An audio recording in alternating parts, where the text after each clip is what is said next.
This is what I love to do. Yeah. What up? What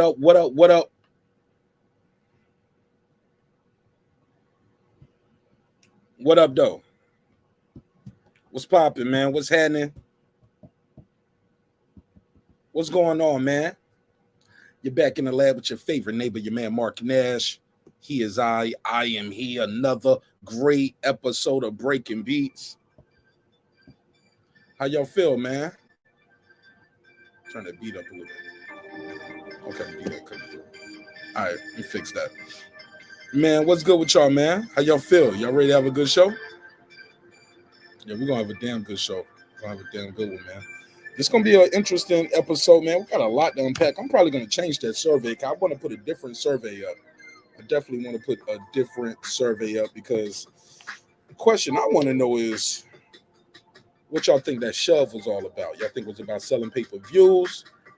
Or was that about showing how strong he was? Talking about Devin? Or was that shove more about like, yo, nervous energy?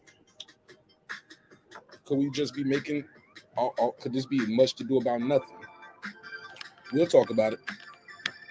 We're going to talk all about it. It's going to be a good one. It's going to be a good one. Just trying to get this audio right. All right. It's going to be fun. Let me go and start this show up. I'm going to start this thing off right. It's your man Nash breaking beats. Let's get it. Yeah, it's glitching. Yeah, I don't know what's going on with that. Okay. Ty said he's scared. Rexy said, what up? Somebody said this fight week, to be honest, Tank and Shakur is this fight week. Tank and Shakur, they ain't even fighting. Tank and Shakur is not a fight. It's not even about to happen. That's not even on the docket, Rex. Come on now. This is a real fight. This is a real fight. This fight means something. And we're going to have a good time talking about it tonight, too. Only the way we can do it. I don't know what's going on. Can y'all hear the sound effect right here? Nah, y'all don't hear nothing. Y'all don't even hear the sound effects. All right. But let me run this intro. Let me restart this board, and we're gonna I'm gonna drop the link out here early, and we're gonna have a good group conversation. All right, peace. Let's get it. This is my passion. This is what I love to do. But some days, sometimes, I'm just like you, man. I hate this job. Damn, I hate this job. Damn, I hate this job. Damn, I hate my job. Damn, I hate this job. I'm just like you. Damn, I hate this job. Man, I hate this job. Man, I hate my job. From a good dream I wake, sun rays on my face, planning out my day, hoping this ain't the one that I catch a case. I feel so good, I feel so straight. My manager keep calling me saying, hurry up, you late. Hurry up, you lay off. Y'all, man, I hate this job. Man, I hate this job. Been trying to play it cool, but it's hard to play it off. I've been hanging on to this bullshit, cause my car still ain't paid off. I know I'm on my way up. My boy just got laid off, so y'all, man, I hate this job. Man, I hate this job. These hoes is so ratchet. These hoes is so sneaky. Y'all don't even really pay enough for y'all to only pay bi-weekly. I'm trying to double up my cash. Take this job, shove it up your ass. Yo, man, I hate this job. Sometimes I wanna say, walk in and slap my boss. This shit is getting hard. Damn, I hate this job. Gotta make it out of this struggle, bruh. And I don't really mean to take it out on you. You just a customer, but damn, I hate this job. Damn, I hate my job. Damn, I hate this job. Damn, I hate my job. Damn, I hate this job. Damn, I hate this job. Damn, I hate my job. Damn, I hate this job. We're the reason why your stockholders always stay afloat. Yet I'm asking, are they hiring? Like everywhere I go, schedule will say 9, but I think it's fine if I clock in at 9:04. I work 40 hours a week plus overtime just to be bro. So y'all, man, I hate this job. Hate that I applied. So much has transpired since the day that I was high. Told me I could advance, but you were telling me lies. Gotta give your notice before I quit, but you don't say shit right before I'm fired. Damn, man, I hate this job. Sometimes I wanna say, walk in and slap my boss. This shit is getting hard. Damn, I hate this job. Gotta make it out of this struggle, bruh. And I don't really mean to take it out on you. You just a customer, but damn, I hate this job. job. Damn, I hate my job. Damn, I hate this job. Damn, I hate my job. Damn, I hate this job. Damn, I hate this job. Damn, I hate my job. Damn, I hate this job. You and your procedures, you and your protocol, you and your policies, none of that shit don't apply to me. You and your quotas, you and your standards, you and your 2 sick days a year. Y'all niggas bananas. Wonder why the postman's posted with hammers, going postal with Popo on camera. His wage got him enraged, stressed out, it's hard to maintain. He flips the middle, grabs his. He said, if you don't get the picture, I quit, you ain't shoot, mother. Man, I hate this job. Sometimes I wanna say, walk in and slap my boss. This shit is getting hard. Damn, I hate this job. Gotta make it out of this struggle, bruh. And I don't really mean to take it out on you. You just a customer, but damn, I hate this job. Damn, I hate my job. Damn, I hate this job. Damn, I hate my job. Damn, I hate this job. Damn, I hate this job. Damn, I hate my job. Damn, I hate this job. Look, man, I hate this job. I put my pants on one leg at a time, just like you. I'm out here trying to take care of my family. Damn, I hate this job. It's not always glamorous, for real, but I do what I gotta do for me and mine, you know? Damn, I hate this job. Damn, I hate my job. Damn, I hate this job. Damn, I hate my job. Damn, I hate this job. Damn, I hate this job. Damn, I hate my job. Damn, I hate this job. Damn, I hate this job. Damn, I hate this job. Damn, I hate my job. Damn, I hate this job. I'm just like you, nigga. Damn, I hate this job. Man, I hate this job. Man, I hate my job. Velocity Fest, what up? Pittsburgh team, this bitch.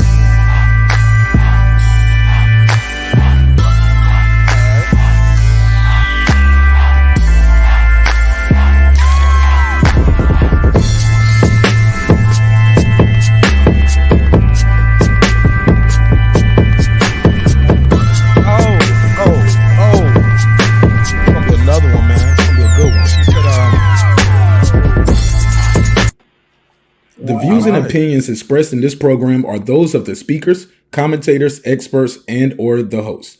They do not explicitly nor necessarily reflect nor represent the channel's policy or the views held by the channel or broadcaster. The broadcaster or its channel cannot be held accountable for all or any views expressed during the program. Basically, if I didn't say it, don't come for me. You come for the person who said it. And please don't sue me for somebody else's words. With that said, let's start the show, motherfucker. Showtime. It's that squad sound.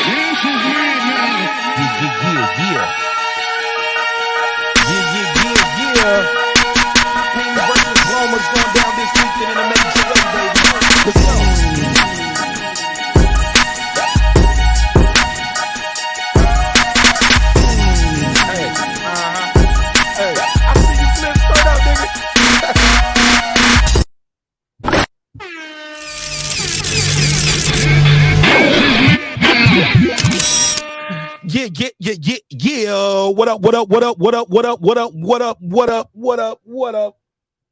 What up? Though? What's popping? What's happening? What's going on? You back in the lab with your favorite neighbor, your man Marq Nash. He is I am he. Another great episode of Breaking Beats. How y'all feel? What the deal is? Y'all already know what it is. We're gonna break down the business, entertainment, art, technology, sports, and anything else you and I feel like squeezing into those letters. It is a hip-hop political sports it's a hip-hop political sports show with a comedy twist. We like to let the jokes fly. You know why. Life is serious enough. Life about to get real serious in this lightweight division tomorrow. I see my boy Clips already in the background, so let me go through real quick and do this neighbors only roll call, because without the neighbors, the show would not be the show at this level, and we are well on our way to 17K. I couldn't do it without y'all, man. When I win, you win. We win together, all right? All right, so let's take it from the top. Let's give everybody a shout out. Shout out. Because y'all deserve it. And I got the link pinned at the top if you want to join membership. It's definitely worth it. Cost you about the price of a 2-liter soda. $2.99. You can get in for $2.99. It's a cup of coffee. That's extra cheese on your pizza, whatever. So I appreciate you guys, man, for supporting the show. What up? And buying your boy a cup of coffee. All right, let's get it. Let's take it from the top. My boy DJ, what up, though? What up? D-Lo 404 Boxing. What up? Sean T. What up? That's Big Sean. What up, gangsta? Kansas City Mac. What up? On the mic with Terrence Bailey Sr. What up? Karma Serene. What up? Ace Retro. What up? That guy Clips 330. He already backstage. He ready to get up here and cook. What up, gangsta? Nick Rich. What up? Aaron Parker. What up? Big Hove. That's Big Hova 09. What up? Ben Adams. What up? Titus the Titan. What up? Taylor Bell. What up? Cooking with the Champ. What up? Steven Bateman. What up, though? What up? Sorry, I missed it. Okay, Mr. T. What up? What up? Andre Jones. What up? Wanda Villa. What up? Transcended Sports Channel. My Filipino brother from another, all the way in Canada. What up, gangsta? Mama, we made it. Fistiana Fights. What up? She just might. What up? Jacob Sims. What up? Lady Shan Dundam season, my UK girl all the way in London town. What up? Haplo. What up? MFB. What up? Patricia Shelton. What up? Miss Queen, Sunkissed. What up? Rockman. What up? Beyond the Ring with Nonito and Rachel Donaire. That's 9-time champion Nonito. On his way to 10. On his way to the Hall of Fame. We're going to be right there with him, supporting him all the way. What up? True Media Today, USA Boxing. That's my guy, Coach Malachi Williams. What up, champ? What up? Pudo. What up? Food Revolution, AK Foodie with the beauty. What up, gangsta? KP from KC5. What up? Matt Wade got the dope single out called Papa Daddy. Check him out. That's Matt Wade, MATTWADE. What up? Ill Status Boxing. What up? Tank the Sweet Science Examiner. What up, my brother? What up? Beyond Above Media. What up? Pittsburgh T, AKA Marq. That's not true. What up, gangsta? SF City Slicker. What up? I Know Boxing. What up? It's Mex. What up? Ride Off the Storm. What up? Here to There. What up? Maddie Yoel. What up? Cliff Bailey. What up? Con Shawnery. What up? Lisa Bell, she never fails. What up, gangsta? H.L. Deasy. What up? Cooking with Sir Senior. What up? Brandon Washington. What up? D. Bevel the Champ. What up? And of course, the big fish himself, my good brother, Derek What Lincoln. up, gangsta? You want to get your name in these shout outs? All you got to do is click that link, join the membership, support the show, and you'll get that shout out at the beginning and end of every episode. All right, without further ado, let me bring my boy, that guy Clips, on. Appreciate you being patient. Let me get through those announcements and get through those parameters. All right, my man, we got one, baby. Oh, let me do this one last shout out too. Shout out to Tab Tech, unlocksim.com, Tab Tech, unlocksim.com. Thank you guys for the merch. Thank you so much for the merch. I like the way it feels on me. You know what I'm saying? Got me, you know what I'm saying? Got your boy looking brolic in here too. You know what I'm saying? You know what I'm saying? Not really. Not really. It's just a tight shirt. And it's black. All right, whatever. Put a case on me, nigga. All right, Clips, talk to me, man. We got another one, baby. It's going down in a major way. Devin Haney, undefeated, undisputed versus the future Hall of Famer, 3-division champion Lomachenko. Y'all let me know if that music is too loud in the background too. I feel like the music too loud. I can't even hear it. Okay. Can't even hear it. But yeah, Okay. man. Oh, we got some punching tomorrow. Oh, man. And we gonna talk that shit. I am telling you, I am sitting out here right in the parking lot of Willie and Tinkenham's. I'm probably about to go across the street to Jesse Leroy's warehouse of wings, waffles, and watermelon. That's right next to Wanda's Weave Emporium. Y'all know out here on the south side, we outside because we want to see some punching. They done talk some shit. Did you see Devin push on that boy? Devin said, Yeah. listen, man, I ain't got time for you. I don't like the way your breath smell. Your breath smell nasty. Get your breath out my face. But yeah, man, we got some things going on. Shout out to Taylor Bell over there at Tab Tech, man. They do great things, man. But before I do anything, let me start this show right, my brother. Can we take a moment of silence for the great Jim Brown? Yeah, go for it. Hold on. Take my hat off, man.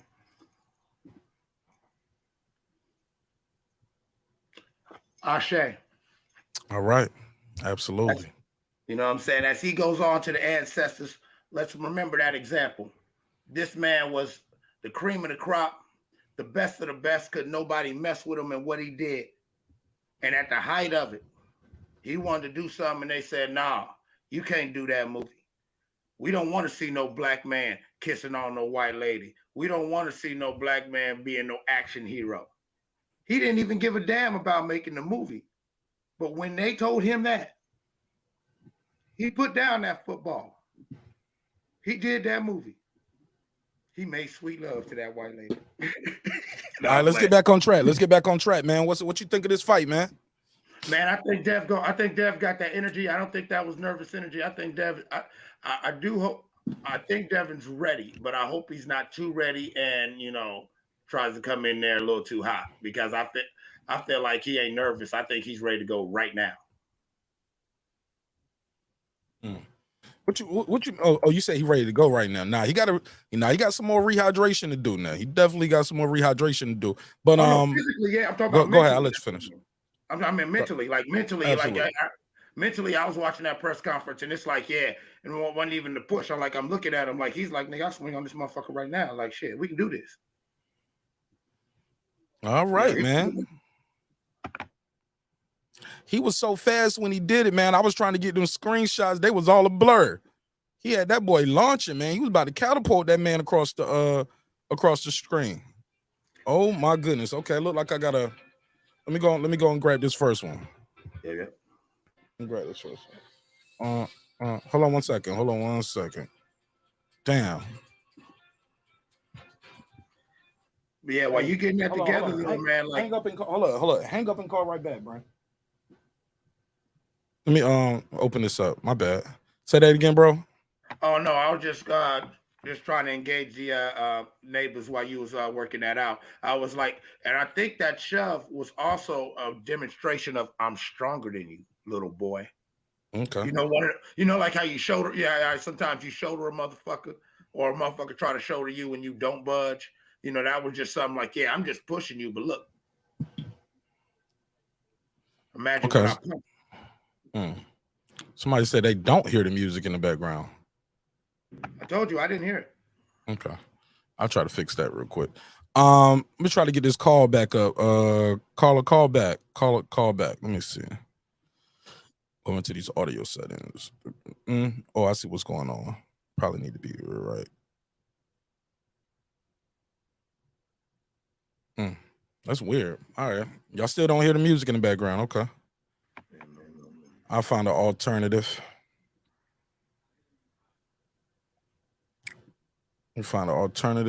Put this right here. Switch there. I don't know what happened with all my settings, but for some reason, all my settings changed when I unplugged the board, the mix board, which never happened before, but it's all good. Can you hear that phone ring? Yes, we do hear the phone. We hear the phone. All right, 469, you on the line. Tell them your name, where you from, family. Tell them where you from, Brandon.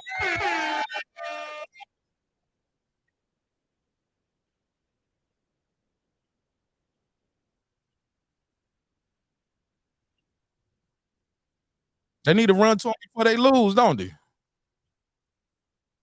Yeah, man. He's a great trainer, man. Great trainer. Doing a hell of a job over there in Texas. Go ahead.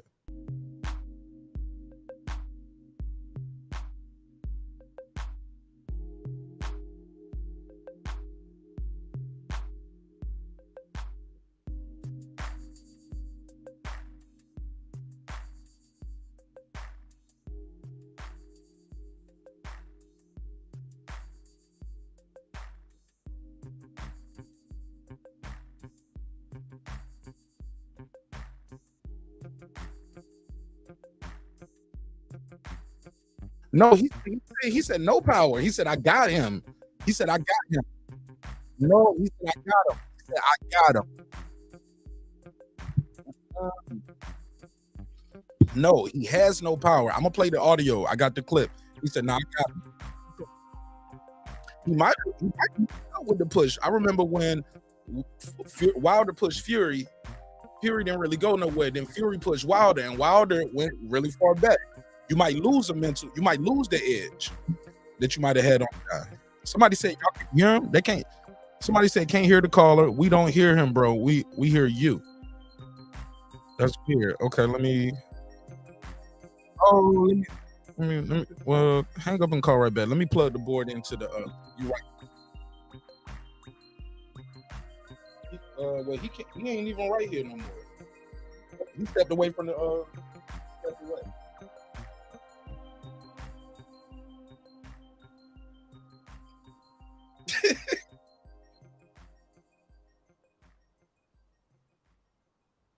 Oh my goodness. Okay, they said they can't hear you. All right, well, hang up and call right back. They said we can't hear the caller. All right, let me try to fix this. I'm gonna call you back. All right, cool. All right, boom, boom, boom. Switch this setting right here. Check 1, 2. Let me see. You hear that?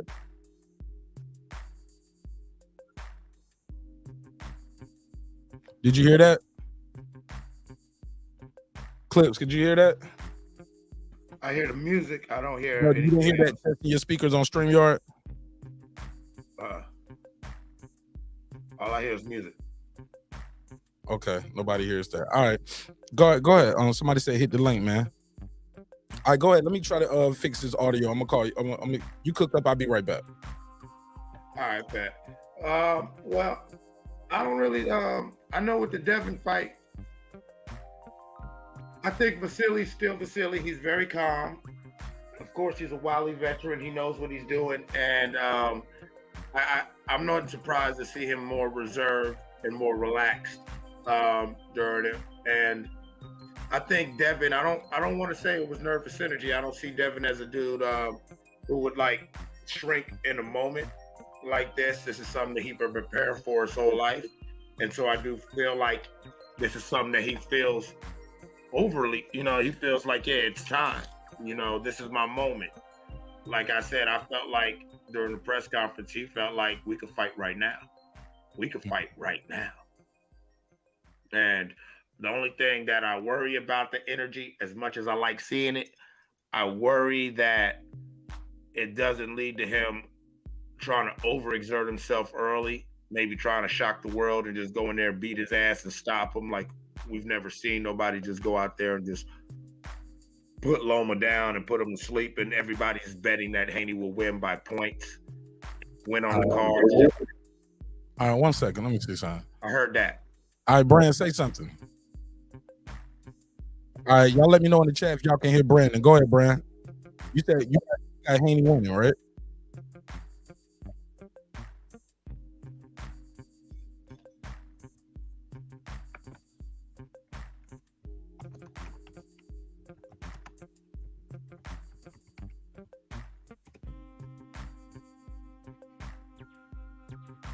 Yeah, I got Haney winning. Okay, they said no. All right, well, you can hear Clips, right? And Clips, you can hear Brand? I heard him for 2 seconds, and now I can't. Okay, they said somebody said they can't. They heard you a few seconds, and then you can't hear them anymore. Clips? No, I can't hear him now. Oh yeah, I got to fix his audio. I'm gonna need these calls working tonight. Let me see. Yeah, I'm gonna need these calls working tonight. What's happening with you? Hey, Brandon, text me, man. I lost all my contacts, man. I had to switch out phones. So I just got them back now. I literally just got all my contacts back last night. Okay, nothing. Can't hear the caller. All right. Okay, I'll take the calls a different way. Let me go get this cord. And I'll take the call that way. I have to plug you directly in the board. But hey, KP, you see that though? I'm watching it while we doing this. Yeah, it's like, I don't know what's going on. Yeah, that's weird. But go ahead, Clips. Give me your synopsis real quick. I'm gonna restart this thing. I'll be right back. If I just judge off the energy of the night, I'm sure Haney will calm down and get into his zen. But I wouldn't be surprised if Haney tries to come in early and do something very impressive early on. We also saw in the second Kambosos fight that Haney does like to engage, and he is confident enough in his skills that he doesn't mind making his job a little harder by, fighting more in the pocket, more aggressive. We saw in the first Kambosos fight, Haney showed an ability to just outbox Kambosos and get it done. But the second fight, he heard the criticism, and we saw him intentionally and deliberately put himself in harm's way just to give a more entertaining exhibition and display of his skill. I think that a person like Devin, somebody who is in the mold, of Floyd Mayweather, will want to do something different and look at this fight not only as a great opportunity and something that he's worked for, but also a platform. I could see him looking at it as a platform to really, showcase and separate himself from, all this Four Kings era talk. He'll do, he'll want to come out there and really just, blow this dude out the water. And I'd love to see him do it, but I just don't want him to endanger himself by, going in there too hot. Okay. Shout out to BVO. What up, fam? That's my guy right there. That's a good guy right there. All right, let me do this real quick. I gotta fix this phone line real quick, man. Make sure. If not, I'm gonna go grab this cable and I'll be right back. Let me see something. Try it one more time. Matter of fact, I'm gonna call somebody else because it might be Brandon's device. Let me do that. Let me see something.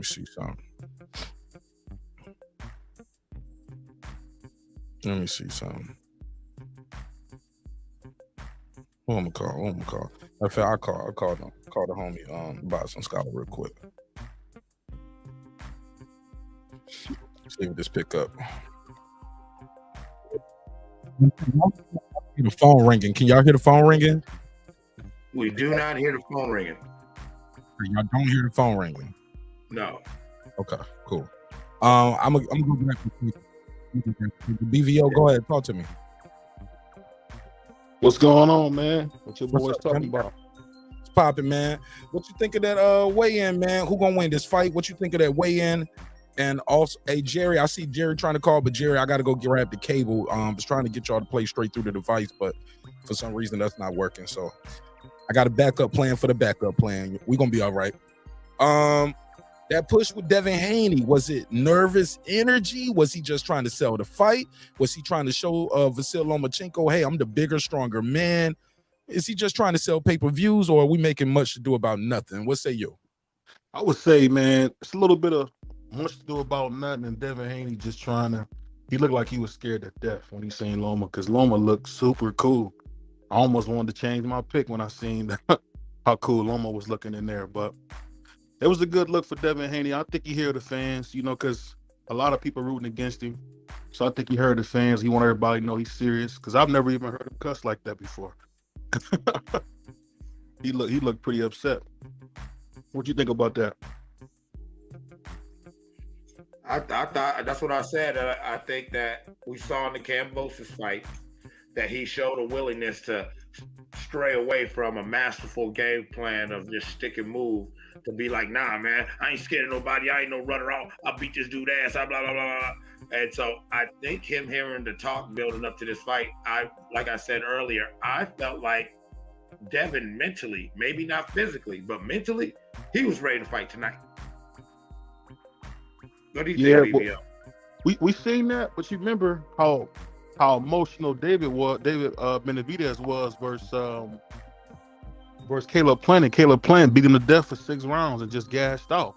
So really, all that huffing and puffing don't mean nothing. I just seen Loma sitting back, like, cool as a fan. I think he might hurt Devin tomorrow, bro. I mean, it's possible. It's very possible. If you heard when I was speaking briefly, I love the energy, but the thing that I'm worried about is Devin going in there too hot, trying to get some, trying to force some spectacular early in the fight, and either gas it out, or he tries to do with Lomachenko what he did to Kambosos, who I'll stand in front of you, we'll mix it up with it, and Lomachenko is no George Kambosos. That's Vasiliy Lomachenko, who will hurt you, will hit you with some shit to make you think about life. I think you know what it is, man. Loma came in a little overrated into boxing, and now unfortunately he's underrated. And people forget that, he's really in his prime, man. He's at the height of his powers. I mean, is he the same Gary Russell back in the day? I don't know, but he like he ready to hurt Devin, man. Yeah. People forget that Lomachenko is at that, as a man in his 40s. I always laugh when they talk about grown man strength and your man body or whatever. but I do know that a man, especially him being doing that military service, an athlete at an elite level, like he is. Shout out to the Miami Heat for going up 2-0. But yeah, a man of his size and his skill level in his mid-30s, yeah, he may have surrendered some speed to time. You feel me, BVO?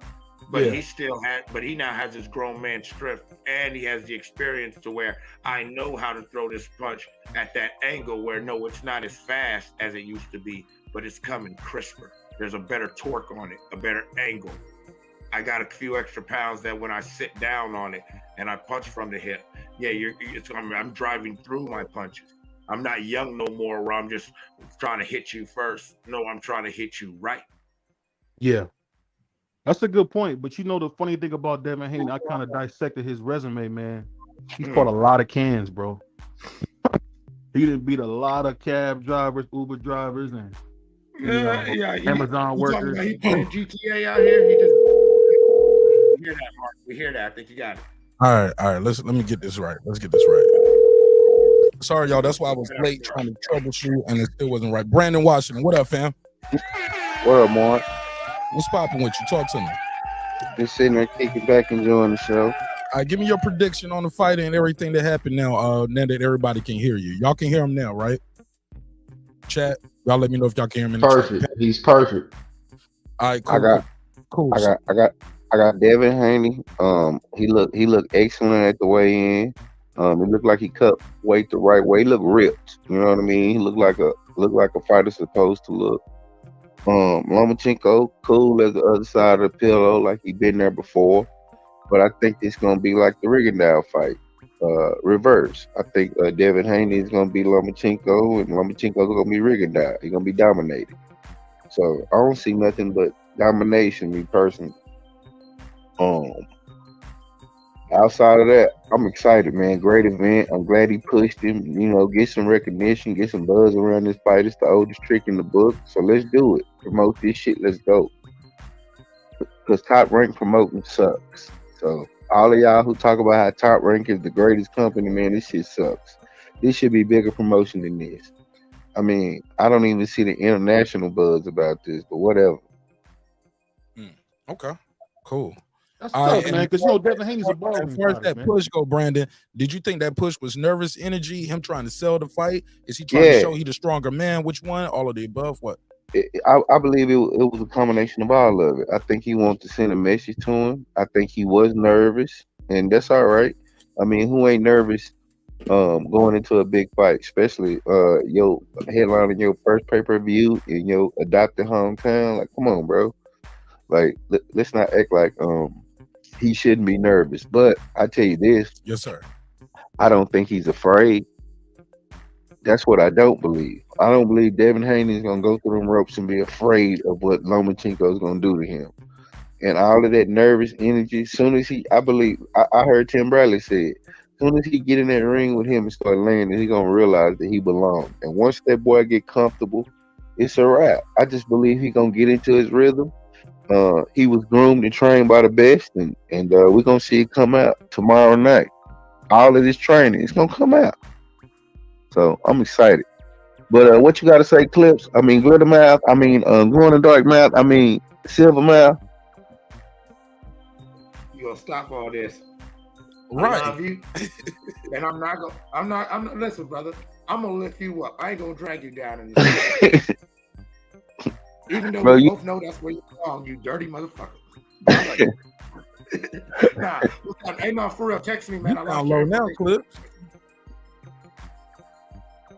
Sorry, what did you say, Mark? You sound low. Say that last part again. Oh no, I was just telling Brandon to hit me up. I lost his information and everything. The information that he texted me. Retext me that when you get a chance. But I still love you, man. But you ain't shit. Yeah, I'm gonna jump on the panel in a minute, though. All right, because this ain't over. Cam up. All right. Salute. He coming with smoke. Their life telling somebody to cam up. Yeah, he said cam up. He ain't even got no avatar. He got a green bee. Yeah, he got a green bee. Jerry, stop calling in like that, Jerry. Get you a StreamYard link. Go ahead, Jerry. They said you need to click that link, Jerry. Click the link, And Jerry. man, leave Jerry alone. You know he Well, got he's ill. willing. He ain't on the link. He just said he wasn't on the link. Nah, no. We Say talking- your piece, Jerry. Yeah, you never click the link is what he's saying. He's telling you to click the link one day. I never. How many times I gotta tell him why I don't use the link? Maybe they don't know. Tell them one more time. I got an AT&T tower right behind my house, and when I use my phone to go on the link, any show, it's crunchy. It's too crunchy. It's like in and out, and it's problematic. That's why I call from this line. Oh, okay. Oh, Well, Jerry, go tell the truth. We know Go we ahead, Jerry. Go ahead, Jerry. The push. That ain't nothing new in boxing. I mean, I don't even know what all the hubbub is about. Let's face it, man. Somebody got to do something to promote this fight. Lomachenko, he's terrible at promoting. He just is. I mean, the guy's he's just boring. I'm sorry. Lomachenko's never really been a popular fighter. He just hasn't. Even when he was making fighters quit and he had all that buzz around him, wasn't popular. And not all guys talk shit and stuff like that. I get that, but it's tough with a promotion with him. And Haney ain't much better because it's not his style really to talk shit either. The push, that's an intimidation tactic. It's as old as boxing itself. I don't think he's nervous. He may be a little agitated because, when you cut in weight, you get agitated trying to make that weight, and you're just more aggravated. But I don't make too much about any of it. I mean, it was, a little intimidation factor and a little maybe try to, sell a few more fight tickets, or pay-per-views rather, because this is a big fight for Devin Haney. A lot of pressure on Devin Haney in this fight, because the truth of the matter is no, he has not fought anyone close to Lomachenko's ability. He just hasn't. And so he's got that to prove, but also we all know this is his last fight with Top Rank, and so he's got to make himself viable to either get re-signed by Top Rank, or he's not going to go to the PBC and sit on the shelf over there for 18-month stretches. He was already with Daz, and Daz let him walk the Top Rank. This a lot on the line for Devin Haney tomorrow night. In my opinion, he's not only got to beat Loma, he's also got to look good doing it, because contrary to what the one caller was saying, Lomachenko is not in his prime. No, sir. He's 35 years old. He's on the backside of his prime. I wouldn't say he's washed up, but it's hard to say because he's 3 fights removed from a one-sided loss to Teofimo Lopez. I thought he lost his last fight. He did not look that good. And, Andre Ward was done at 33. Sean Porter, I think, at 32 or 33. Loma's done a lot of fighting. That amateur career, that can't be discounted. Those 400 fights probably add up to about a 30-fight pro career or something close to that. And from what I've seen from Loma, he's not the same fighter he was 5 years ago. However, they say good and great fighters can usually have one big fight in them. I'm not saying he's washed up, and I want to give Haney credit if he beats him. But at this point, I think he should beat him. He got all the advantages over him. Bigger, taller, longer, stronger, younger. He's got a lot of physical advantages. He should be able to beat Loma, and I'm picking Haney in an 8-4 type contest. All right. Appreciate you, Jerry. All right, brother. My man. Good call. We got KP here. Then we'll open him back up to everybody else. Go ahead, KP. Give me your opening statement. Who do you think is going to win? And what did you think of the push? I think the push was fake. I got Devin Haney winning the fight. When you say yeah, I think they set the push up to bring the buzz. It was no buzz. Like it's like it was stale. Like Brandon said earlier, like nobody has any buzz for this fight. It's kind of dead. I think and that put in the background. Oh, that's my TV. Let me cut it down. Yeah. Gotta fix the audio. We'll come right back to him. Go right back to him. Shout out that's to that damn Jimmy Butler, man. I had to cut him down, man. That damn Jimmy Butler. They are right. That is playoff Jimmy Butler. Bro, go ahead, KP. Let me cut. Bruh. Yeah, it brought some buzz to it because it was nothing. Nobody said nothing about this fight. Has been saying anything about it. We know it's coming because we boxing fanatics. But they trying to draw in more people because they selling it on ESPN, the pay per view thing. So they had to do something because Devin's morality and his belief system is not going to allow him to disrespect people in a certain manner, and neither does Lomachenko. So he's not going to be able to sell fights like that. So he has to sell fights in a different manner. I don't know what he's going to do to sell them, but man, it's going to be a tough sell in today's boxing age. I tell you that. Okay. Well, it's open to everybody. BVO, that guy Clips, KP from KC5 is here as well. Phone lines are open. I give you 2 minutes. Call in. You get 2 minutes on the clock, uninterrupted. One call. If you are a member, or if I specifically told you, you can call back more than once. You get one call. 404-692-1766, 404-692-1766. Call me now. Put you in the mix. BVO, what you think of what everybody else had to say? I think what everybody else is saying is true. The only thing I will say is I don't know. I got a little bit more. I'm picking Devin Haney. Unfortunately, I'm doing it like kicking and screaming because I hate him. I hate to watch him fight, bro. He's boring. Hate him. He's just boring, man. Like not like. Damn, that's strong, bro. That's strong, bro. I just hate that style. I just hate the style that he's choosing to use, man. Where he's like, nah, I can deal with Sugar Shakur because he's right in front of you. If you can't hit him, that's on you. But when you talking about whenever somebody gets him on the inside, you know he's gonna clinch. I mean, I know that's a part of boxing. I just don't like that style. I'm really hoping that this will be a good fight because really the fight that we all want to see is him versus Sugar Shakur. We want to see what he'll do against somebody like Sugar Shakur. Hopefully he'll get past Loma, but I don't think you should count Loma out because man, Loma has shown a lot of grit. And I don't really look bad on him on that Ortiz fight. That was a sparring partner. I mean, only person I know used to beat a sparring partner to death was Muhammad Ali. Everybody else would struggle against a sparring partner. I mean, it's just they know you really well. They kind of know what you're going to do. Roy Jones beat up David Telesco. Oh, that's right. That's right. Well, that's another one. But what I'm saying is some people usually struggle when they fight their sparring partner. But I think it's going to be a good fight. I mean, it's hard to cover because it's two really boring fighters fighting, but I think it's good for boxing, man. No matter what, we're gonna get a undisputed champion, and hopefully, you know, Tank or Shakur get the winner of this fight. But that's pretty much all I got on that one. Man, y'all need to let that go. Both of them fights with whoever. Look, if Loma wins, Loma fights Shakur. But if Haney wins, they already said they want to fight later at a different weight where it's more comparable for both of them, where to be more even. Because Devin barely making his weight and Shakur having the advantages of moving up. This Shakur third division. You get what I'm saying? And Tank, they already said we're not going to acquiesce to all those demands that Tank and them were trying to put. Also, Tank's trainer has said, I don't think he deserved to fight. Freeze him out. Freeze him out. Shout out to my boy Crucial 13 in the building. Haplo, what up? So pound for pound king, I see you too. But I just don't think that fight is going to happen. I think if he moves up to 140, he's going to fight the winner of T.O. versus Taylor.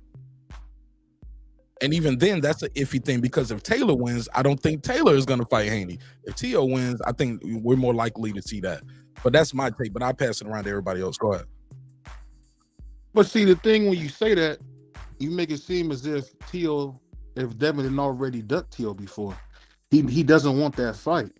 I mean, when George Kambosos got them belts, man, he hopped all over that fight. Times have changed, though. Times have changed, and I think T.O. wants to... he would do that now. I think T.O. will fight him there at 140. Oh, I mean, to me, I tell you what, T.O. is exactly what we want in boxing, man. He's like the freaking can man. If you look at his career, man, he got a very solid career, man. Right, he can win or he can lose. But that's boxing, man. But he willing to take the chances. That's the thing. He's like an old school boxer. He's willing to take the chances, man. He didn't look the best versus Martin. As you know, I'll butcher that first name.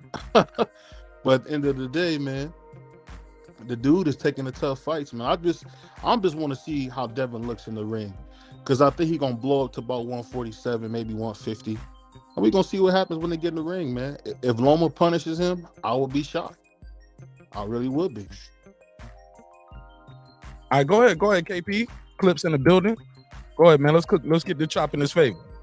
Look, man, Go ahead, Clips. I'll go after you. Hold up real quick. Prize Fighter TV, my favorite co-host from BVO Boxing. Please pull up. Please click the link for Prize Fighter.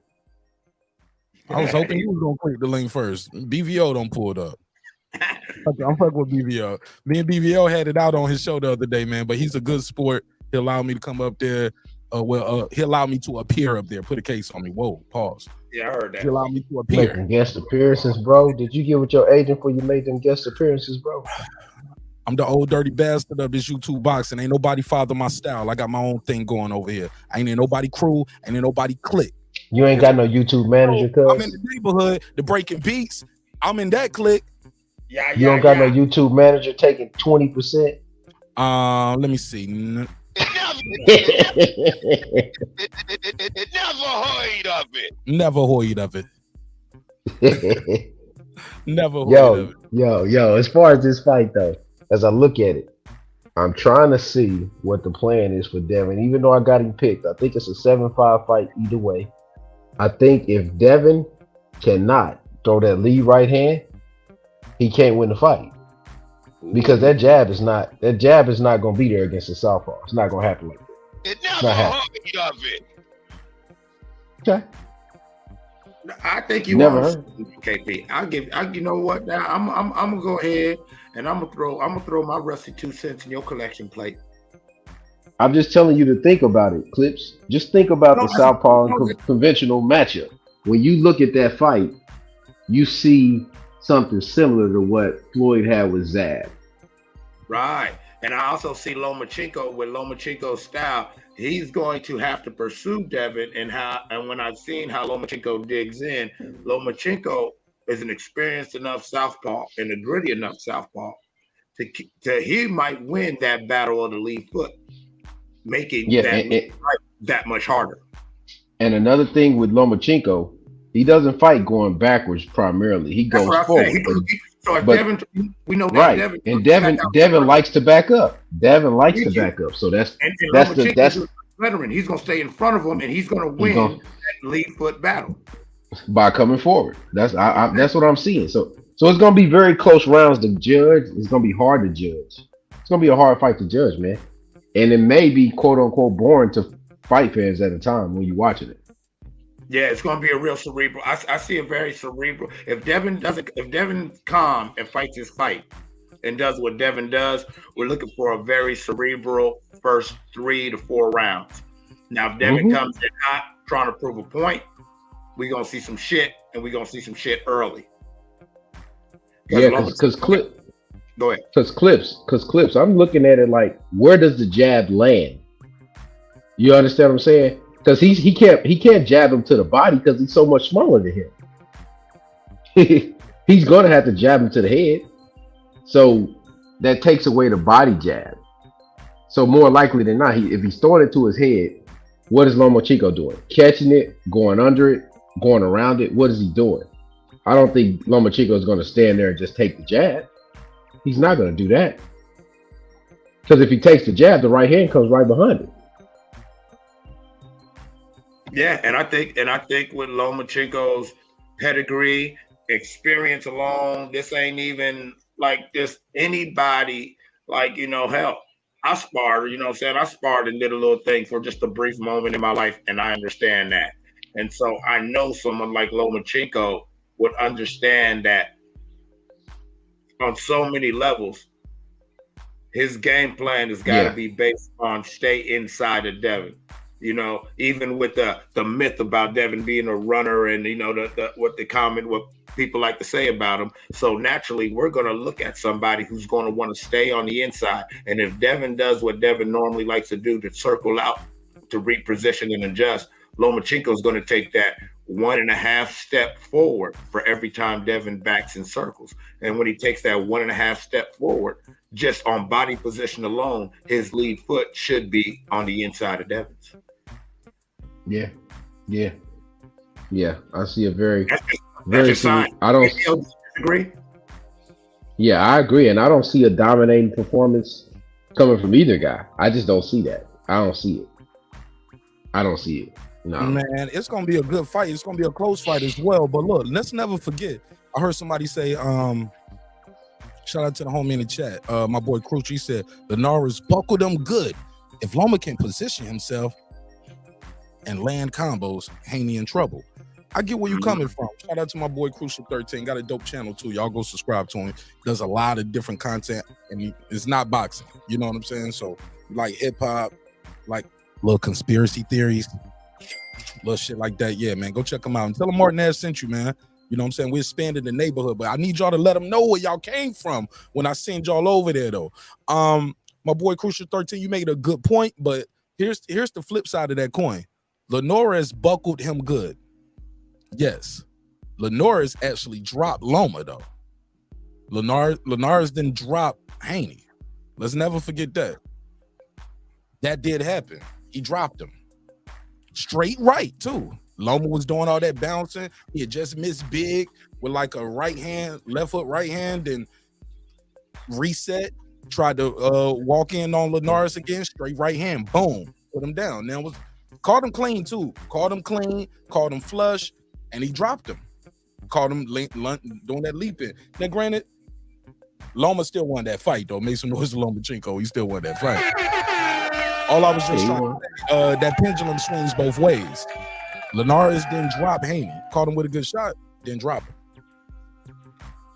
Mark, you know what, Mark? Go ahead. You know, Clips, we were about this at the same time. One thing I keep seeing that when I watch Devin tape, is his back foot comes up off the ground. That's why you notice his power don't affect people the way it should. Hold on, let me take this one.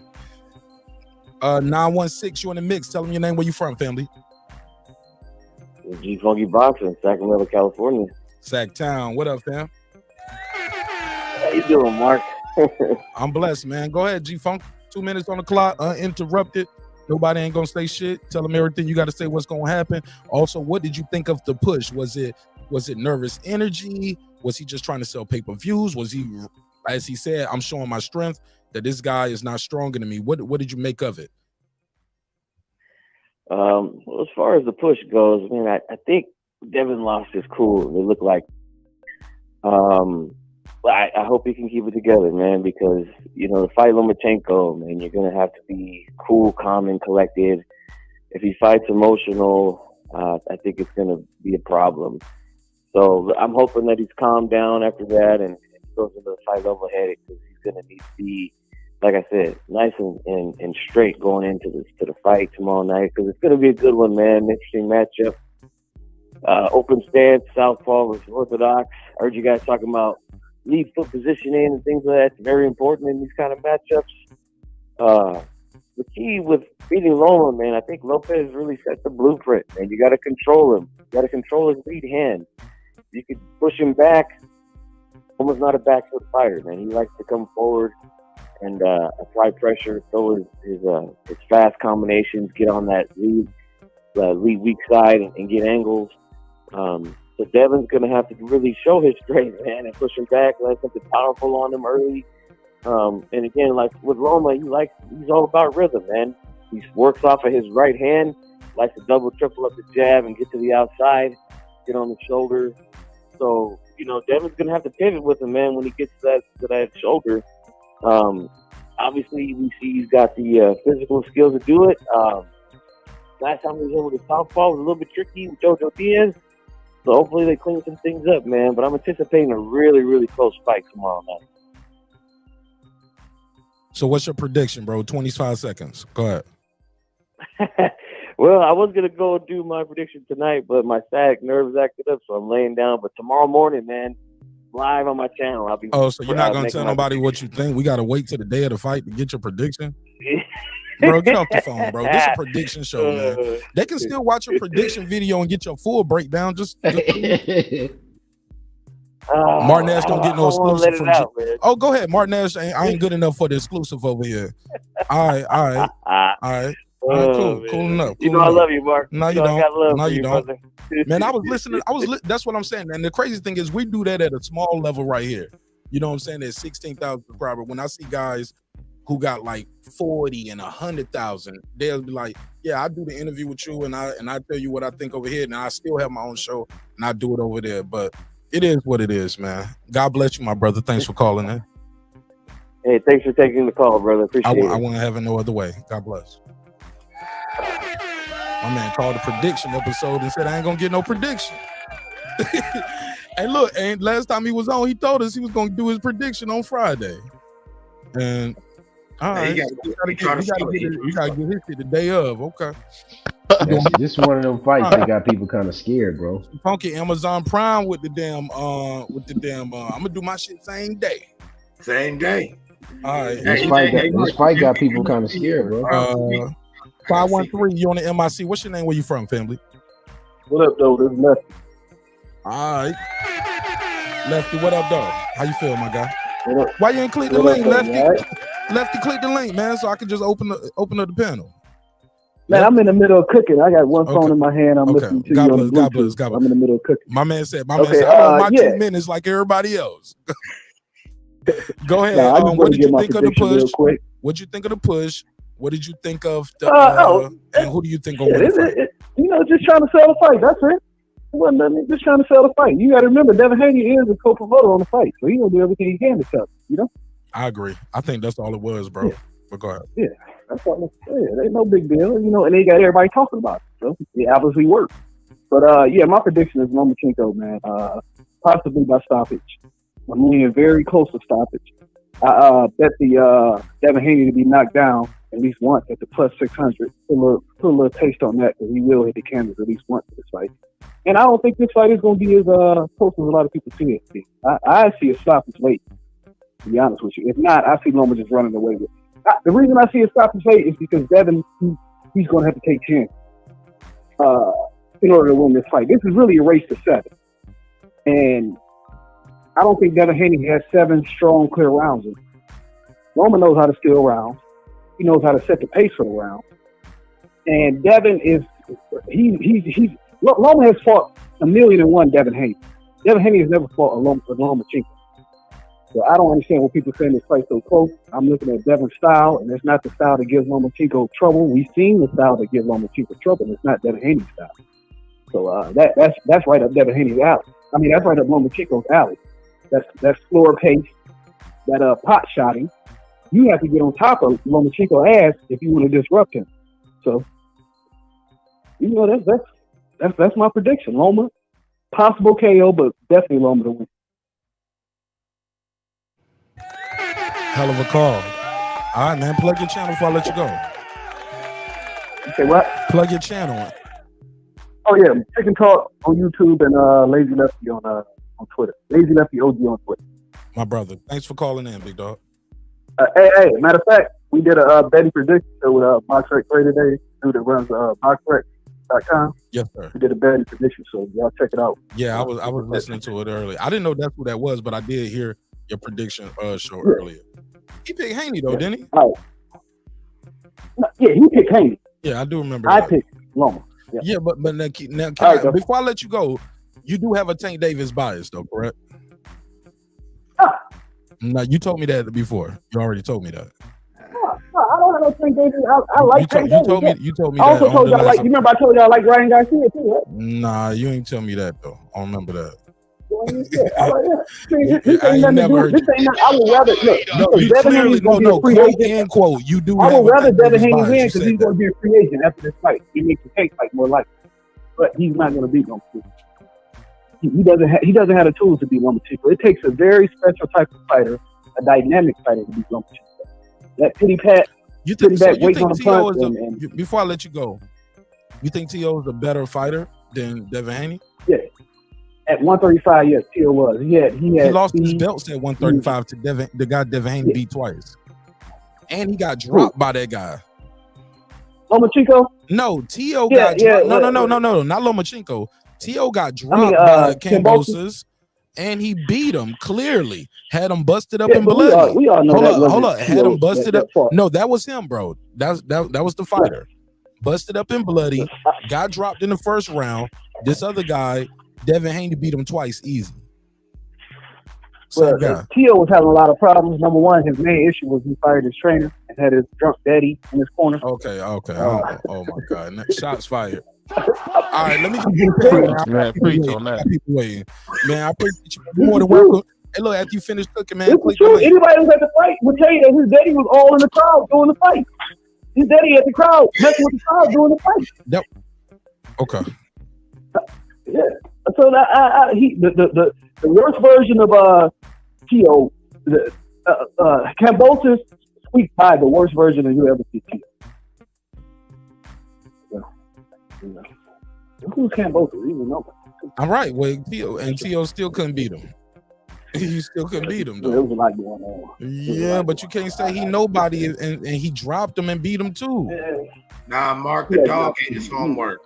It was a lot. Hey, bro, it was a lot of cuts on T.O. face at the end of that shit. Like I said, T.O., the guy that got him the undisputed, the guy that got his daddy the trainer of the year, really should have went to. He lost to the guy Devin beat twice, but you think he's a better fighter. All right, let's go to the panel, man. Thank you so much, bro. Because I know T.O. wanted T.O. that fight. Hey, look, I can't. It's no excuses, brother. There's no excuses. You made the weight. There's no excuses for the loss, but I know that wasn't the version. All you doing is making excuses, sir. He signed the contract. Okay. He made the weight. He got his ass in there, and he cashed the check. Exactly. He popped. He didn't pop dirty. His opponent didn't pop dirty. Get the fuck out of here with them excuses, lazy lefty. Like I said, you know, pass tomorrow we will see what Devin's excuses will be, because after the fight, every fighter makes excuses after they lose. So we're gonna see what Devin's excuse will be tomorrow. It is what it is. It is what it is. He loses. After Loma stops him in 11. Y'all already said he drained that the weight. Y'all was never even saying that about T.O. before the Kambosos fight. But y'all been saying this about Devin. Y'all said this about Devin 2 fights ago. You get what I'm saying? Him in the way. What about Devin 2 fights ago? The general public, my brother. The general consensus is Devin is too big for the weight. Can you agree to that? Well, I mean, can you agree to that, sir? Can you agree to that? The general consensus is Devin is too big for the weight. Yeah, that is the general consensus. Okay. Now, on the flip side of that same coin, your boy T.O., I never heard of it until he lost to Kambosos. It never heard of it. He just fought Loma. He made the weight Loma, and it was fine. His very next fight, man, you know he shouldn't even been at that weight no more. What, nigga? I don't think so. He made the weight. He was fine. He shouldn't have fired his trainer. That's what his problem was. He had his drunk daddy in the corner. Well, that's the same daddy that got him trainer of the year, and he won all the belts with Loma. The fight it was before. The Nash that got him trainer of the year. Now that we see he's gone, T.O. has not looked the same. Fair Nowhere enough. near. Not even in subsequent fights. I agree with you on that. Well, all right, man, I got to get back to the panel, Lefty. I got 2 new people pulled up, and I appreciate your call, though. All right, man. You finish cooking, man. You get a chance, man. Pull up, chop it up with us. All right, my brother. Peace. Yeah, man. Hey, look, I gave him his 2 minutes, but after that, it is what it is. We gotta. I ain't gonna let that bar slide. Like, nah, homie. No excuses. People always got excuses when it's their guy. Man, it sounded. You know what? He sounded like he had a lot of Haney hate. That was Haney. Low key, that's what it is, bro. Like Tank Davis fans don't like this guy. Tank Davis fans want him to lose, just because. I don't even get it. Like they should be rooting for him to win, so they'll see that fight. Which is crazy, because I'm a Tank Davis fan too, but I'm not rooting for him to lose. You know, just so if he loses, it's almost like Tank ain't gotta fight him. It's like they want him to lose for that. Right, nah. I want my guys to fight the guys. As much as a Bud fan that I am, I want success for Errol Spence, because I want those 2 paths to cross. Hey, look, they always they own these 2. We don't get 2 black fighters, man. Black fighters don't fight each other. Undefeated, man. Man, you should be rooting for Devin to win then. So then you got another one right there, undisputed. Tank Davis can either fight him at 135 or 140. We know Tank can fight at 140. He stopped Barrios. Hot Rod in the building. Prize fighter as well. What up? Yeah. What's good, man? Hey, Marq. It's Hot bad, Rod, you was Marq. here first, man. Talk to me, man. Give me your opening statement, man. 2 minutes on the clock, uninterrupted. What did you think of the push, and who do you think is going to win and why? 2 minutes on the clock for your opening statement, and prize fighter. I ain't gonna do no rebuttals on this one. You know, me and Lefty, we always go back and forth though. You know, I had to give him a little smoke. You know what I'm saying? I didn't think nothing of the push. My bad, Hot Rod. Unmute your mic. Unmute your mic, Hot Rod. Oh shit, I was muted the whole There you, time. Can there you you hear go. me? All I heard is I don't think nothing of the push. Go ahead. My fault. It was good. I was saying I don't think nothing of the push. You know, it is what it is. Shit, you know, it was out of character in my opinion, but like I said, it is what it is. But for the fight, I'm gonna stick to what I've been saying. I don't think Devin Haney is what y'all think he is until proven otherwise. So I got Lomachenko beating the shit out of Devin Haney. Whether it's a knockout, stoppage, or UD, or a majority decision, or split decision, or Devin Haney quits on the stool, however it go. I got Lomachenko beating the shit out of this man until Devin Haney proves to me that he's the goods that everybody say he is. That's all I got. All right, cool. I like that. Let's go right to prize fighter. Give me your opening statement. What did you think of the push? Was it showing the strength? I'm stronger than you. Was it nervous energy? Was it selling the pay-per-view? All of the above? Are we making much to do about nothing? Also, let me know who's gonna win and why and how. 2 minutes on the clock, uninterrupted. Your opening statement. Go ahead. Yeah, first off, shout out Martin. And then you gotta unmute it. Unmute it now. Oh, my bad. First off, shout out. Can you hear me? Can y'all hear me? Go ahead. All right, bet. First off, shout out Marq Nash for letting me come up on the panel and cook. Shout out to my partner, BVO. That's my brother up there. So, but as far as the push, you know, first I wasn't feeling it. Then I watched it a couple times. So I was like, all right, it's cool. Like Devin being a little aggressive. He's feeling real confident. I know I seen in the comment section, and I heard it too, that he was having trouble making weight. Well, if that's any truth, because Loma said it, if there's any truth to that, you know, he had problems making weight anyway. But we know he's too big. But he said he was disciplined. He said he had a chef in the camp. You know, he did all the right things, and I just think Devin Haney gonna do what he normally do, man. And you know, Loma, you know, if Loma start off slow, it's going to get real spooky for him at the toward the end of the fight. But I got Devin by a unanimous decision. I think that he gonna just jab him, you know, hit him with some right hands, maybe tie him up a little bit, and just do what he needs to do to win the fight, bro. It might not be pretty. Some of y'all might not like it. I love it, but you know, Devin is my guy. I'm rocking with him, so I can see the better fights with him and Tank or him and Shakur. Let's mix them three up. Throw Frank Martin in there.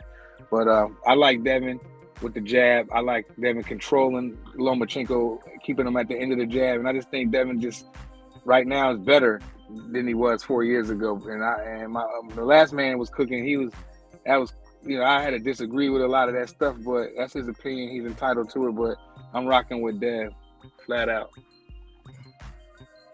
That's my time. All right, this open to everybody, man. Y'all do what y'all do, man. I'm gonna be right back. I gotta make a quick run. Hey, I got a question for y'all. I got a question for y'all. For the brother that just talked, or anybody going for Haney. Do you guys think, like the brother said, he thinks the jab is probably enough? Do you guys think a jab is enough to beat Lomachenko, or do you think Haney has to show more? No, I'm actually. He will show more. If you was listening, brother, me and BVO and I believe KP, we was talking about. It's going to be more important for Devin to establish that lead right, just off basic southpaw versus orthodox principles, plus with their contrasting styles. Yeah, he's going to have to. Go ahead, KP. Yeah, Devin's going to have to. He's probably going to fall in after he throws it, like Floyd did. If he paid attention, if he paid attention to class, he falls in. Because if he falls in, he doesn't get any return fire. If he don't fall in, he gonna get return fire when he throw that straight right hand. I agree with that. Because that jab is not gonna be there, bro. They're gonna be pawing each other with the jab. The left hand is gonna be touching the right glove. That's what's gonna happen. After that, then the fight starts. He's got to adjust. He's not fighting Jojo Diaz as a southpaw no more. That's not Jojo Diaz. And you remember that right hand kept hitting Devin right in the mouth. I mean, JoJo's very limited, but that right hand just couldn't stop hitting Devin right in the mouth. I mean, the funny thing about Devin Haney, man, it's just we all can admit, even us talking about this fight on the panel, bro, it's just like nails on the chalkboard, man. The kid is extra boring. He gonna get in there, man. I want to see Loma win only because I know Loma will fight Sugar Shakur next. We know for a fact that Devin has said, "Oh, I'm not gonna fight Sugar Shakur to 147." What do you mean? 140? I mean, come on, Sugar. I think Sugar Shakur won't get the 147, so it's time to wrap it up. I mean, let's not forget this is third division. So when I heard that kind of coward talk, I mean, it's hard to root for Devin Haney, man. It is, bro. It's hard to root for him. You know, his dad is the LeVar Ball boxing, and I'm telling you, man, this dude flat out, bro. Man. This dude is calling It's that LeVar. I gotta give you. Hey, bro. Did we not? I got it. I'm gonna let you go first, Clips. Did we not hear LeVar talking all that cash money about Lonzo, and then the baby was the one that we always waiting on?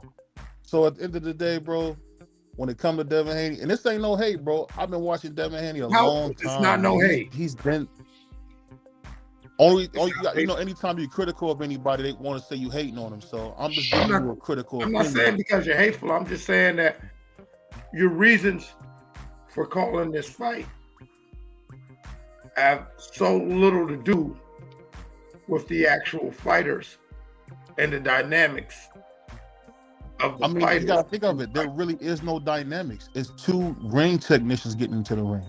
No, it's gonna be a test match. Different schools of thought. So I think from a boxing fan, as a true fan of the pugilistic sweet science, I think this is a very interesting chess match.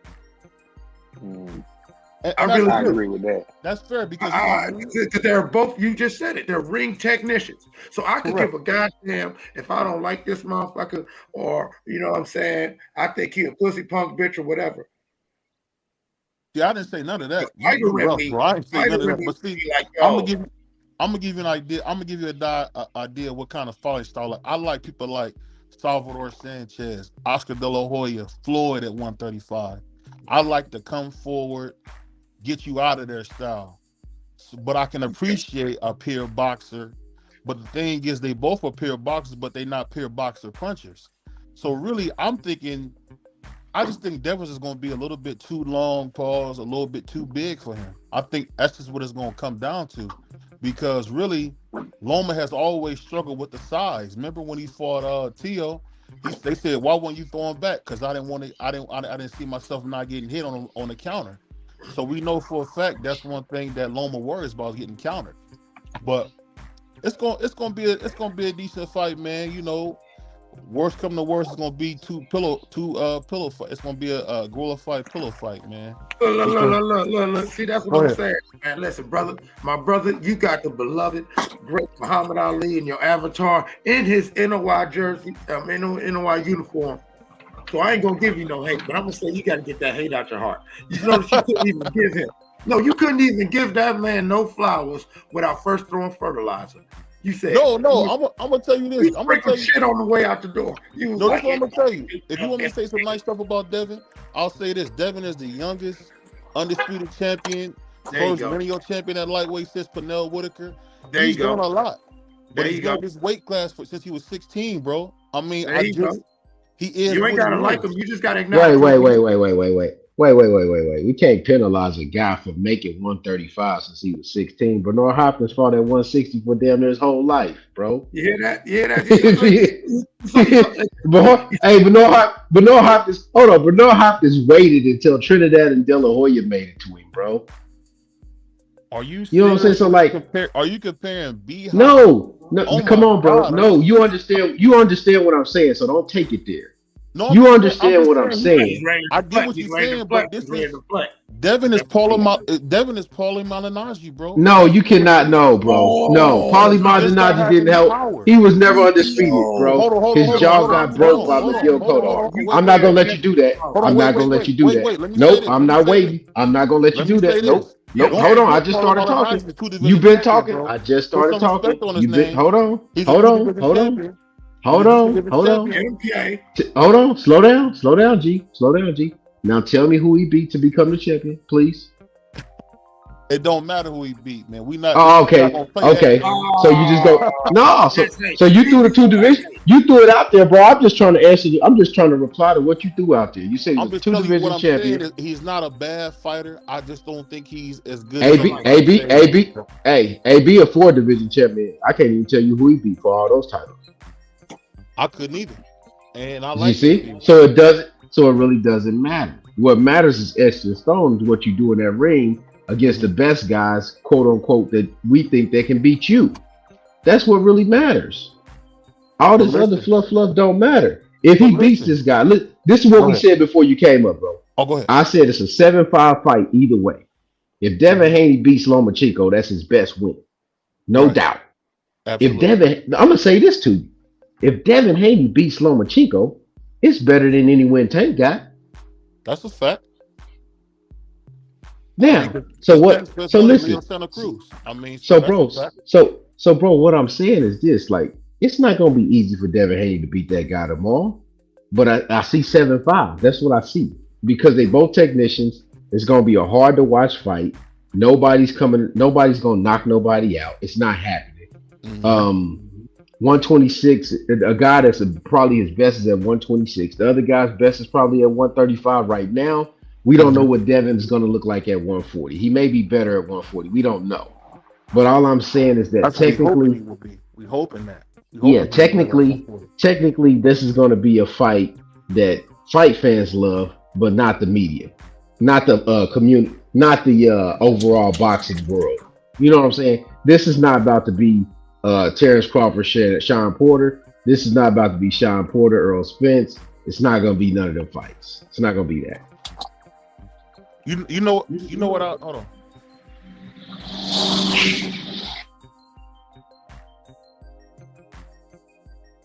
Now, did a car drive by, or did you just sniff a whole lot of cocaine? Nah, he dropped out. He said, "Hold on, man." I don't know why. Ole. I don't know why my partner. I don't know why my partner it thinks that Devin Haney is Poly Malignaggi. I thought that was. I think Devin Haney. Yeah, that's kind of crazy to me. I think he's a. I think he's a lot better than Paulie, and you know, and that's just my. But I'm gonna say this. I'm gonna say this, bro. Like I was telling Clips earlier, what I noticed is when I watch his fights, Devin Haney's not getting the power that he's supposed to get because he don't keep his fucking feet on the ground. His back foot leaves the ground. Watch the fight tomorrow. His back foot comes off the ground, bro. Your back foot can't come off the ground in boxing and you generate power because your foot has to be planted on the floor. Every time Deontay Wilder lands that right hand, his feet is on the ground, bro. Yeah. Every time. I don't think Devin is in there really trying to knock nobody out, bro. I think Devin's in there just to win, bro. If he gets to knock out, great. You know, he knocked out half the people he fought, regardless of what kind of competition he was fighting. But I think Devin just goes in there and, you know, like you said, his back foot, it does come up. I ain't going to disagree with that, but I think he's in there just to win, bro. I don't think if a knockout comes, great. But I don't think that's what he's in there really trying to do. Well, yeah, I don't say he's trying to knock everybody out, but to generate the power that you need to gain the respect, you got to have your technique right. But like Luke your foot Campbell coming. Not Luke Campbell, but didn't Linares drop Loma with like not the hardest punch in the world, but like Marq was saying earlier, Linares clipped Dev really well, and Dev, you know, he did a little move, a little Harlem shake a little bit, but he never went down. And he recovered, and he knows how to recover. He knows how to tie you up. He knows how to make it rough, tough, and ugly.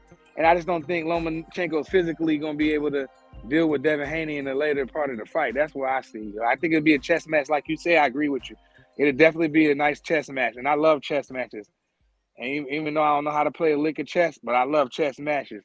And I think this is going to be a good one until Devin start getting them in the end. 7-5, 8-4, I'm cool. I'm cool with that. Yeah, that's all I can see, 7-5. I don't see it being no broader than that. I don't see him running away from this guy. I don't see it. Nah, not at all. I don't see it, bro. All right, I'm finna jump off of here. I just want to jump on real quick, say what's up to Marq Nash and the whole panel, my partner BBO. Yeah, y'all tap in with us, man. We call them the fight too. You know, y'all come check us out too. Yeah, we be over there. We around. We outside. You heard? Yes, sir. Yes, sir. Appreciate it, All fam. right, all right. Peace out, brothers. I'm in a chat though. For sure, for sure. I appreciate you, man. Thanks for your time and Sure. energy. Appreciate you, All right, man. go ahead.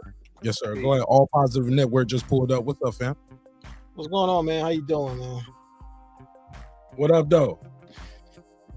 Man, Mark, I just don't know what Devin Haney or Bill Haney did to anybody. I like what I mean. At one point, they had a lot of fans. Now hardly any of the YouTubers like these guys. I mean, what is it? You tell me. Look, man, it's like BVO was talking about earlier. Now, what Bill Haney being boxing's LeVar Ball got to do anything with this fight? Now, he didn't freestyle that for the purpose of the joke on this show. He said that on his show several times. It's like a running joke. Once you keep doing that, you pushing that. You get what I'm saying? Now, what does that man have to do with it? I told y'all on that episode. Some people don't like the dude just because of his daddy. Now, he pulled back up. He pulled back up. Look at him. He like. But when it's like 3, 4, 5, 6, like I can't count how many times I heard him say, Bill Haney is LeVar Ball of boxing.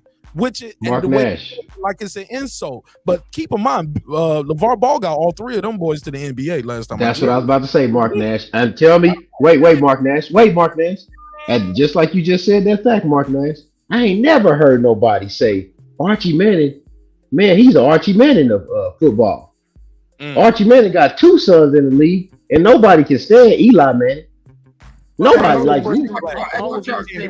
You watch out. That was me saying he the LeVar. You watch out. You will not besmirch the name of the great Eli Manning. He gave us 2 Super Bowls. Okay? You see that? See that, Mark? See how they stood up for Eli that quick? It's a shame.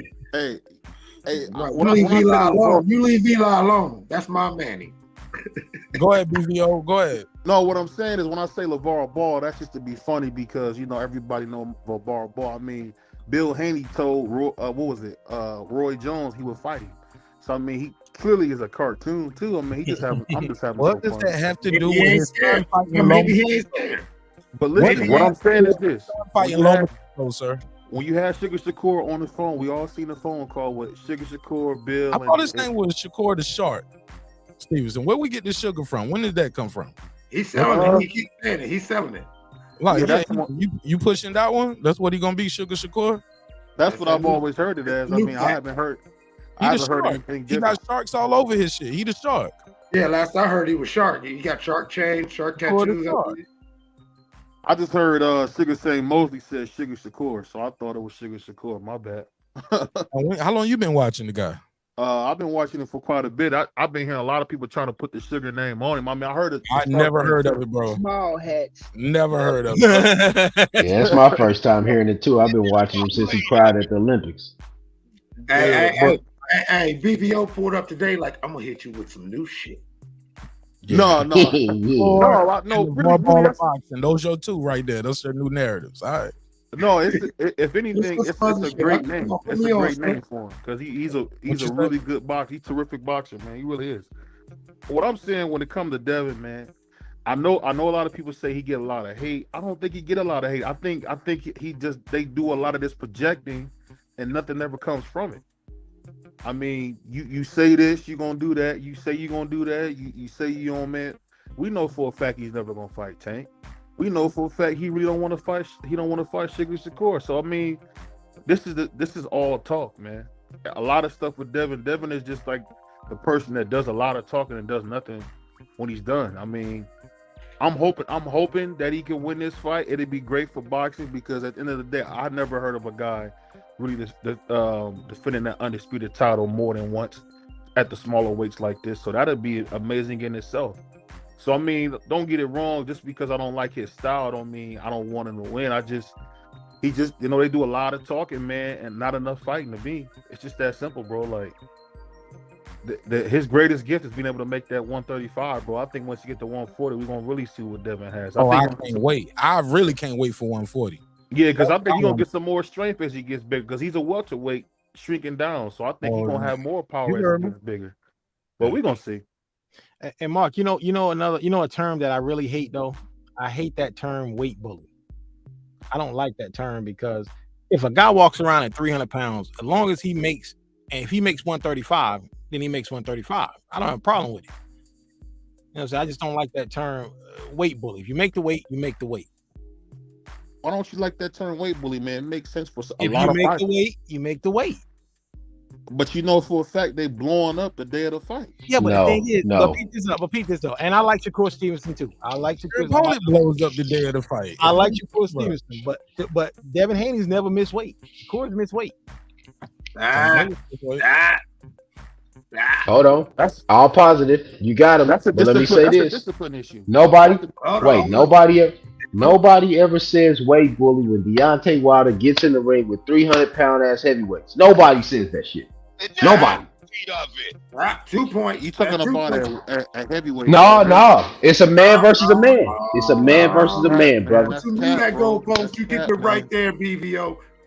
We shooting free throws. Huh? These are free throws. The goalposts don't move. The basket's right there. Yeah, over here, goalposts don't move, bro.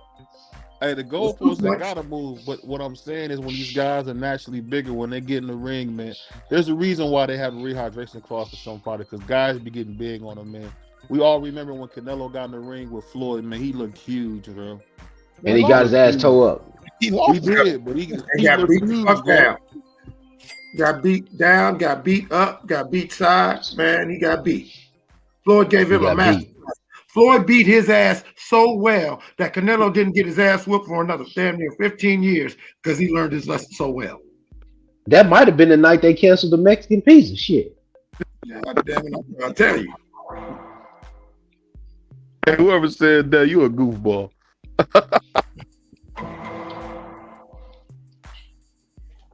But he was a weight bully. Hey, Okay, all positive just got here. Let me ask him this. All positive, what did you make of the shove that's being heard around the world right now? I think the shove is just Devin trying to sell the fight. You know what I'm saying? And I don't like it because he could have probably pushed him down and hurt him, and we wouldn't have a fight tomorrow. But if he wanted to push him, I think he should have just pushed him a little lighter, but he shouldn't have pushed him that hard because he probably, if no one was behind him, he could have pushed him down and they could have used it excuse like, well, he hurt himself on the way down and we wouldn't have a fight. It's just like when Tank pushed Raleigh off the stage. I didn't like that because Raleigh could have said, I hurt my ankle and we don't have a fight anymore. So, you know, I think this was almost this was just as bad because Raleigh really could have injured himself. Yeah. If he wasn't so athletic. But this guy right here, this is a hell of a shove right here. You can see he's blurred up with the shot. And like the way his neck and his shoulder snap back, that's whiplash type shit. It is. I don't like you know what I'm saying? No. That shit is dangerous. That was a dangerous decision right there. But go ahead. Oh, yeah, I'm saying, I didn't like the push, but I do like guys getting in each other's face, a little tight, a little tap push, to sell the fight. But I just think Devin's trying to sell the fight. That's all it is, man. I don't think he's really, because Lomachenko didn't say anything, so there's no reason to be mad. So you can't write that because Lomachenko's the type of person who wouldn't say anything. He's just gonna beat your ass in that ring. Yeah, so that's Lomachenko's demeanor. Mm-hmm. Yeah, he wouldn't say anything. Yeah, that was it. That's all I have for that right there.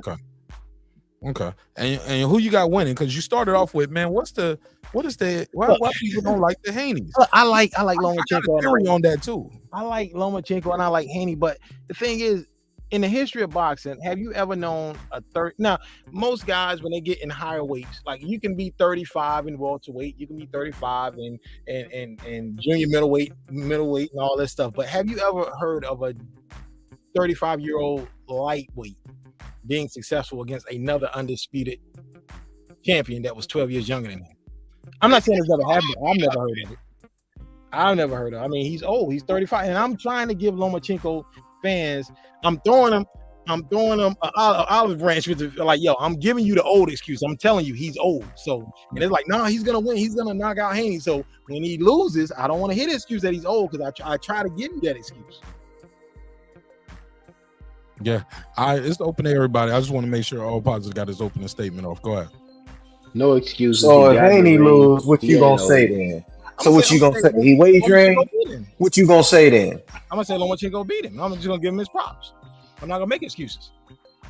Based on the odds, Devin Haney's the favorite. He's almost a 3. He was a 3-1 favorite 2 days ago. He's probably about 2-1 now. give him his props because I picked Rigo to beat Lomachenko. Lomachenko beat him 6 rounds to nothing until he quit in the stool. So I didn't make excuses for Rigo. I mean, I didn't say he was too small. He took the fight. When you take the fight, all that stuff go out the window. You can't make excuses that someone's too small if they sign a contract and they get in the ring.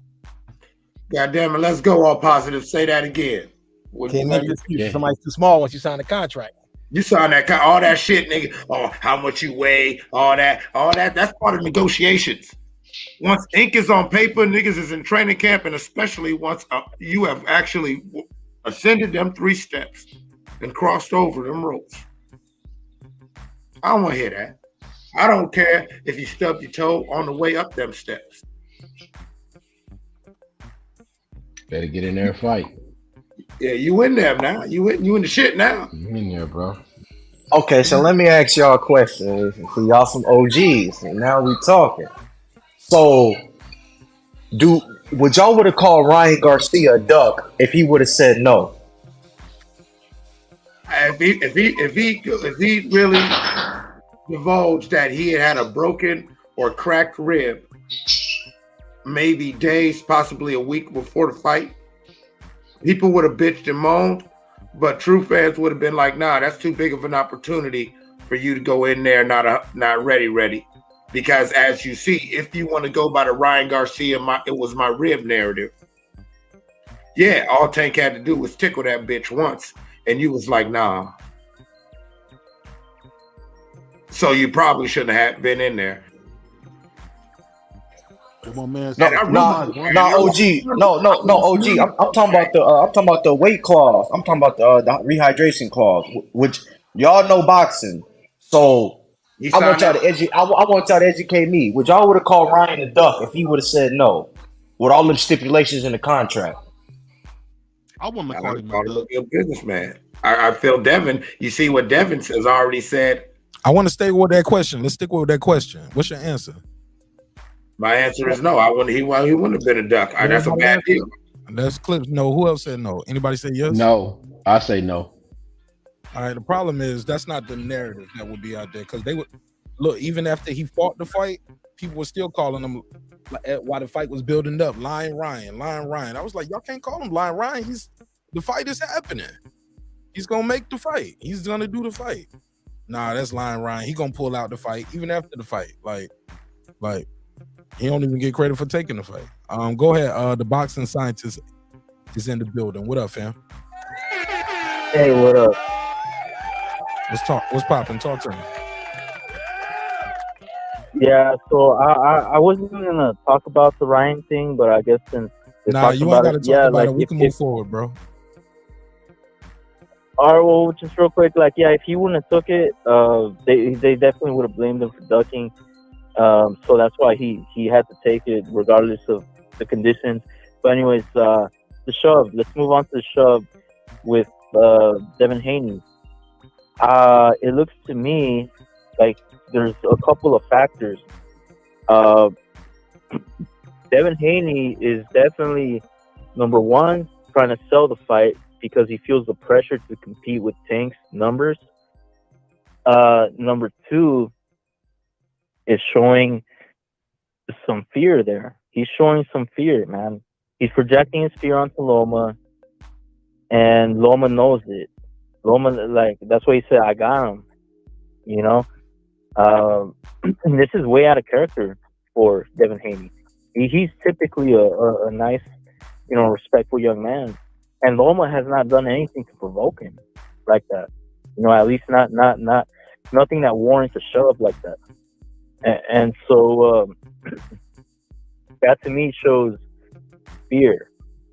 And then all the accusations like saying he's a dirty fighter, he punches on breaks and this and that. If anyone's dirty, it's Haney. All that excessive clinching, So he's the last one that should be talking about it. So because of that, I was leaning towards Devin, but based on the weigh, I was waiting for the weigh-ins because the weigh-ins can be very telling, and this one was very, very telling. Because of that, I'm slightly leaning towards Lomachenko now, 52% to 48% for Loma. Okay, cool. All right. Well, I appreciate it, man. Yeah. This is some news right here. We're just getting in real time. This is as of 10:57 p.m. Eastern. So this is a little over an hour ago. Las Vegas, Devin Haney forcefully shoved vasyl Lomachenko at Friday's ceremonial weigh-in. The Nevada State Athletic Commission is set to file a complaint with its attorney's office for a disciplinary hearing at its meeting. This is according to sources what they told ESPN. Haney, who is set to earn $4 million guaranteed for his undisputed lightweight championship defense. Man, shout out to him. Boy, getting welterweight money, ain't he? Damn. Yeah. He got a $4 million guarantee. All right, let me finish the rest of this part right here. They say he's likely to be fined, sources said. But, you know, these same sources might be the same people that told us Spencer Crawford was going to happen too. So we can put a case on it. Right. You know what I'm saying? The commission also requested a second physical exam of Lomachenko, 17-2, 11 KOs, to medically re-clear him for the fight out of an abundance of caution, per sources, though the Ukrainian seemed unfazed afterwards. Quote, now he's mine. This is what Lomachenko said. He said he don't have the power. He's scared. I see right now, and 100% he's scared. All right, go ahead. And I'm gonna get back to the panel. You got anything else you want to say, Boston scientist? He don't have the power. He don't have the power. You know that. Yeah, I mean that's basically what Lomachenko's saying. You did a pretty good job of imitating him too, by the way. But yeah, man, it just he knows he has him, bro. We've never seen Devin like this. I haven't. I don't know if you guys. I've never seen Devin this much out of character. Well, he's selling. He on pay-per-view. Nash pay-per-view. He trying to sell the fight. Tank Davis pushed somebody off stage. Shit. He trying to. Yeah. But like, Tank Davis. Look, Floyd, grab people by the neck. Don't point the finger in the throat. Like, yeah, we don't see all kind of stuff. I seen Riddick Bowe give somebody the damn a whole left hook right hand.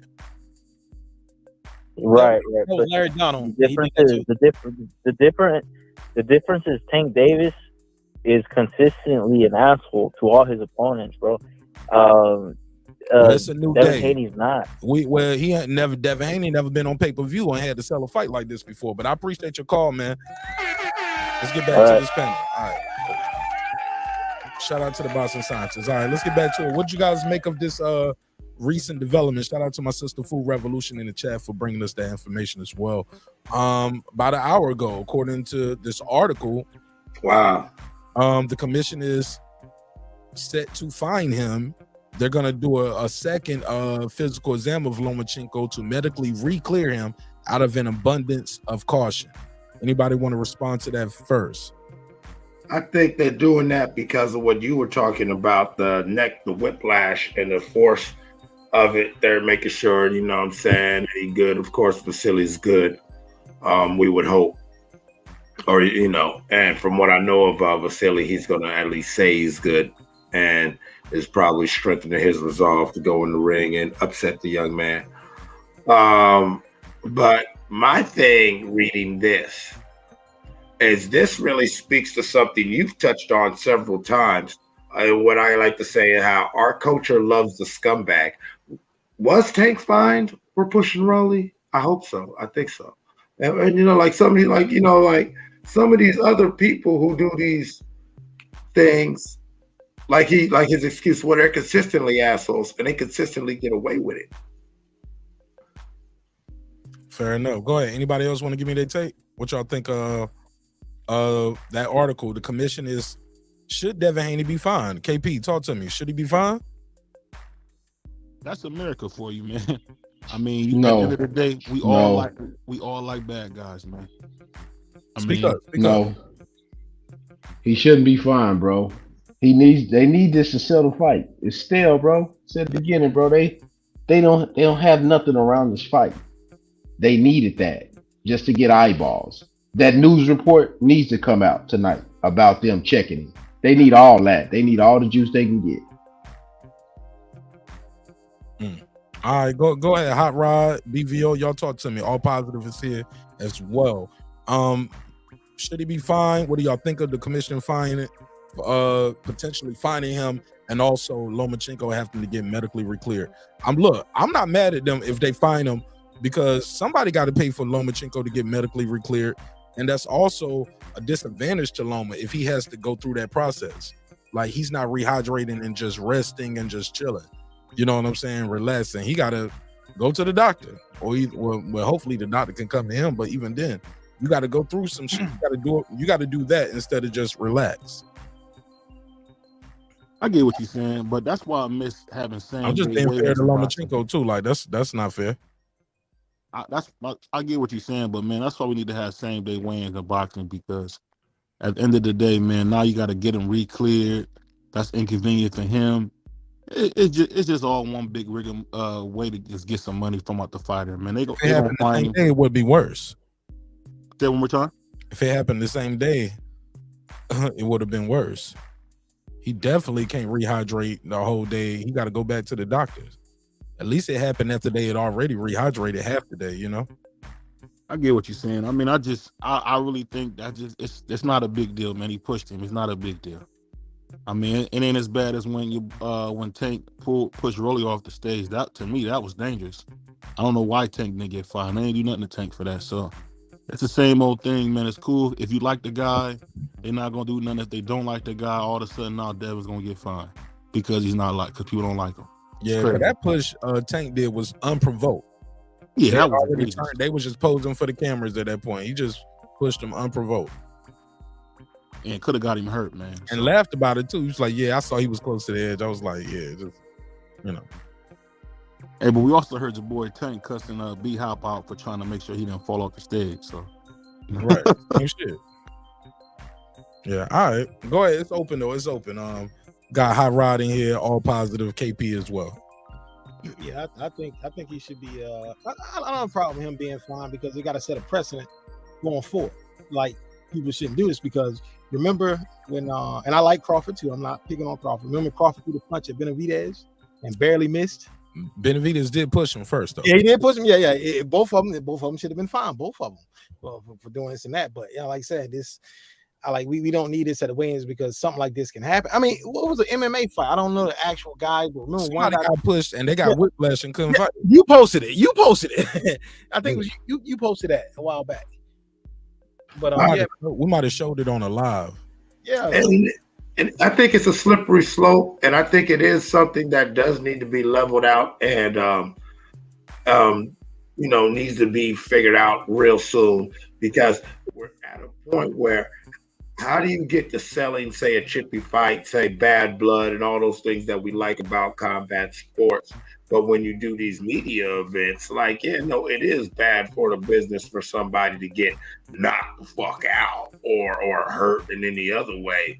But you want these guys kind of to sell the fight. You want people to really feel that intensity and be like, man, I can't wait to be there, because I know these guys are going to give it their all. So I don't know, like, it's weird, because you want it to be real and authentic,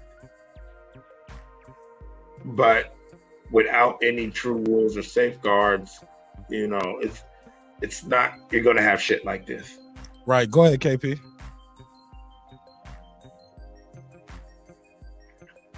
The alternative is WWE. Go ahead, KP. You muted. And that type of stuff is necessary for the fight game. Man, it's almost like we want to take away all masculinity from everything. Man, them dudes has been training for months to fight each other. They shouldn't like each other. If they show too much respect, people ain't gonna buy it. They needed that. They needed it. It's boxing. This is fighting. People been doing that since elementary school, bro. Right. It's gonna happen. When men about to fight, something's gonna happen. Just let it ride, bro. Just as long as they don't punch each other. It's cool. Okay. All right. Hot Rod, you still there? Man, Canelo and Caleb Plant. Them niggas ain't get fired. Fuck. Go ahead, blow the smoke out. I caught that nigga mid-pull. Canelo and Caleb Plant, did they get fined? Not that I know of. And that for sure helped they fight sell. Yeah, So you know what? what's You're the right. difference? I'll take back my shit. Like my only thing is for finding the cost of the doctor's visit. You get what I'm saying? But shit, Caleb Plant had a cut though, didn't he? Didn't he get a? Well, he said it was a scratch. He don't need no stitches. But if He this for sure had a scratch on his face. who paid for the doctor?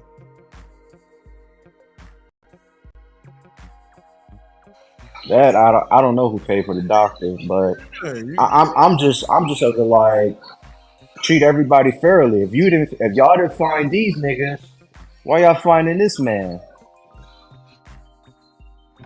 I just really think that it's weird. It's weird, but I understand why they doing it. But it's weird. It's that, like I said, it's that slippery slope that we all, fans, the actual fighters, the commission, gotta figure out what it is, and to where like a real respect and integrity into the sport.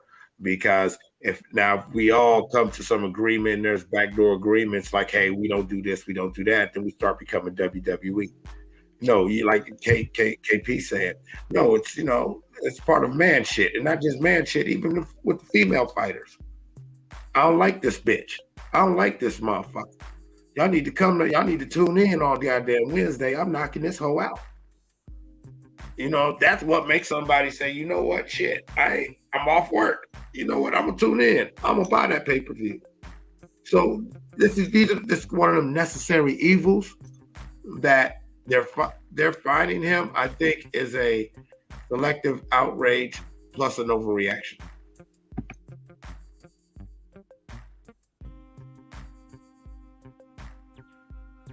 For sure. Go ahead, man. BVO, you still there?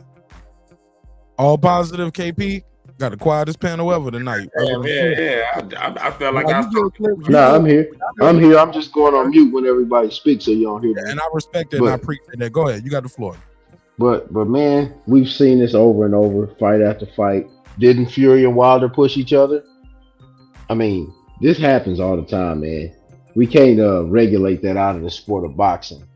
I mean, this isn't basketball. This ain't, you know what I'm saying? This ain't basketball. This ain't golf, bro. So it's gonna happen. Let them do what they do. As long as nobody throw a punch and land on each other before the fight, we straight. They need that.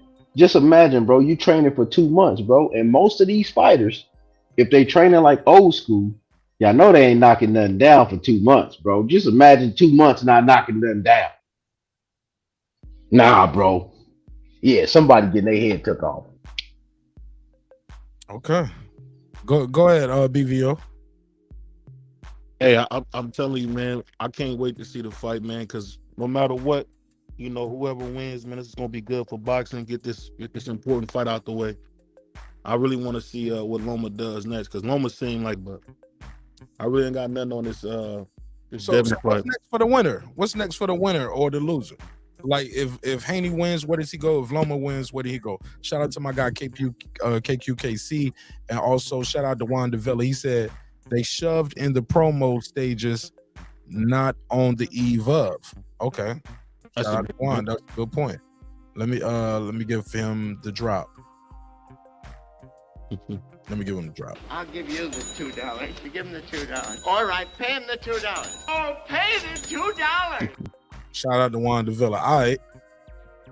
What's next for the winner? What's next for the loser? Because you got Haney losing, right? Who, for me? No. Yeah. Okay, you got Haney winning. So what's next for Loma and what's next for Haney? Like realistic. Like let's not do the fairy tale shit. Like, well, realistically, it's probably the information that we got now. Go ahead. It's probably going to be to move up to 140. Maybe force a fight between the WBO champion, and for Loma, it would be just continuing the fight. Maybe the Frank Martins of the world, if he can get those fights, and just whoever's around. Or I think he would fight Sugar Shakur with or without the belts. So that would be a good fight in itself. I'd love to see that fight. But I mean, they don't have a ton of options down there because unless they fighting some of the young guns, they're not gonna fight no shoes or people like that. I really think a lot of these guys over 30 are cooked, man. We got to see what happens, man. You just cooked, man. I love it. Let's go to all positive. Talk to me. Tell me your pick again. Remind the people who just got here because we got more people just pulled up. Let them know your pick and also tell us who do you have winning and why. I mean, what's next for the winner in your scenario, and what's next for the loser in your scenario? Well, I'm picking Haney for 12-round decision, whether it's unanimous, split, majority, whatever.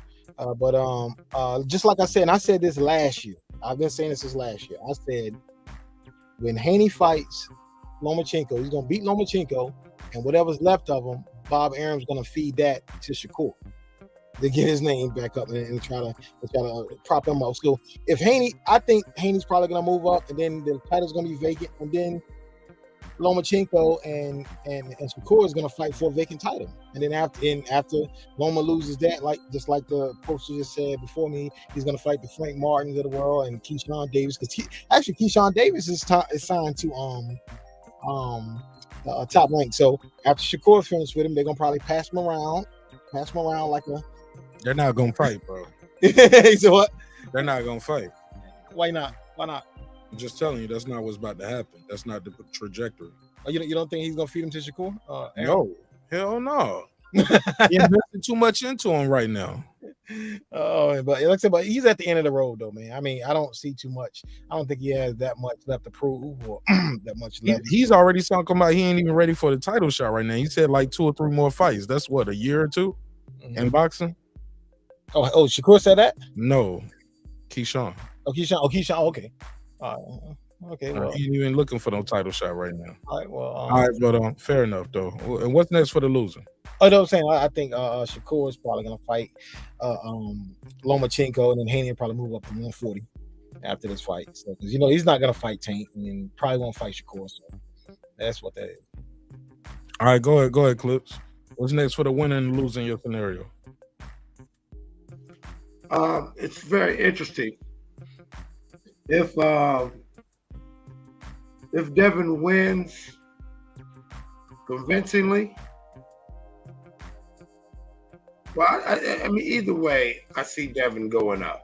I was getting ready to come up with a scenario where he tries to linger around, but no, he's going up. He's going up, and now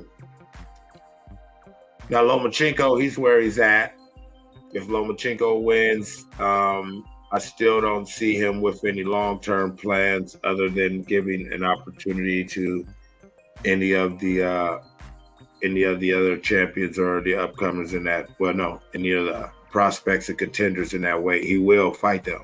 I don't see him ducking, but I see Lomachenko fighting maybe 2 or 3 more fights to retiring, regardless. Fair enough. Go ahead. Hot Rod. When you see this fight playing out, what do you see next for the winner or the loser in the scenario how you see this fight going? Go ahead, Hot Rod. It depends.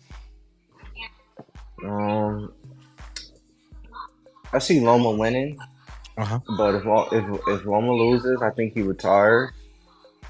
If Loma wins, I think he fights Shakur. Or possibly even Tank Davis. I can see a Loma Tank Davis. Yeah. For Devin, I think Devin win or loses, he goes to 140 regardless. Yeah. Yeah. Okay. Did everybody give me their take on that? Just want to make sure everybody give me their take on this scenario before I move forward.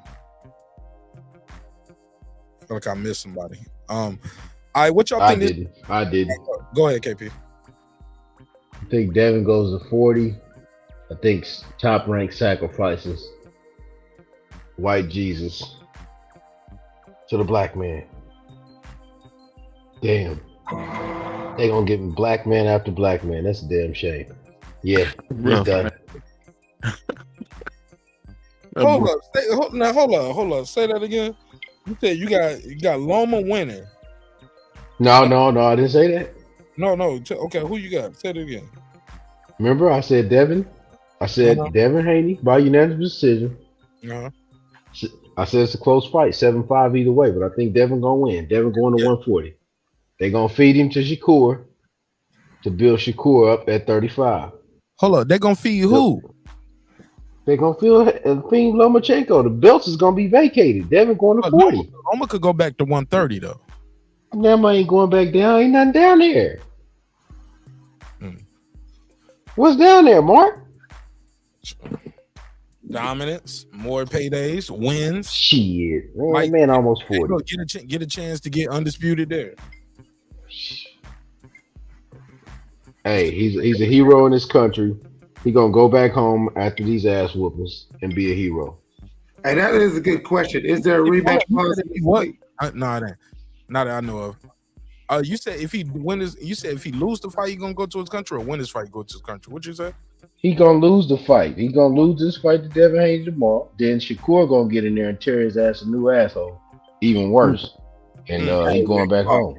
Man, pause, man. Come on, Pause, man. man. He can just win in dominating fashion. He can beat him up. He can beat the shit out of him. I know what you mean, KP. Go ahead. I know you know what I mean. He about to beat the shit out of this boy. Shakur is not Devin. Shakur is though.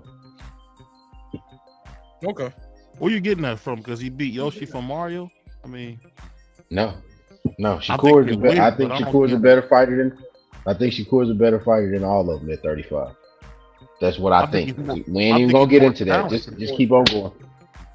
Go ahead. No, we can get into it. Let's go. Tell me why. Why you think he's a better fighter? I think so too. I think he's technically more skilled. I think he's mentally more stable than all of them. And I think he's bigger than a lot of people think he is too. Everybody think he's small for some reason. I don't know why. To the weight, all these dudes been at the weight for years. I understand you saying he's just getting to the weight. When I seen that dude standing next to Terrence Crawford, I said, "Damn, he ain't that much smaller than Terrence Crawford."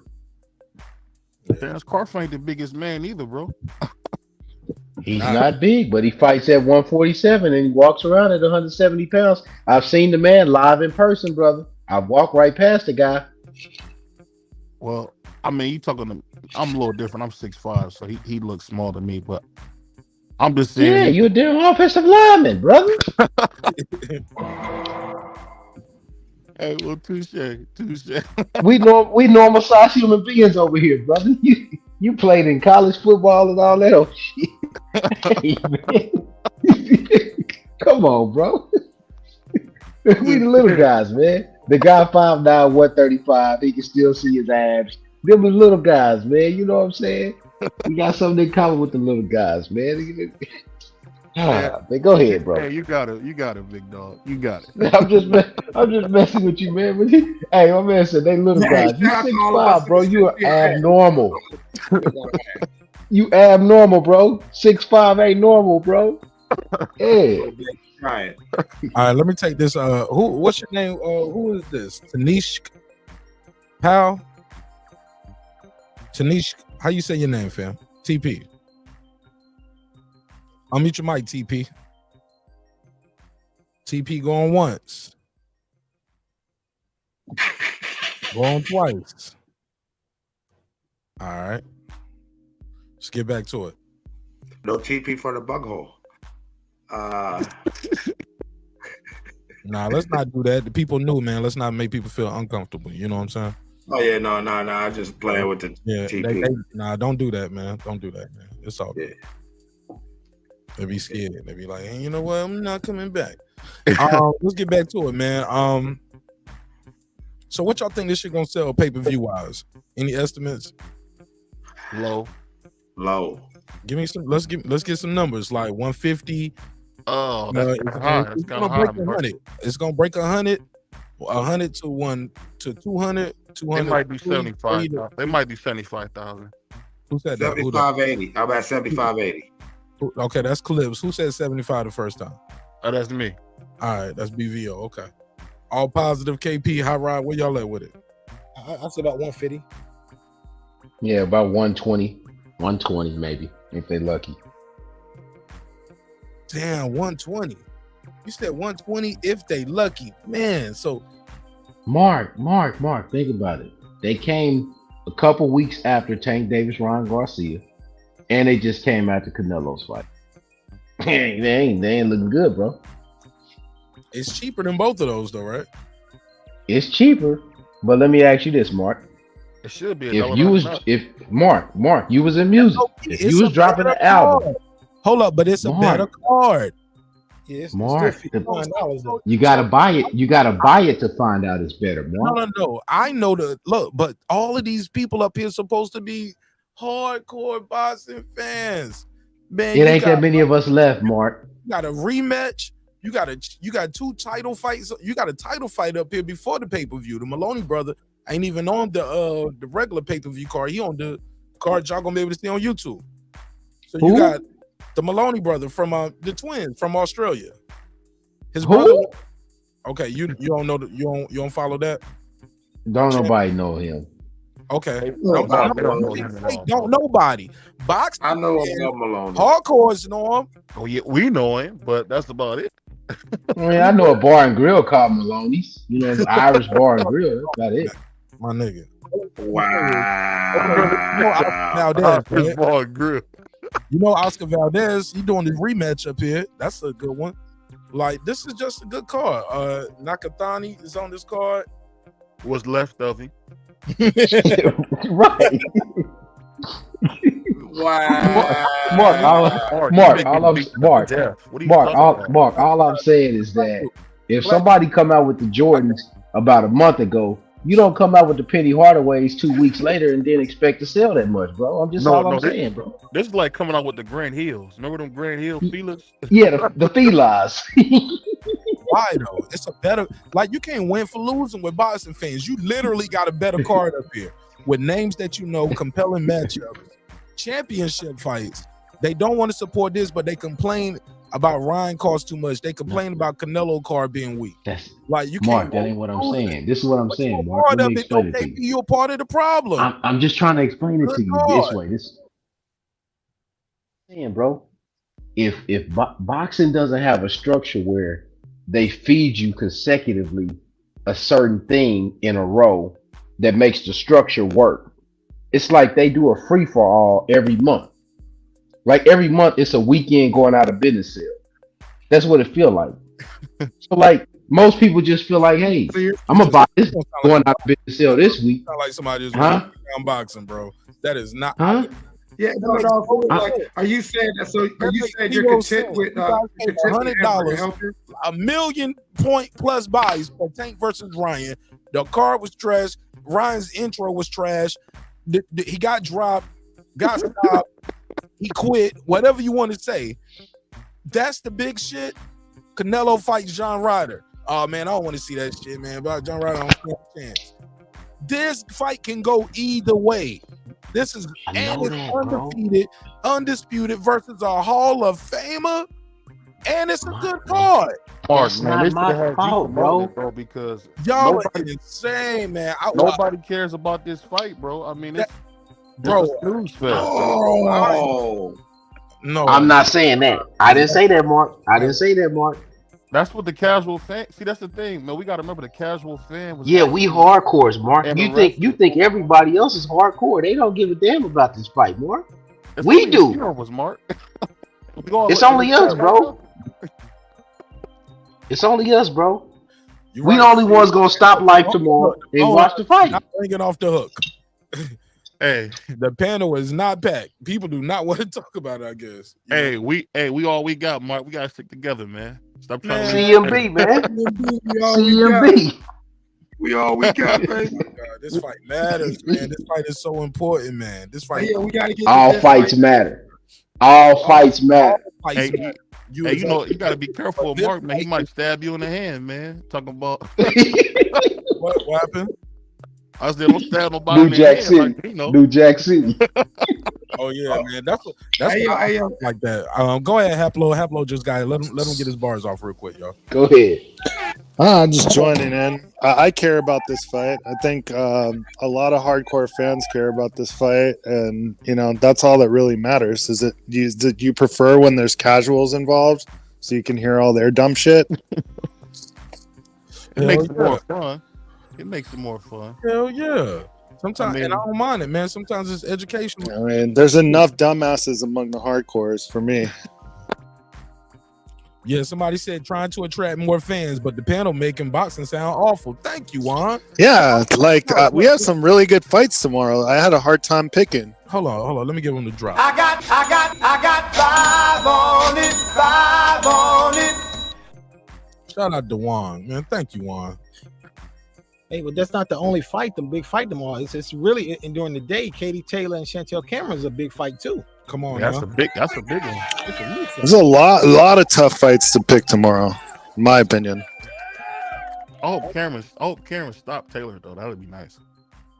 Nah, Cameron's gonna need to knock Taylor out to get a draw. They're fighting in Ireland. She ain't winning. Oh, dang. She ain't winning that. Yeah, that made me pick Taylor. I was leaning Cameron, but I picked Taylor UD. She gonna get a 10-10 round when she get knocked down like Ryan Garcia did. That was some bullshit. Hey, you know what it is though, man, Mark. I say this fight is the first fight in a while that it's a big fight, but it don't feel like it. That's just what it is. It doesn't feel like it. To you. Man, to the whole world, bro. No, to you. You, I'm geek, bro. To you. Everyone else is excited besides you. I want to see the fight too, but this is what y'all missing. It just don't have a pizzazz to it to make other people outside of us say, "Damn, they fight." What? Like I got a pizzazz like Ryan and fucking Tank. That fucking bullshit fight that sucked. Bro, barely any fucking punches. KP, you at a hip hop concert complaining about the jazz samples, bro. Hey, I hear what you're saying. Why you doing that, man? You bringing us down with that shit. Negative Nancy. Hey, yo, Mark, imagine how you feeling right now. Devin Haney, shout out to you. Nah, man, hold on. Let me take a second, man. Shout out to Devin Haney. You know, he's trying to promote. He's trying to do all this, and you ungrateful boxing motherfuckers out here just complaining. This man done dyed his hair. He's so goddamn frustrated. He pushed the nigga and gave him whiplash. He want to bite the nigga face off in the press conference. He like, what do I gotta do? What I gotta do?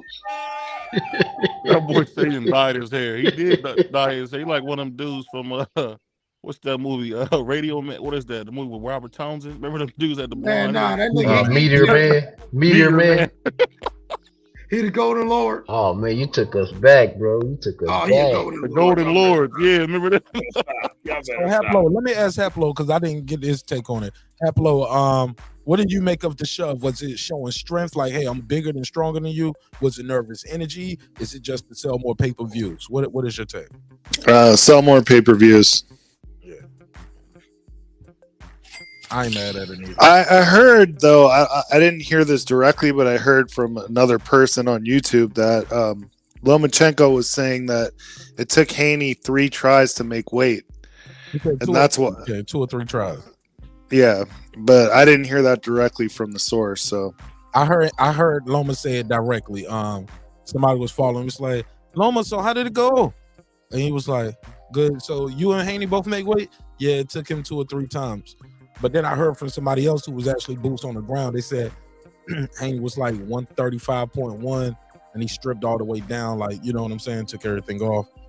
And so he just took gotcha. Yeah, but the push was just, trying to get people excited, I think.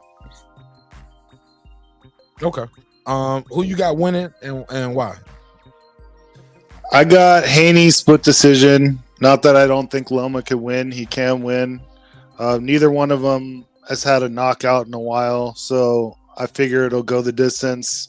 But I think Haney, the same shit everyone else keeps saying, the length, the discipline, the size, and, just the wrong style for Loma. He's got everything that you need to beat a Lomachenko. Even though Lomachenko could still win, I see Haney winning. Okay. And where does the winner go and where does the loser go? Well, depending on who wins, Haney, Haney, assuming Haney wins, I think he should fight Tank at 135. But he'll probably move up and fight, Rolly at 140. Not the Leo, not the Leo. I mean, I'm sorry, T.O. versus Taylor winner. No, I hope the easiest target is Rolly. Like, get a belt. You're already on the map. But I mean, that's not the easiest because that's across the street. That's across. I don't know. Yeah, that's a harder. He's got connections though with that camp though. Through the Mayweathers and all that. He could get that fight. Bro, I don't think so, bro. He can't get nothing. No, that's not happening, bro. Hey, let me ask you this, Mo. You think that's my opinion? I thought you knew more about what was going on right now than that half low. Bro, the side of the street shit is bullshit. If two guys want to fight, they fight. It's just if they don't want to fight, then you hear about the side of the street, or my manager doesn't like your manager, or you're on the wrong network. But when they want to fight, they fight. You gotta remember, Bob Arum said that about Devin Haney at one time. He picked the wrong network. So picked the wrong politics. Yeah. Politics always go on boxing. But hey, who you think gonna bring Devin out, Mark? You think he gonna bring somebody? You think he'll have somebody like Sosa, as good as Sosa was for Tank? Cause I thought that was cool how Tank had Sosa bring him out. I don't give a damn about that shit. I'm sorry, bro. But I really don't even think about who gonna bring somebody out. Well, you just said Ryan had the worst rain walk ever. Like the oldest shit ever, bro. Like that song, ain't that song like 10 years old? Like Chief Keef ain't even popping like that. Like I'm sorry, bro.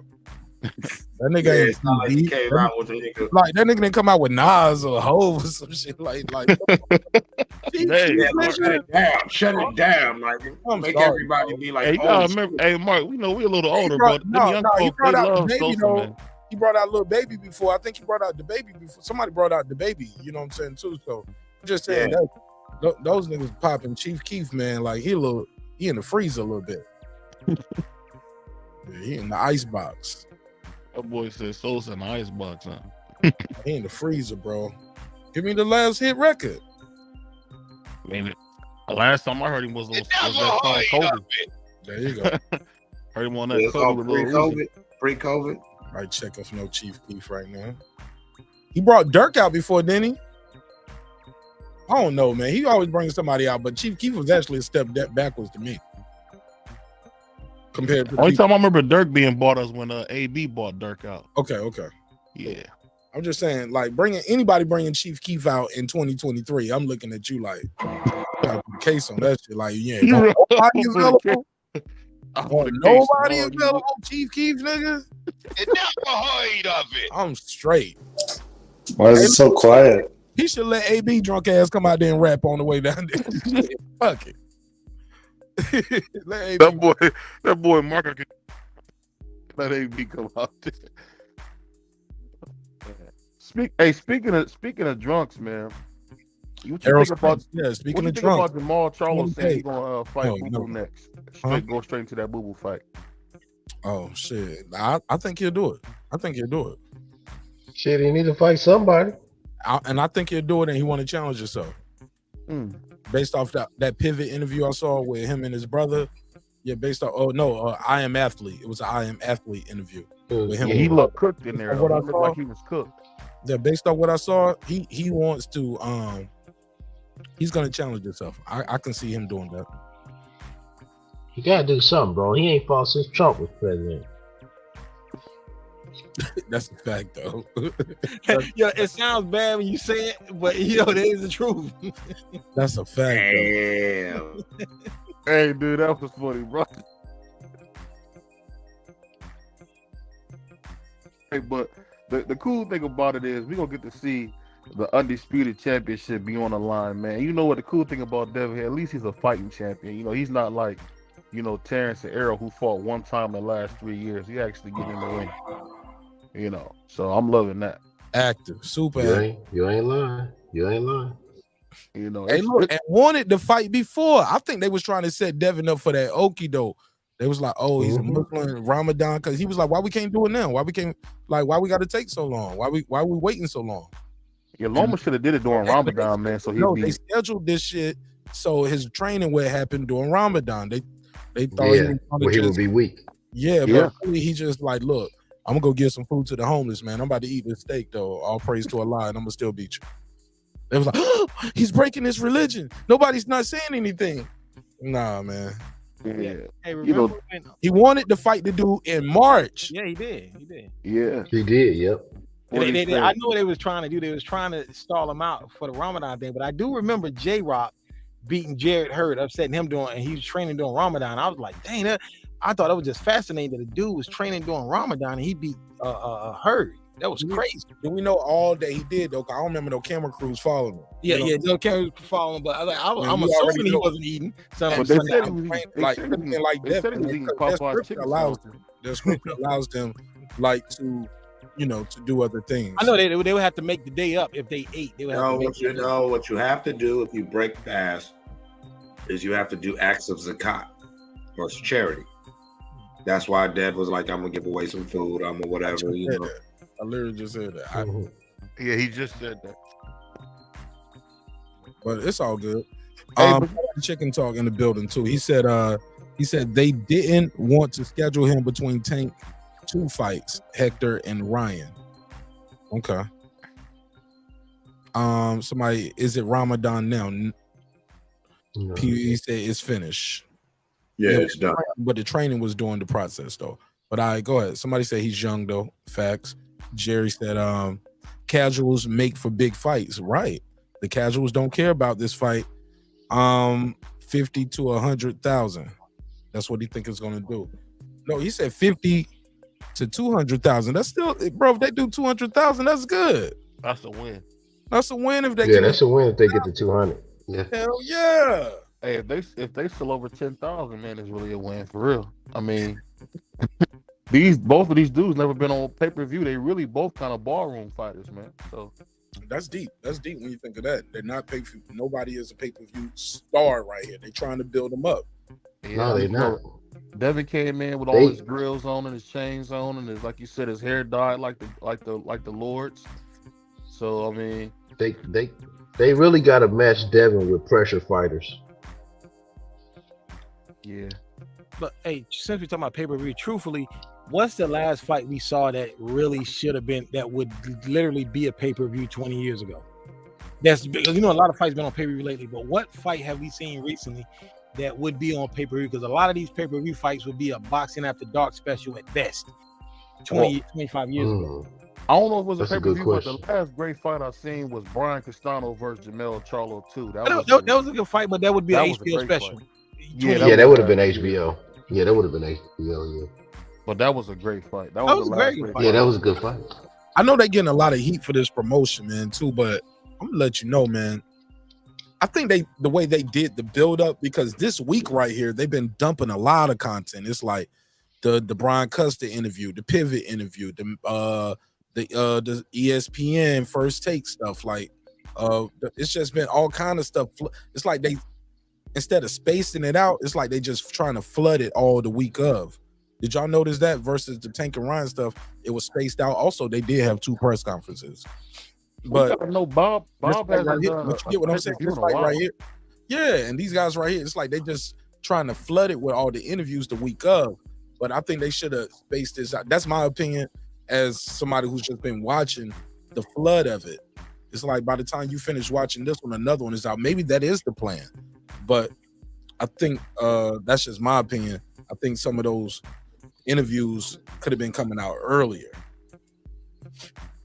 Yeah. I don't know if they were scheduled to come out early and people just did what they did, or they just shot them and filmed them. They did good with the all access and all that stuff, but as far as all of these interviews that's been coming out the week of the fight. Yeah. Yeah, it's like, damn, man, y'all should have had this shit out last week or the week before. But it's hard, man, because Lomachenko's a doggone merman. He barely talks. I mean, don't even know the language. Yeah, he doesn't. Man. And he doesn't have a big American fan base. And then on top of that, you got Devin, who gets on there, talking about fighting somebody 260 pounds so he can beat him. I mean, he wasn't as engaging as I thought he would be. Even when he did the interview with Stephen A, I kind of was surprised that Devin didn't he seemed smart, but he doesn't seem like he didn't kind of pull you in and want to see him fight. I mean, I don't Yeah, know. I'm gonna say this. The thing with Devin Haney is I don't think he has picked which one that he's gonna be remembered as. And what I Yeah. mean by that is he's kind of like at the Andre Ward stage, where they hate him because he wins, but they don't like the way he wins. So he hasn't accepted his villain role yet. Yeah, for sure. He got to be the villain, bro. Yeah, he got to be the villain. You're Well, he don't give a damn when nobody say. He got to be the bad guy. Yeah, because let's not forget when Floyd first came out, when Floyd was fighting on Tuesday Night Fights and fighting on Fox in '96, Floyd was always humble, and he was never like he is now, even on HBO. But I think after the De La Hoya fight, he adopted the role of the villain. This is what Haney's trying to do, become the villain, because more people will pay to see you lose than people will pay to see you win if you're the villain. I think he was doing it before the De La Hoya fight. If you look back, he was telling Chico Corrales, he said, "I'm gonna do this for all the abused women out there." Yeah, but Chico Corrales was the villain. He was one beating his pregnant wife. And that's, they said even before then, even before the Oscar fight, also he took the villain role in the Arturo Gotti fight. It was like, you're right about that. Gotti in his own backyard, he ain't nothing. He a B-level fighter, he a club fighter, and I'm gonna make him look average. I'm gonna beat him up. You're right about that. He did everything he said he was gonna do. And then he was nice after the fight. He was nice to Arturo after the fight. Hell of a fighter. Start blowing kisses and stuff. I mean, I think Floyd played a good role as Money Mayweather when he grew the beard out and was being like, as mean as he could be. I think really Devin really just gotta embrace the fact that people don't like him. He gotta just start saying, hey, I know you guys don't like me, but I don't give a F type thing. But it's kind of weird because he's a devout Muslim, so he's not gonna do too much, man. That's the thing. Well, Ali was too, I guess, right? Yeah, but you gotta remember Ali was charismatic and a great talker, very engaging. We still watching Ali interviews from the 70s, like, wow, this kid was something special. Who you telling? I got YouTube shorts with him now. Yeah, I mean, so that's not even fair to even make that comparison. No, what the religion? I bring the comparison up because when you say that, and Devin has the ability because I've seen him be very engaging before. Hell yeah. Rich Boy was like, he was like, man, I'll beat you. Devin said, man, I'll fuck you up, bro. I'll beat your ass, man. I'll beat you up. You know what I'm saying? And that was a real conversation. Halfway through, I could see like Devin is like, and even when he tells the story, like he messed up a Reebok deal because he broke the guy's jaw. You're like, man, Devin is good, man. He's charismatic, has a smile to light up a room. He stays out of trouble. Somebody got some paper rattling. Somebody count that money. But yeah, man, I think the kid is very engaging. Even when he was talking to Loma and they did that face-to-face, it was like Christina Pancho told him, she said, very clearly, that's what she said, quote, end quote, very clearly, tell me who wins and why. He said, May 20, I win the best, we'll see. He was like, no. Devin was like, no. Who's going to win, me or you?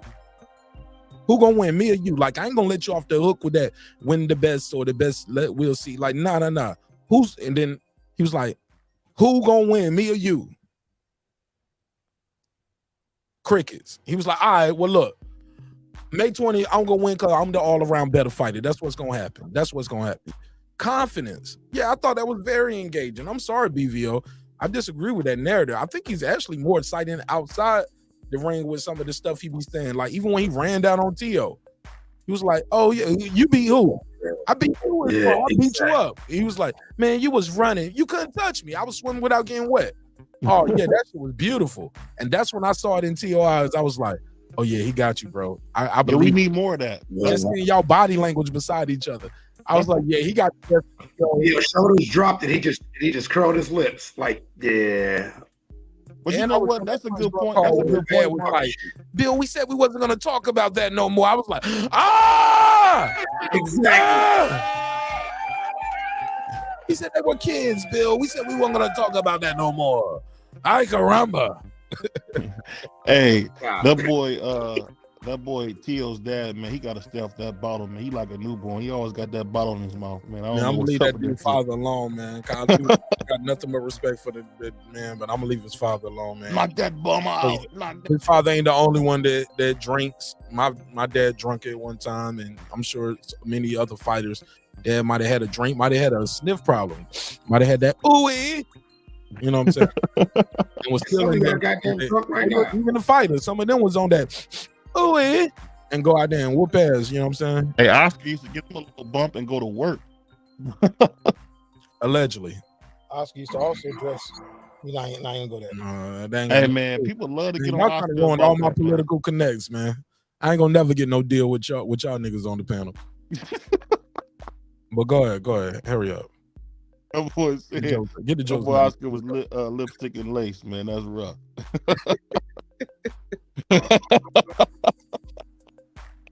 Did y'all see that shirt my man Oscar had on?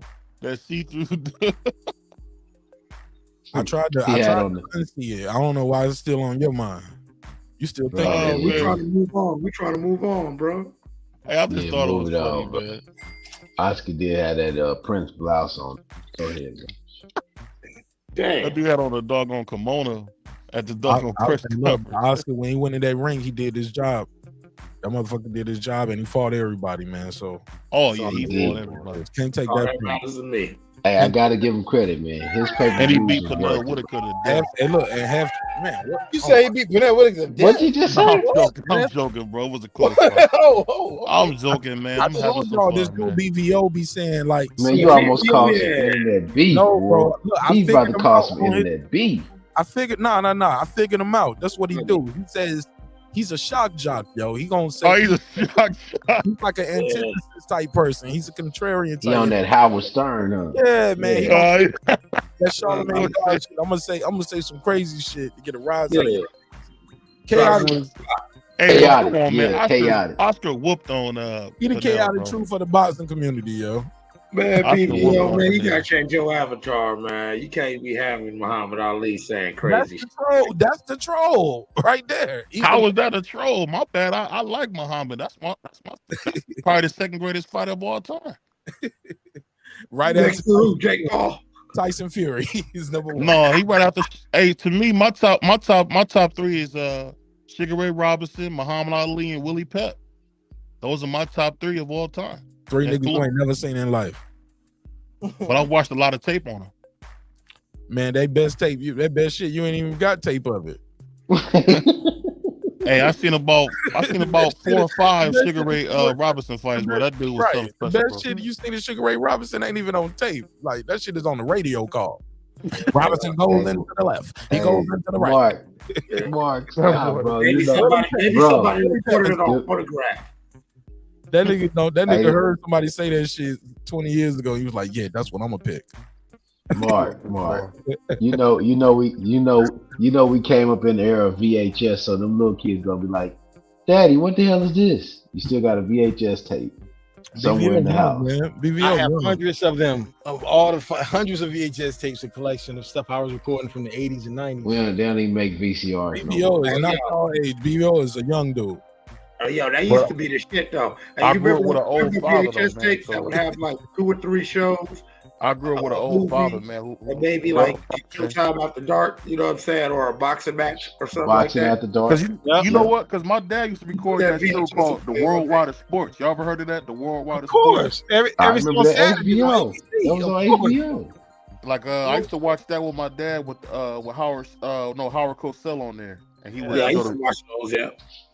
Yeah. You had I mean, NBC you know what? To fights tell you the truth, that's what boxing Hey, I used to get them. is. You know, I had a Sports Illustrated subscription, and so I used to get those tapes that would break down the NFL seasons and everything, and the teams and shit. Yo, I used to love those, man. Oh my Champions god. Forever. They remember they gave out Champions Forever free, but Exactly, yeah. And whoever won the Super Bowl, because I had my subscription, like, so I would get that, before it became a show, I would get that NFL documentary that was showing how they went through the whole year. My boy Chicken Talk said he could beat a Willie Pep. Man, Willie Pep will beat you to death, bro. What you talking about? That's the Like right first now? James Daniels fighter right there, Willie Pep. Like Hey right man, now. people in the Yeah, but chat, one thing people in the about chat Wake Up, can though, always fight better than real fighters. Sandy Just Sandler beat remember him 3 out of 4 times though. Sandy Sandler, it was his kryptonite. He beat Joe Lewis's ass.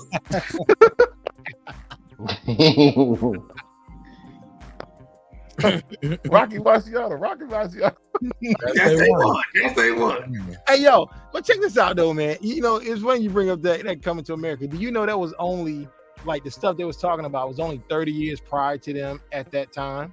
Yeah. And now it's still and Yeah. it's 36 years, like 37 years, 37 years from that time. Original question. I missed the original question. You start throwing a lot of math at me. Say it again. No, I'm saying It's you brought up 67 years since them fights. Let them speak. Clips. You got them goals in your mouth. It's always hard to hear you and That understand. brother It's said the take them worst. gold out your mouth from the mouth. That not gonna sound like this right here, right? Oh, so you in that bad at being time. You can't keep on dating. That's crazy. Like this tonight. It's hard. It's already hard to hear him. That shit even worse. Say that again. What you said about 36 years? I said some of the stuff they was talking about in the Coming to America scene was only like 30 years prior to them at that time, and Coming to America now is like 37 years, 35 years, whatever, from 35 years from then when it came out to now. It's like that's how time. What's the point? What's the point though? I'm sorry. What's the point? You know what I'm saying? How time flies, like how time flies and stuff. Oh, okay. Mark, you rub, bro. Oh, okay. I'm just Man, Mark always doing that. I got my to boy Mark like Montel Montel Williams, bro. He gonna get pissed if you say something different. Shit, I'm just looking at Kevin. I got a Kevin Hart fan. I'm trying to figure out what does this all mean. What does this all mean? Well, you know, it was filmed 35 years ago when they said that. And then 35 years from now, 35 plus 35. Hey, time does fly to I know what you saying, mean, some of the stuff we're talking about, like Mike Tyson, when we talk about that, Bro, that's what old niggas do when they get together. We reminisce. Ain't nothing. It doesn't seem like that long ago to us, 30 years ago, but somebody like that's like 25, they're gonna think it's like 100 years ago to them. Right. But bro, you gotta remember, Right. a nigga And look, 25 is his old favorite somebody fighter was the 17. nigga that was born 100 years ago. Wasn't Willie Pell born in like 1923 or some shit? Man, that shit crazy as hell. That's why I knew he was there. Oh no, Yeah. okay. Boom. Willie Pell born. Jack Hold on, Johnson. Willie Pell born in 1922. So I won't too far off. How about that? Damn. Talk about that's my favorite fighter. That's 1920. 100 years ago, bro. Hey, bro, happy birthday to Malcolm X, man. He would have been 98 today. Oh yeah, man. Yeah, rest in peace to Jim Brown, man. Damn, bro. Yeah, rest in peace to Jimmy Brown, man. 87 years young. Absolutely. Chicken tall, you tripping, bro. You ain't beat no Willie Pep. Hey, Willie Pep, Willie Pep now he go to his grave, dig him up, and whoop out the body, but you ain't like in real life that ain't happen. Hey, that's sick, bro. You said dig his body. Right. Yeah, that's how he gonna win. That's how he gonna win that fight. He gonna go in there and beat up the cats. Beat up the foot. Somebody gonna drop by the cemetery like, what the hell he doing? Hey, I ain't had this much fun on the panel in a long time, bro. This is funny. Welcome home, bro. Welcome home. Yeah, this is what happens. This is what happens when hardcore fans Coming do, to America bro. was That's 30 what we years do. ago. And Willie Pep was born in 1922. Never forget that. Hey, that's like when All a these dude told numbers, me. math, nigga. Math is motherfucking fundamental. Goddamn, just like reading. Gotta know your numbers. But yeah, man, I don't know. I think as far as this fight, what really bothers me is you brought it up, and I didn't even think about it until you brought it up earlier in the show, Mark. We got a pretty good undercard. We got a pretty good undercard in certain fights that, you know, got a title fight. You got another title fight up there. Yeah. That won't even be on pay-per-view. I didn't know it wasn't even on pay-per-view. Yep. They're trying to give the people what they want, and what do you motherfuckers do? You ungrateful, dirty motherfuckers. I'm putting cases on all you. Oh, you man, I swear to God. Hey, Mark, you need that other drop from New Jack City. You need to drop where you need the training day. The training day. Them. You know them. Akeem Akbar, the pretty nigga from the bank. See, they was gonna threaten my kid. I can see Mark doing that. It's bigger than me. Nah, Clips, you know which one he need? He needed that other one the other night. He needed Tupac and Juice. This nigga scared. You better stop. You better stop. Nah, I'll just let y'all say it every time. Hey, we gonna mess up the quality of the show, man. We bringing the property value down. Let's bring the property. Man, you gotta wait. Nah, man. Wait till members only, man. Wait till the kids. Members only, man. Members only. Wait till members only, man. You damn right. Yeah, Don't I was wondering why you was talking like that all night. It's the damn teeth, man. That shit is not good. Teeth. I got a new top. I got a new top set. I got a new top short tonight. Mark, That boy sound like Crusty Black out there, don't You ain't adjusted to speaking with him yet. Yeah, I know. Yeah, Stop going to the Hey, mall, look man. clear. Get them grills, bro. You gotta go to the dentist. I'm not talking like that. It's right. Bottom like that. You say? What's them niggas who used to talk like that? Them old mobsters back in the day. He sound like that. yeah. Old Gambino family cats and shit. Jagger Robinson was the actor's name. That's the actress name. You saying? Yeah. Humphrey Bogart. Yeah, Humphrey Bogart didn't do that. It was Jagger Robinson. He always played the villain. Yo, this nigga Chicken Talk is still crushing Willie Pep in the chat. Man, let that man rest in peace, bro. Damn, Chicken Talk. Lazy. You better chill out, Chicken Talk. Willie Pep probably got a grandchild or somebody out here. Lee, man. Let's let Willie, you know what's funny, man? People don't look at their history, but man, people like Henry Armstrong, yes, you know, Willie Pep, man, them dudes were like innovators of what we see today. Well, what Henry Armstrong did and never be replicated again. I get it. And look, so I get it, but in the same concept, if you look at basketball, like when I talk to a dude my age, I don't expect them to say Dr. J is in their top 5. You know what I'm saying? Unfortunately, I think he is, but Dr. J was one of the innovators. You know what I'm saying? Yeah. George Gervin. Bro, who said it? Iceman. Somebody said it the same. Yeah, you know who was the original innovator? Gervin, though. But you get what I'm saying? Yeah. So when I hear people say it, sometimes maybe I'm not giving them enough credit, but I feel like they're trying to give me an answer like a purist would do. Like, okay. Especially you say all of that, but then you sit up here and you shit on Devin Haney. Like, you gotta appreciate what he do. It don't go together. It don't make no sense when Willie Pep is your favorite fighter. No, I didn't say Willie Pep was my favorite goofball. He one of your favorites. I said he's one of the top greatest of all time. No, you gave me you literally said this is my top 3. Yeah, my top greatest of all time.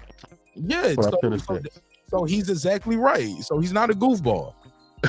Well, my favorite fighter of all time would be Oscar De La Hoya. Mr. Lipstick and Lace. He won't even in your top 3 just then of all time. Mr. I don't put him. How does that make sense? They both can't be true. He's not in my top 3. Vibes up here, fam. He can't. A lot of vibes up here. I got to put a case on you on me. Listen. He's not in my top 3. Man, look, bro. Before you leave this neighborhood, you're gonna be reprogrammed with iOS 23. I don't know what you came here with. In 5 more minutes, his favorite fighter of all time will be Butterbean. You a goofball, man. Butterbean. my man BVO said, I came for the jokes and the entertainment and the trolling. He ain't come. Yeah, we glad you're here though, BVO, bro. We welcome you to the panel. Hey, you know why you like to the channel, bro, to the neighborhood. You getting initiated tonight, though. Hoover Deuce. We about to put him on. Last time y'all did that, all positive left, and he ain't come back for a month. Hey, Ray. Man, I'm here, man. I've been back, man. Yeah, I've been back, man. No, you ain't, nigga. You see how his voice just popped in like that? Hey, it was funny. It was funny. Your boy Marq tried to roast me like out of nowhere. I'm like, this guy. He ain't expect me to come back. What you mean? Nah, that's type of he do that sometime, bro. You catch him on the wrong day, man. He get you. Look, I didn't know he used the word goofball so loosely, and that's just one of his things. He don't mean nothing by it. So I'm in the chat on his show, and he was like, "Oh, I'll cook you on this goofball." Or Mark Nash, you're a goofball. I was like, "What?" I was like, "What that link at though? What that link at though?" I'm like, yeah, nigga, I do this now. You want to have a roast session? Hey, look, KP. By the end of it, then it was like, "Okay, I can't out joke you." So Oh, I ain't say I can't out joke you. Then it was like, "I can't out joke you." So let's just give that box. This dude's lying. Can we take the video? Can we just be friends, brother? Hey Brother. man, my man Hold on, Red hold on, hold on, Brandon, hold on. bro. I didn't say you could. I couldn't out joke you. You Hold didn't up. get me though. Wait a minute. Wait a minute. Did you take the video down? No, I didn't take the video. That's a quote, sir. He That's a said, quote. "Did you take the And you want to bet a video dub down?" on it? Nah. And When you we planted talking that video. Mr. BVO, I'm beat Hey, that hey, boy. hey, what did Floyd say? What did Floyd say? I took a lot No, of big shots, no, man, but Mark, it's no, okay. no, Mark, you got it wrong, man. I He didn't said get he mad. beat that boy. He said he beat that boy. No. And Mark, No. He was like, I can't out joke you, man. That was cool, but hey, look, the whole time his coach was like, let's keep it boxing, y'all. Let's keep it boxing. I was like, nah, you wanted this Help shit. him. Help him. Hey, look, he kept calling Salvador Martin, and Salvador Martin Sanchez. Oh my man Mark said this. He kept showing me pictures of him with fur coats on, his glasses on. He like this. Everybody because knows I how was I roasting look. him so bad. He was like, well, cut your camera on. I want to see what you look like. All right. I was like, nigga, they know what I look like out here. I want to see what you look like. What you look like? Cut your camera on. Cut your camera on. No, he was like Freeway with the beat. He was like, yo, put a beat on. He was like Freeway. Yeah, I cooked him. But it's all good. I cooked him. That's nuts. Hey, man, bosses take losses, BVO. You'll be all right, man. Stay off that bullshit. Yeah. Hey, what my man Floyd say, man? I could take a loss, man. In and outside the ring. But see, that goes back to what we've been saying, man. Like the whole Devin Loma fight is so boring. All we could do is Get off this Devin hate, man. We gonna stop. Let him talk. Clip. Go ahead. I'm just saying, I'm not hating on Devin. I'm just saying, like, that ought to tell you how unexcited we are about this fight. We wasn't doing none of this when Tank was fighting Ryan. Because y'all was running Tank. Because Tank is a star. He's never fought a Loma though. Like, come on, man. No, he had. But listen. Look, He never got knockout power. Devin, a guy with no knockout power, about to fight Loma. But let me ask you this, Mark: when in the world has the pound for pound king ever been the best fighter? He hasn't always been the best fighter. He's the most popular. It's a popularity contest. But usually those guys have fought guys like a Loma already. Like the torch was passed because you beat the guy. You get what I'm saying? They beat the guy to beat the guy. Yeah, but I mean, I think they never beat the guy. To me, Tank's biggest fight, people don't agree with me, is when he beat Pedraza. I thought that was an amazing performance. Absolutely. Incredible. But it's been like what? It's been a few years since then. So that's the thing.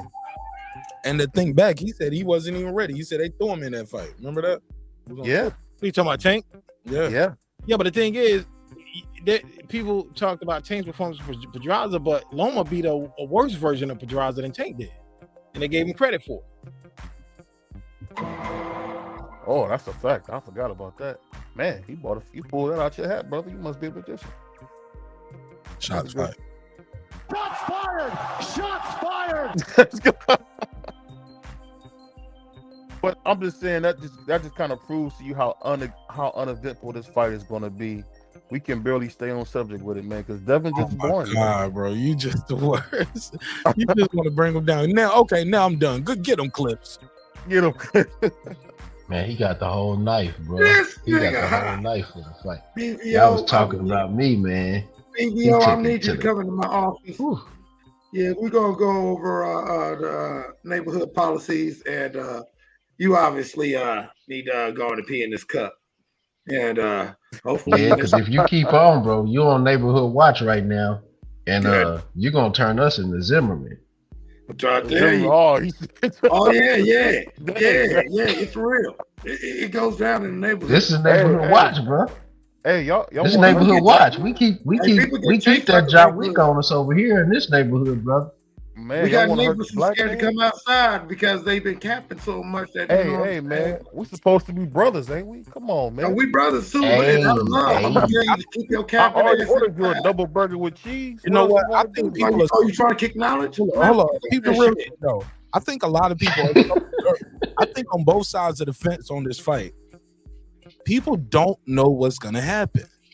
You don't really know. You think Devin's going to win if you're rooting for Devin, or you're hoping for him to win, or vice versa with Loma. But you don't know. This fight matters like a lot. This fight is very intriguing, and I think people don't know. That's why I think a lot of people are scared to actually give their pick on this fight, because they don't want to be like, well, I guess wrong. So people gonna be like, well, you don't know nothing about boxing because you picked Loma and Haney won, or you picked Haney and Loma won.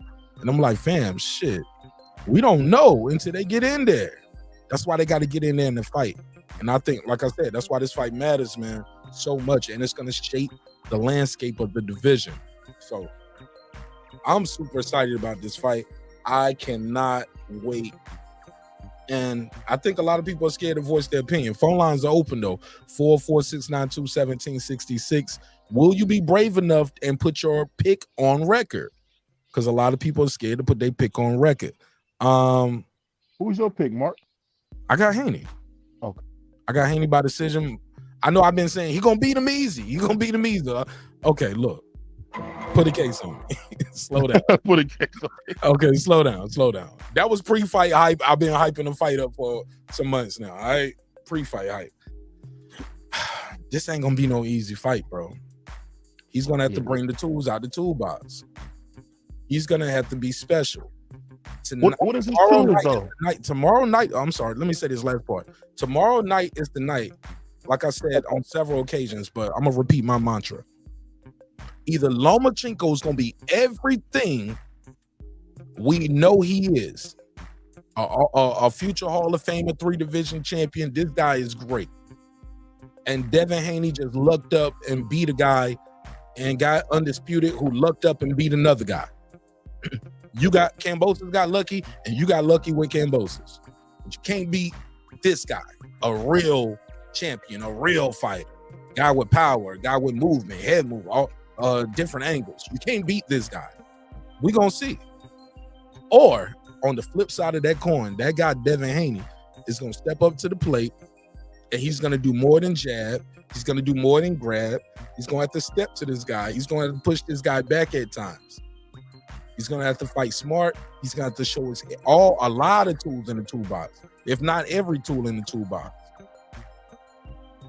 He's gonna have to right there over the jab, hooks, right hands, body shots, movement, clinching them up, spinning them around, push him off, hit him on the break.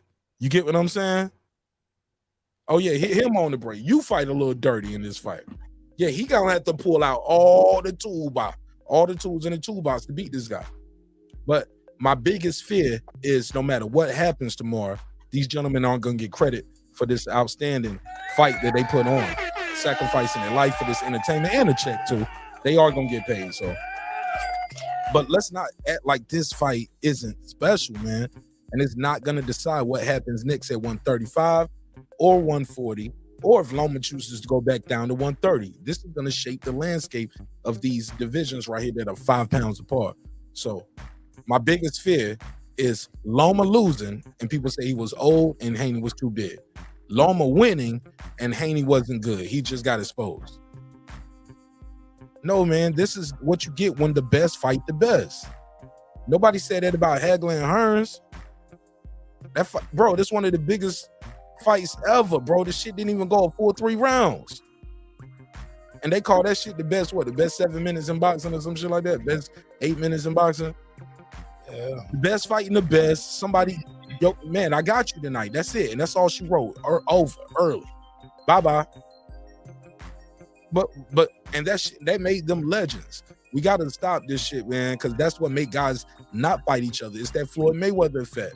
You get what I'm saying? And if you lose, you got exposed, or you want that good, or you trash, like, man, that makes dudes not want to even fight.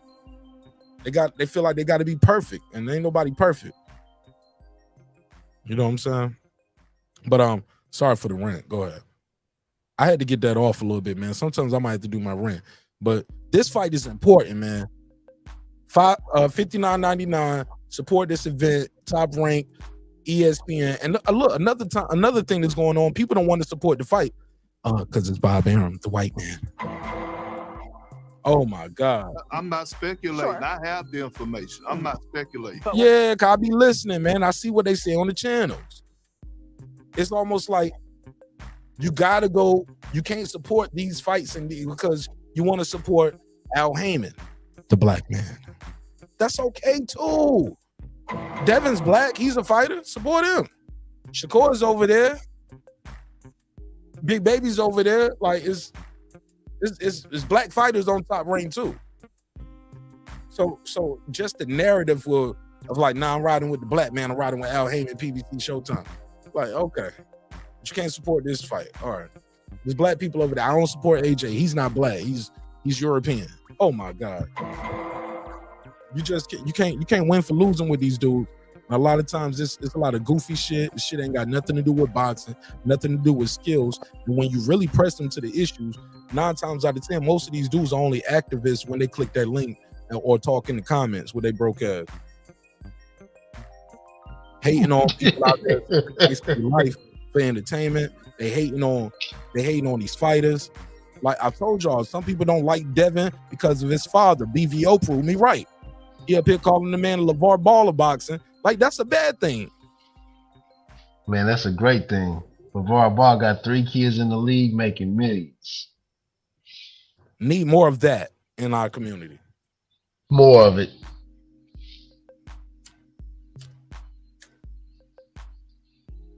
Hey, could you imagine if Earl Wood had like 2 Tiger Woods instead of just 1?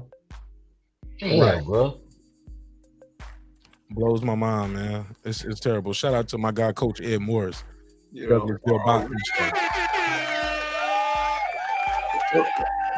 the great man Richard Williams. You know what I'm saying? Yeah, Richard Williams, bro. The 2 daughters. Imagine if all them daughters played tennis. Yo, but the thing is, one of his daughters was a doctor too. Exactly.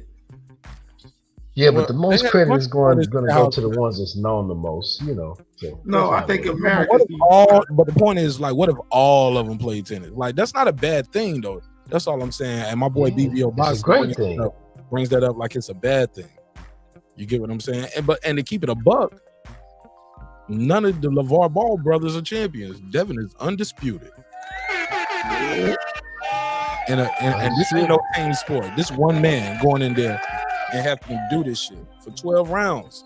Did it twice against a guy who beat, man, I'm going to just ask y'all this. Let's keep it a buck. Is Loma better now than he was when he fought Tio? I don't believe so. Is he faster? Is he stronger? I don't believe so. All I know is he older. That is a fact. That's the fact. He's older, bro. Yeah, you can't dispute that. He's older and has more rounds on him. Hey, when you started this show, I was a little bit younger, and every time I get a little bit older, no, bro. Yeah, and then he went to war too. And I'm just curious: is Teofimo a better fighter than Devin Haney? Like, my boy, I think they're very close. No, I don't think he's better. I think they're very close. No, I don't think he's a better fighter than. I don't even think they're close. Devin Haney barely loses rounds. Tio barely wins rounds. Say that again. I said Devin Haney barely loses rounds. Tio barely wins rounds. Back. You got the mundo. Who got the better chin, Loma or Haney? I think based on history, you got to go with Loma. Yeah. No, because Loma got no, it's who you fight. It's who you fight, and whether you fought him, win, loss, draw, knockout, knockdown. They fought the same guy. That guy knocked him down. He didn't knock Haney down. Right, and we all agree that it was a better Linares against Haney than it was against Loma. Older, but better. Go ahead, BVO. Oh, he quiet. He's somewhere He right might now. have fell asleep over here. No, he's looking for a Nat Turner avatar now. Nah, he feels some way about that LeVar Ball shit. He know that shit was crazy. You know you just talking shit, man. It's all right. But it's all good. We put him on the spot, telling him that's bad for the community. That's all it is. Yeah, you do it again, we're gonna take you in front of Judge Joe Brown. These black men are not here tonight to be played with. They are here tonight because they want to change in their life and they want to change in their community. We're going to change this YouTube box community, Lisa Bells, one show at a time, sister. We're going to change the community. Man, bro, look at one. I'm going to show y'all one of the comments somebody left on my shit. Bro, somebody was like, you going to lose tonight, nigga Rito. I was like, bro, he ain't even fighting a Latin dude. They saw a black dude. You know what? Dude typing on my American YouTube channel is rooting for the Ukrainian. Like, so even that, look how we don't stay together. I thought it was USA.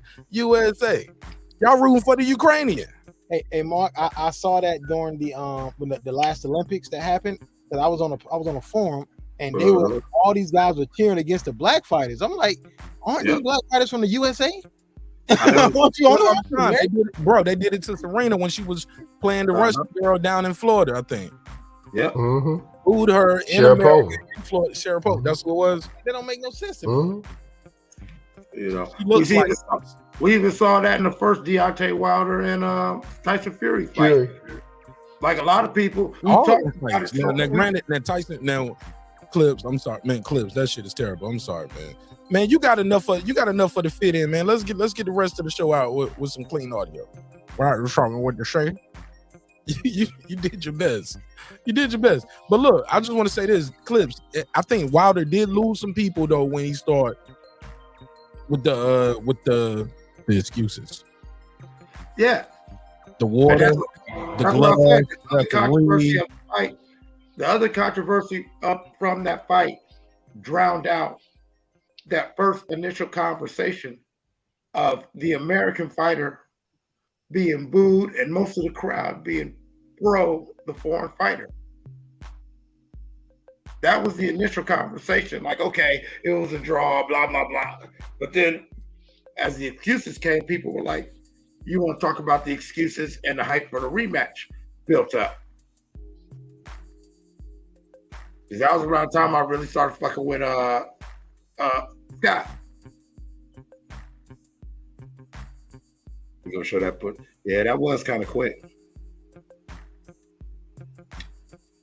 But look at this comments though. Look at what dude saying.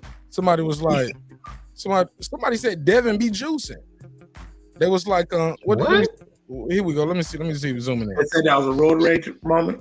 Look, that's what he said. He was like, he said this guy needs to chill. I don't know what PN means. Chill PN. The juicing clearly is getting to him. He said anyone who knows this man knows about his injection marks he's constantly has on him. Let's not forget he's part of Snack. I never heard of this. Let me give you the dislike. But you get what I'm saying? Somebody else, look at this one. I never heard nothing about any injection marks on Devin. And you know how everybody is always up Dell and Bill shit. If that was a well-known rumor during the Kambosos fight, you would have heard nothing of it. You would have heard it. If Devin is juicing, he need to ask for his money back. Hey, look, then this guy right here just go with the Niggerito shit. Vasapeda Niggerito. He's gonna lose. But you see that Niggerito in there. Like, why we gotta go there with it, bro? You get what I'm saying? Why we gotta be the Niggerito and all of that shit in there? You know what I'm saying? And that word is loosely used. Sometimes it's used as the black boy or black, but come on, fam. You on my English speaking ass channel. You know what you're doing. But it is what it is, man. Those lines right there are unfortunately still always a part of this shit. You know, before Jack London wrote books like White Fang, talking about the American Northwest and the Iditarod, he was a sports writer. He was a sports writer. What? Who used to write about Jack Johnson and write about Jack Johnson's fights in ways that would inflame white Americans. For a 5 to 6 year period, every time Jack Johnson fought, there was a riot in some city within America. All hyped up behind Jack Johnson. There's nothing more American than racism. And unfortunately in fighting, people are always going to draw those lines. And I think Devin does need to lean into the villain role. And we're just going to have to deal. We're right now watching that transition. Remember that period between the whole Tank Davis to his words though, because I remember he said after these next two niggas gonna see what's up, quote end quote. Those next two guys, you went out, bro. These next two niggas, y'all gonna see what's up. I remember him also saying, if he wins, I want him next. I want him. I want Devin Haney. Put him up. Y'all gonna hold Devin to those words? Devin got to fight him. I'm got to fight Tank. Is Tank gonna do it? Or are we just gonna be like, nah, he gotta sign the PBC?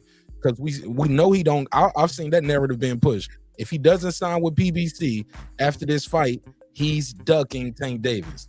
That's the narrative being pushed. What y'all think of that? Do y'all think would Devin be a duck if he re-signs with Top Rank or goes to Metronome or re-signs with or goes to PBC?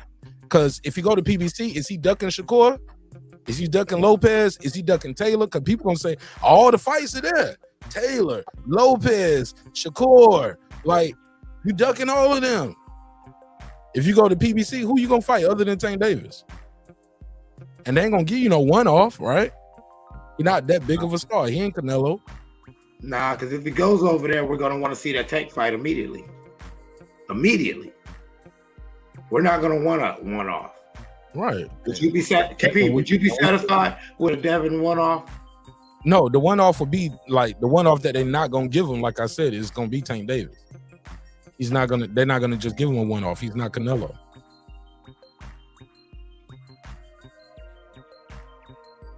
Somebody said he signed with Top Rank fight, so why Loma wouldn't?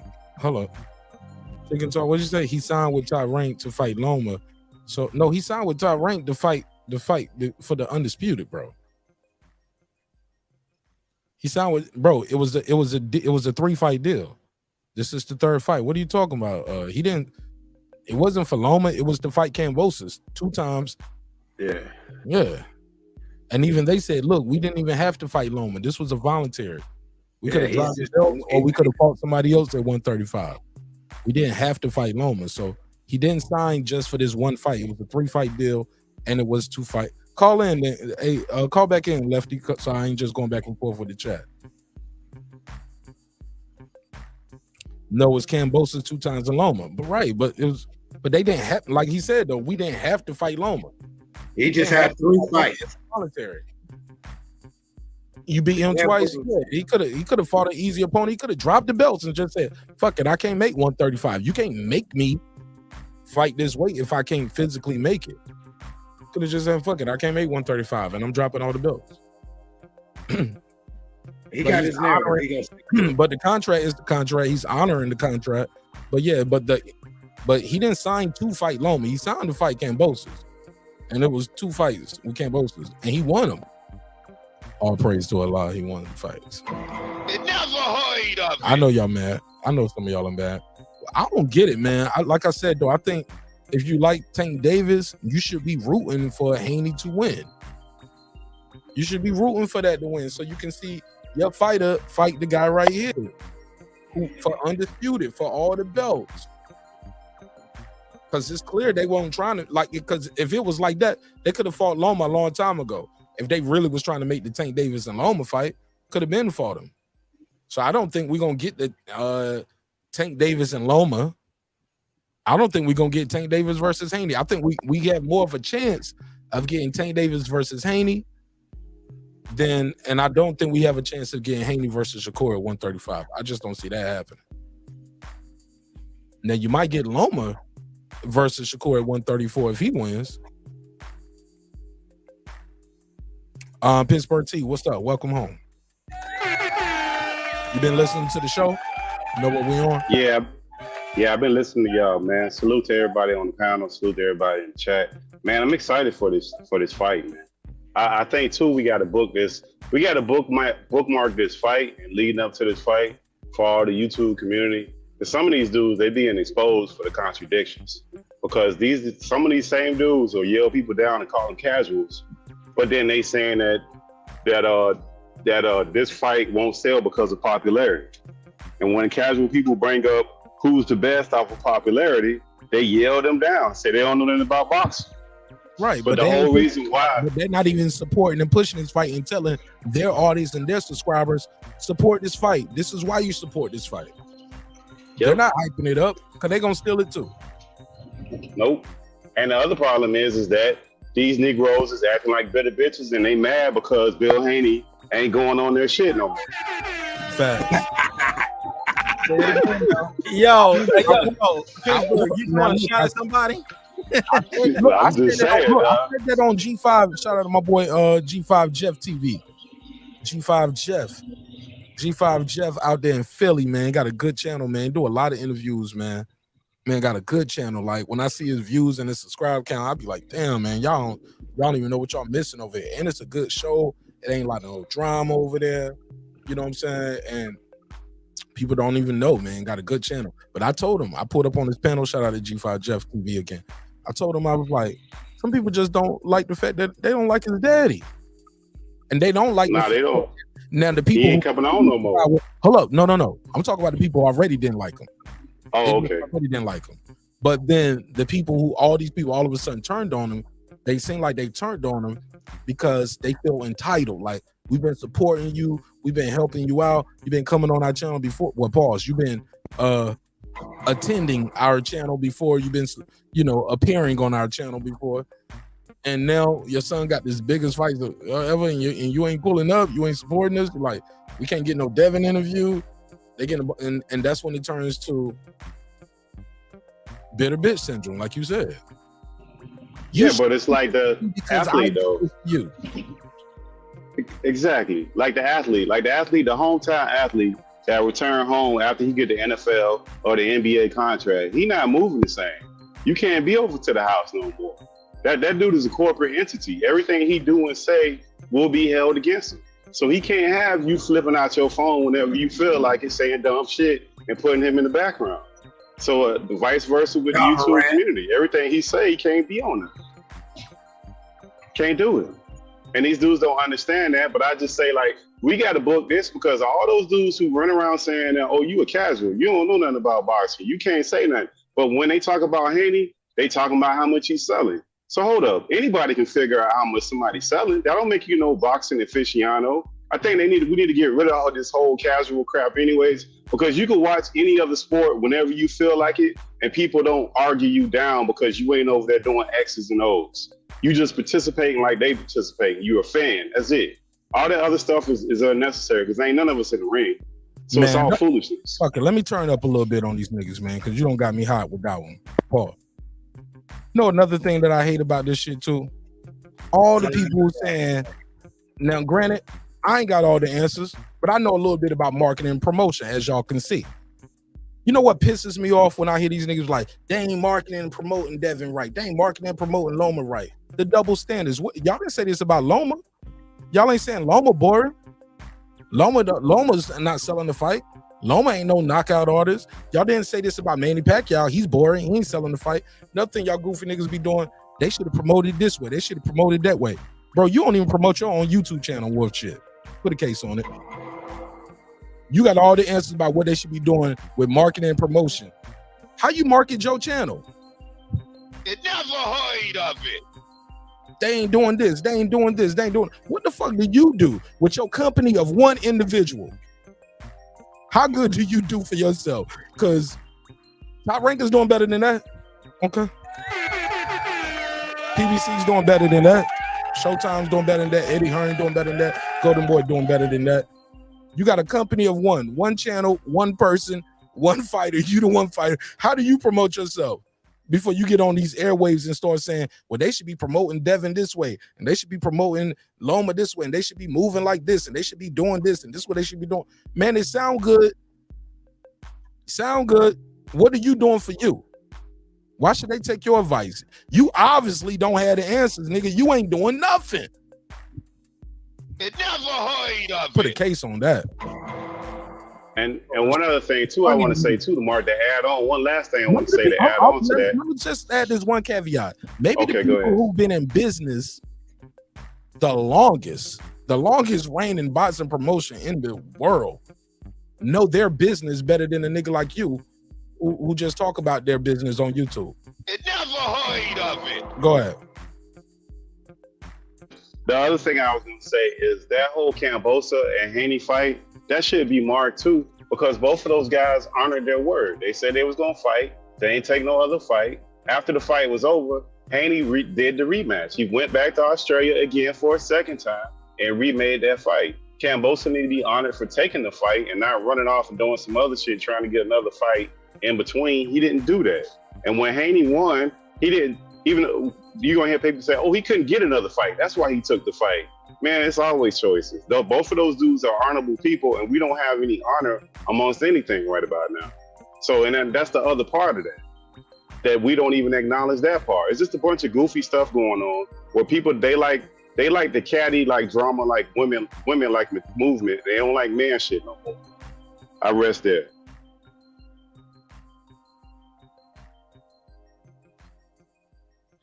Go ahead.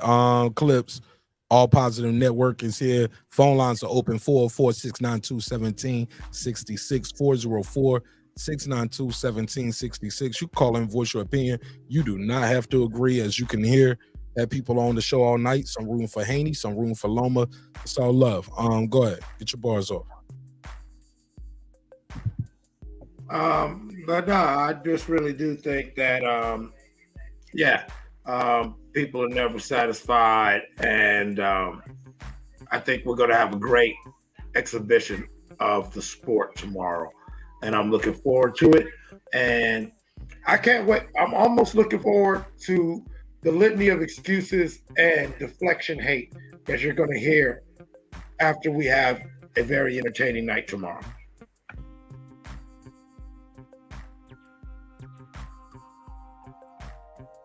Say that last part again, bro. I said I'm going to be even more interested to hear all the excuses and all the deflection hate. You know how people are going to try to deflect because they've been running around up. saying, You said excuses and what? Or did I break up? Did I break up? You broke up. Okay, Yes. I broke up. I said deflection hate. You know, they're going to deflect by hating like, switch up the subject and try to say this, move the goalpost, because, their narratives, like let's say I don't have it. I have Haney winning by points. But let's say Haney goes in there and stops this guy. But he's pillow fisted. Loma's super old. Thank you. Oh, man, he was in there fighting the Crypt Keeper. He damn near, he was whooping a mummy. like for real. We might have to dedicate a whole 2 weeks of shows just to the deflection hate. How the whole narrative just changes and shit. Like, god damn, we got video of you for a whole month saying a certain thing. Well, then they're gonna bring in the pay-per-view sales too. If you beat them too, they're gonna start hollering about the pay-per-view. That's gonna be a thing to deflect. But I think it's already built in though, fam. Like I said, it's already built in. Like the people that support, like, because they're fighting for the same fan base. It's like low key, they already building up a Spence versus Crawford type thing. You know what I'm saying? This is gonna be their new Spence versus Crawford. Or like even with Shakur, like Shakur fans ain't rooting for Haney. Tank fans ain't rooting for Haney. You know what I'm saying? Like they need the guy to lose to validate their guy when really it's the total opposite. You know what I'm saying? It's the total opposite. Because Shakur could still get a bite off the Loma apple. That's enough. They can get a fight in. You know what I'm saying? Win, lose, or draw. Man, and all the hate for that dude dad, I don't get that either, man. And I just don't get it, man. I can't understand it. It don't make sense. Ball of boxing, and everybody laughs every time he said it. But I was like, that's not even a bad thing. But to keep it a buck, LeVar Ball ain't raised no champion yet. They made it to the league, which is half the battle. Actually, that's over half the battle, because many kids don't make it there. He got 3 sons to the damn league. And any of his sons caught up in any scandals? Anything you seen on the news? Any of them kids? Yes. Just one. Yes. He was stealing in China. It took Donald Trump got him out of jail in China. Yeah, but that's no. You asked. Hold on. I'm just saying. You asked. No. Since they've been in the league. Okay, let me rephrase it. Since they've been in the league. Since they've been in the league. Since they've been in the league. Anybody got caught up? Any of them 3 boys been in any trouble? Any of them 3 boys with all that money. Since they got their hands on all their money and all their fame, any of them got in trouble. The brother had money and fame at that time when he did it. I can't absolve him from that, but he had one thing and that was it. But yes, he did get in trouble.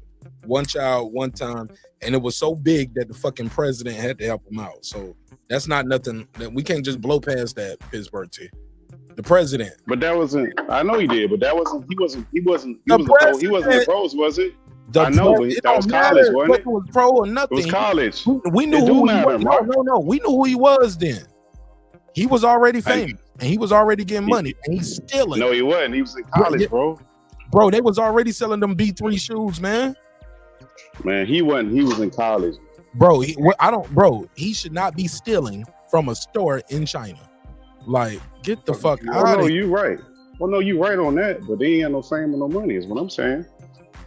Man, nah. Still, your name alone, man. We all knew who the Ball brothers were, and they was already getting money. I think he was semi-pro at the time or something like that. Wasn't he on the semi-pro team or something? What? He was in college, bro. College.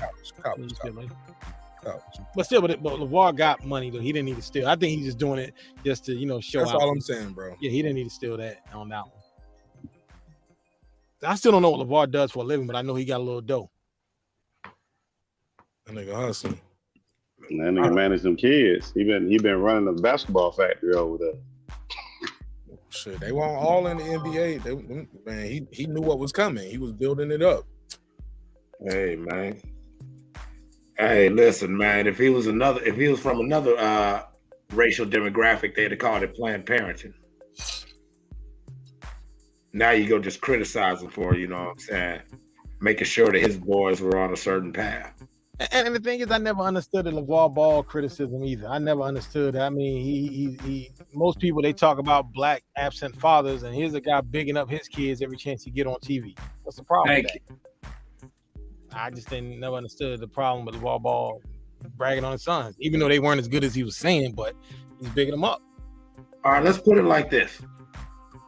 Since we're going to talk about it, fuck it. All right, because on this very show, we've had motherfuckers come here and suck motherfucking farts out of T.O. and his daddy's ass. And his daddy's been disrespectful. Has not shown half the class or whatever. All of our Ball has done is, yes, he's been loud. He's been proud. He's been boastful. But about his sons, not himself. What's wrong with that? Man, Cliff, that's like the people who go to a basketball game and mama in the front with the big ass sign screaming with the bullhorn, yelling at her son every time he scores. Like what you wanted her to do. Ain't that what she's supposed to do? That's her damn son. Exactly. Okay, she may be loud. She might be getting on your damn nerves, but listen to her though. She hollering for her baby. Like you said, why aren't you getting up clapping for yours? Yeah, I mean, it's just weird industry, man. I don't understand it. The things we complain about, when we get them, we run them down in the ground, man. We argue these people because now you're not talking about fictional hypotheticals. You're talking about real people with real families, and then we run and scream the thing that we say we won't. We run them in the ground, and it's not other communities. It's ours that do that dumb shit. Well, people were celebrating that he was off ESPN. That's how ridiculous it was. Exactly. Like, all right, now dig this, Pittsburgh T, on a deeper level. I think black people are comfortable conceptualizing the idea of blackness. And like you said, when you see an actual living exemplar, instead of just appreciating it, we chip away at it. Because we have this concept of a real nigga, a strong black woman. You feel what I'm saying? That when we actually see the real deal, we say, oh, well, look, he dyed his hair red. You know, I wish it was pink. Goofy shit. Everybody ain't got the power daddy, the super nigga running around, killing everybody, running $1 million, $1 billion deals in the dark and having all these spectacular deals. Just some real people doing some real parenting, getting down, going to work every day, just being average people. Like everybody ain't, and that's the other part. Most of us are average. A lot of us, the majority of us, are not above average. And that's the other lie that we be selling ourselves. So we put people down to bring them down to our level. Everybody ain't on the same levels with certain shit, man. We just got to stop it and let people be where they is. Right, and you can't quantify greatness Greatness, I mean, you can only quantify your greatness. You know what I'm saying? Like, I can't put my metrics on you, on Mark Nash, on any other person. Like, and there's nothing wrong with being regular. And so when you see a regular, everyday living human being doing some great things, why not just clap and say, wow, that's dope? Like I say, oh, well, like that clip Mark keeps showing. I literally sat here on this show while at work and watched people argue that perfect example of hit without getting hit is running. See, look, he won 1, 2, 3 rings and everything. No, he circled all the way out. Let that man expend all that energy with that crazy little body hook. And if you showed the rest of it, he doubled back in and made him do it again. Mayweather made a great career off that. Wasn't it Reynoso that was talking about how these guys weren't real fighters that hit and not be hit?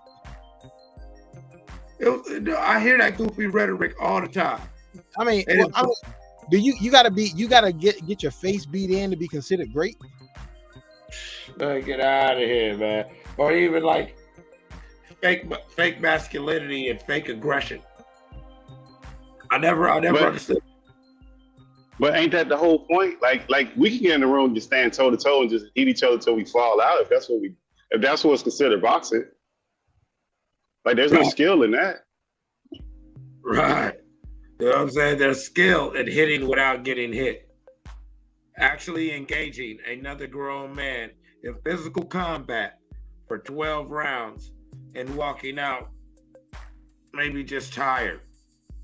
Probably not even tired if you have good conditioning. We saw Mayweather. We see the greats do this. I'm talking about it. They didn't fight no bum. They fought another champion. They fought another legend. And they got him up out of there and made that look easy. Some shit that we wish we could do. Brought a shit we type and talk.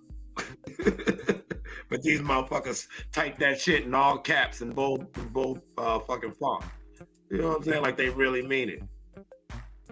Wouldn't even let me say something. My man Rollo said, give T.O. props for chasing the big fights. Kambosos won a big fight. And he lost. Yeah, that was a cherry pick going wrong. The fuck? I'm sorry, Rollo. I just gotta keep it a buck right there. That was probably the sourest cherry in the past 5-10 years. Like, bro, like give him props for chasing the big fighters. If he would have fought Devin right after that would have been a big fight. Nah, I'm not giving Teofimo Lopez the match. I'm gonna give George Kambosos a fight. What? And then you lose? And matter of fact, and it took almost a year for him to fight him. Come on, man. He didn't chase. Why didn't they rematch? Big fight.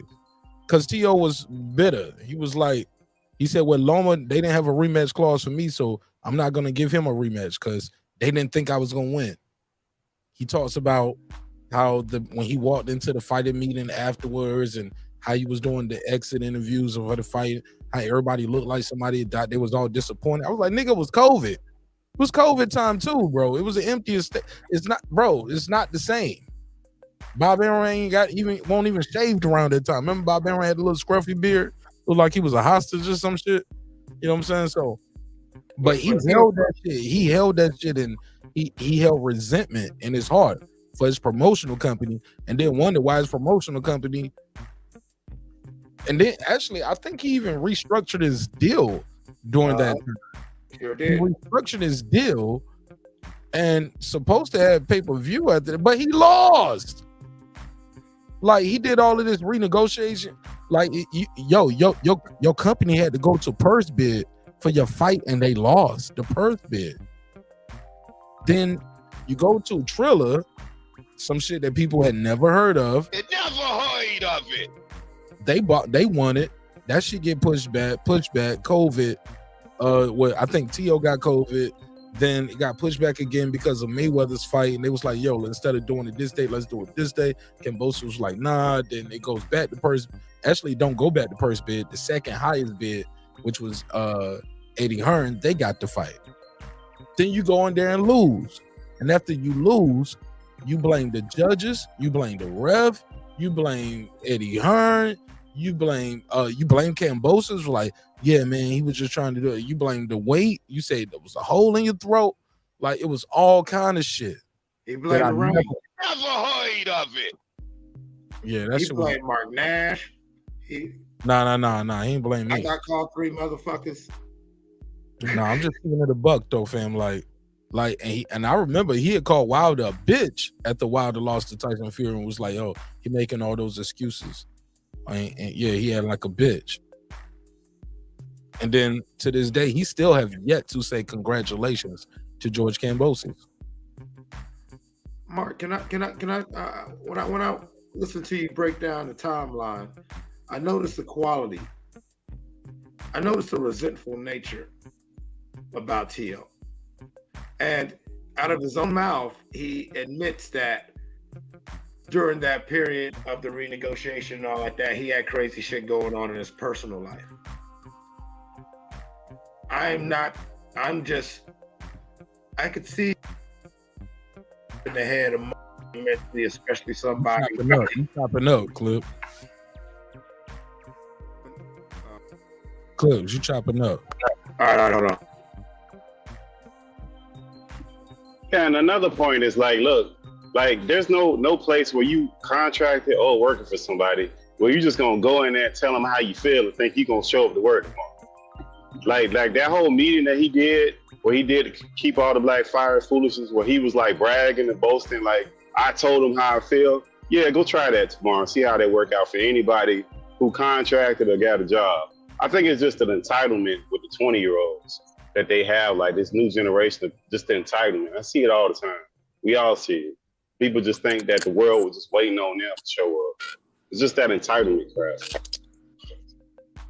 Let me go to Rollo Green. Rollo Green, fix your audio.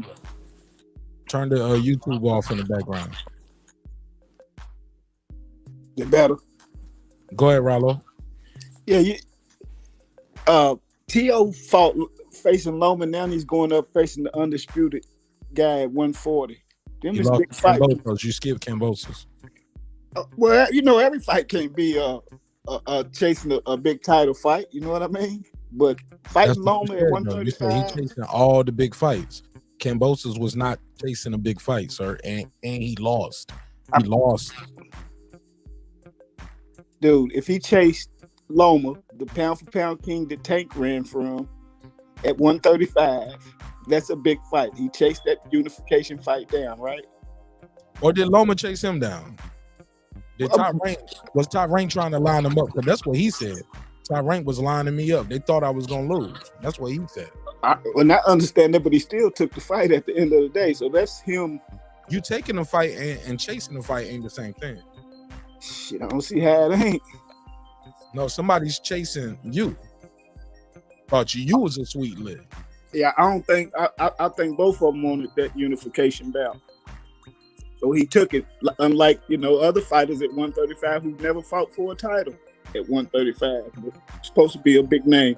Then to go up, get your feet wet at 140, and now you right on Josh Taylor's top. Man, come on, man, get it. I don't like T.O. Don't get me wrong. Him and his daddy suckers. But I'm not gonna deny that the man, he been in more big fights than he's fought more champions at both levels than Devin and Tank. You know what I mean? Well, all the champions were at Top Rank too, though, right? I mean, well, what does that got to? I'm not understanding. That's being in position. No different from Errol had more welterweights to fight than Crawford. Like AJ, most of the champions were European guys versus Wilder. Man, you got that shit whomping in the background. Fix your audio. I mean, at the end of the day, he's fighting them. You know what I mean? At the end of the day, he's going after champions. The in-house fights. All the champions are. I mean, what does that got to? I mean, there's a lot of dudes that in-house at Top Rank that's not fighting. The fight is easier to make. Okay, I understand that, but he still got to take the fight. Let me answer it. The reason why it matters is because win, lose, or draw, your promoter leaves with the champion. Do you not remember all the deal points that Ryan Garcia and they had to acquiesce to get a fight with Tank Davis? And that was for no title. Yeah, I'm not. I just can't agree with that. The man stepping in the ring with the pound for pound king at 135. Then here it is the next year. He's going and fighting the top guy at 140. It's not the next year. You keep skipping the loss to Kambosos. You just want to wish that away, huh, Rallo? No, I mean, who fights? You literally just changed the history. You said, and here it is the next year. He didn't lose to you make it seem like he beat Loma last year, and this year you literally just said the next year he's fighting Josh Taylor. It's not he beat him in 2020. Let me ask you this. You know that was in 2020, right? That wasn't last year. Okay, who else? You said the next year, not the next year. Okay, well, okay, my timing's off. What who else happened in next boxing? year was he got his ass kicked. Oh yeah, he got his ass kicked by Kambosos. But who else in boxing has fought the top two guys in the divisions they've been in the last 5-10 years? Who else has done that? Technically, Devin Haney is doing that right now. He beat the number one guy. He beat the champion, and he's fighting the number one guy right now. Hey, listen, Dev is my favorite fighter of all time. You're absolutely right. But at the same time, he's only faced, well, I guess you could say Kambosos, but Loma's no longer the top at 135. Dev is. But I don't knock him for that. You know, Loma wouldn't fight him when he was the top. He ducked Dev. Loma so Dev chasing champions. Dev chasing champions. Don't get me wrong. But he hasn't fought the top two champions at two weight classes yet, like T.O. has done. See what I'm saying? Like nobody. Like, you know what I mean? You said two weight classes. T.O. been at this. Oh, you talking about the Josh Taylor fight that's coming up? Right. That's what I'm saying. He fought the top Loma at 135. Now he's going to fight the undisputed. He ain't undisputed no more, but he's still he's getting an opportunity because of Bob Arum. Is Josh Taylor's? You don't think that matters? The promoter. I'm not denying that, but you still got to take the chance to get in there with the top dude. Something that when Tank had the opportunity at T.O.'s age to do it, what did they say? They said he's not ready at 24. T.O. 24, he's chasing the top dude. He's fighting the top dudes, man, in his weight division. You can't knock that, man. I don't like T.O., but he started 135. He fought the top dude. He went to 140. He's already in the ring with the top dude. Dude's been in the 140 for 5 years. And you skipped it again because he could have fought Haney after the fucking after the Loma fight. We know he could have. He could have said, you know what, I want to fight Devin Haney. Yeah, he could have. You're right about that. Could have said, let's do that now before this guy petitions for his IBF mandatory. Before we go to Perth, let's tell them we're trying to make this fight happen. Because a lot of people always give T.O. excuse. They be like, well, he fought his mandatory. Kambosos with the mandatory. Kambosos hasn't submitted no paperwork yet. Yeah, I mean, you know. T.O. could have went into negotiations immediately with Devin Haney. He could have, but this is a business. So I really don't fault him for taking that one off, trying to get his little bag. He just picked a sour cherry right there. But he's right in 140 once again, fighting the top guy. I mean, it's like, come on, man. People do the same thing to Devin, man. Just not want to give him credit for whatever reason, but it seems like that's what you're doing to T.O. See what I'm saying? He said T.O.'s better than none of Shakur Tank are, but he did fight the top guy. I gave him credit for Loma, and I gave him credit for Loma. I won money on him I bet on him. I actually bet on T.O. Won about $80. Could have won more, but I could have won more, but I actually bet on the knockout too. I bet on the win and I bet on the stop. But that $10 got me like 80. You know what I'm saying? Could have won more, but I bet on him for that. But let's keep it a buck, man. We got it because of your comment on T.O. taking all the chances. He's the only one taking chances. You can't say at the same breath he's taking all the chances and he had a cherry pick going wrong in the same breath. It just don't make sense. It never heard of it. I don't agree with that, man. Nobody just fights champions. You just said Kambosos was a cherry pick going wrong. Yeah, and we know that, right? You agree with that? Hell yeah. Right, okay, but scratch Kambosos out. He fought the top I can't scratch it out. It happened and he lost. If he would have, So you saying that he was supposed if he would have fought him and won, and like, yeah, we didn't like that fight, but he won. It was a performance, but he lost, bro. Yeah, he lost. I'm not denying that, but I'm talking about what he's doing though. See what I'm saying? Because he ain't got no time right now. He trying to get back to the top. Who don't want to be in the business to get a championship type? Shit, Tank. What do you mean? You asked me who don't? The face of boxing, Tank. He been at 135 for what, 5 years now, and he's never fought for a title. He said he don't want the title for some strange reason. Well, he did win a super title before. What at was that? 130 versus Pedraza. That was a super title. That was at 130. Pedraza had a vacant belt. Let's be real. Pedraza never fought a champion before. He didn't beat a champion for his belt, so he really wasn't proven. Because who did Pedraza beat? He got a vacated belt, and he been getting slapped ever since. When you get a vacated belt, you gotta fight somebody for that shit, though. Gotta fight it, right? Yeah, but ain't nothing like a lineal championship belt, though. You see what I'm saying? Yeah, you're right about that. Ain't nothing like a lineal. Ain't nothing like so. Let's be real. Tank had to fight a champion. So what about while Sandor Martin was beating T.O.'s ass all fight? Okay, listen, I'm not saying T.O.'s a great fighter and all of that. I'm just saying that the man keep finding himself at the top of the food chain in every division. He's been in 2 divisions. He's fighting the top guy. Yeah, obviously has a new gag. He can talk his way into a fight, dude. He can bet flip and talk his way into a fight. Yeah, are you knocking him for that?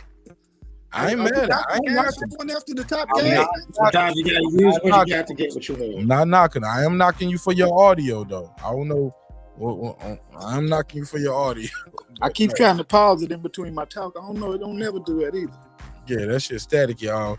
Sometimes you gotta hit that settings button, click audio, and let StreamYard know how you listening. Like, so are you on speakerphone? If not, it automatically goes to default. So you gotta tell it I'm on speakerphone, or if you got Bluetooth or you got the headset, you gotta go into the audio settings and switch that. And another time might be the browser too, because Mark told me about you stop using Safari. You cannot use Safari, bro. And I haven't had any problems since I used Safari. I'm on Safari too. So what I got to use? Chrome or something? Yeah, you got to use Chrome. Okay, yeah, that's what it is. Beam back in. I'm enjoying the conversation, Rollo. You cool? All right, I'm gonna go out and come back in. All right, man. You keep that hustle and flow going, man. Because we all still waiting for you to take them fronts out so we can hear you talk regular, nigga. Fuck you mean? They been out. Oh, well, that's even worse. Your lip don't move. This shit don't change your gum structure already. I done all that. But, you know. Rashay? Got some of that semen glue. I use Safari every time. But yeah, it works with maybe it works different for your device, Apple. I don't know what device you're on. But yeah, Safari, it even tells you when you do StreamYard, it tells you Safari is not optimized for our shit. So little pro tip right there. If you can, use Google Chrome or Firefox or something like that. Kid is back, said he's still pending to fight the top 140 pounds. I don't know who he is. And the verdict is he's getting his ass kicked. If fight like Sandor. Okay. You talking about T.O. They said the verdict is still out if he's your top 140 pounder. I think Taylor probably took the fight because he thought it was an easy fight with T.O. I think that's probably why he took it. Who? Taylor. Nah, shit. Taylor fighting that shit because he need to defend his titles. Yeah. Well, he gave up on the other ones. Yeah. And look, and here's another thing with Josh Taylor a lot of people don't talk about. The only edge I give for T.O. in this fight is Taylor been on the bench for over a year. I think by the time they fight, it's going to be like a 16-month layoff. Something crazy like that. In the meantime, this is going to be like T.O.'s third fight in almost a year, in probably about a year or a little, barely a year over. You know what I'm saying? But T.O.'s been active. Josh Taylor hasn't fought since February, March of 2022. So that's truly a pick 'em fight right there, though, man. I mean, like, you don't know if T.O.'s gonna knock him out. You don't know what Josh Taylor's gonna show up. So I mean, I really can't. It's hard for me to pick who's gonna win that, but I'm probably siding more with Josh Taylor. But I don't know. You said you sided more with Josh Taylor. Yeah, but I don't know. I mean, I think T.O. does have a chance because Taylor, you know, he gets hit a lot, and you just never know. But if T.O. fights like he did against Sandor, he's gonna lose. I mean, if he fight like he fought Kambosos, he gonna lose. What are you talking about? Yeah, I agree.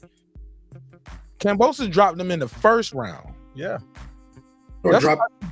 Sandor dropped him in the second or third. Yeah, they didn't count the other knockdown Sandor dropped him. You only count Twice. Yeah, he dropped him twice in the early fight. Yeah, twice. Yeah, and that's another thing that I see what's going on. I like T.O., and T.O. does have a cult-like following. But you got to keep winning too, bro. You can't have these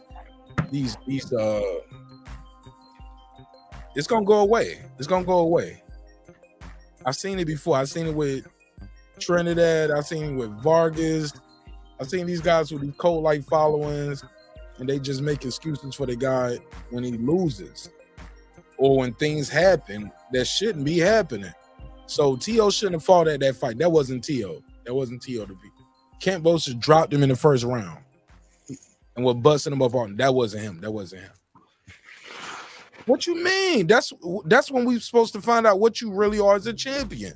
When you go through that adversity, you got to fight a guy with one hand or a bad ankle or a cut over your eye or your nose is broken. Yeah, you know what I'm saying? A broken rib. That's when we find out what you really, really made of. When you lose to a guy who and lose like that to a guy who don't supposed to beat you, yeah, man. And then you go in there and fight another guy. Okay, you go up in weight. This guy is looking a certain way until you just start stunting on him. Okay, so you get him out of there. Then you fight Sandor Martin, and he just dropping you off the back foot, got you lunging in. Well, he's running. No, your job is to cut off the ring. Stop him from running. Work the body. Shit, hit him on the hip a little bit if you got to. Put a case on him. But to hear all the excuses for that, it's the cult following. Like, even if he lose, he gonna win. Shit blow my mind, fam. Shit don't blow my mind. And but that's the new sports, Mark. Huh? That's the new sports. Look at the cult following that hate LeBron. And they don't even know why. They just hate the man about some decision he made like 19 years ago. Like, people get these things built up in their head and they don't even know why. And they don't even investigate. They don't even know if they didn't had it so long, a hatred for somebody. They don't even know where the hell it came from, where it originated from. They just, that's what it is. And you got the other people who will just accept anything, but not from certain people.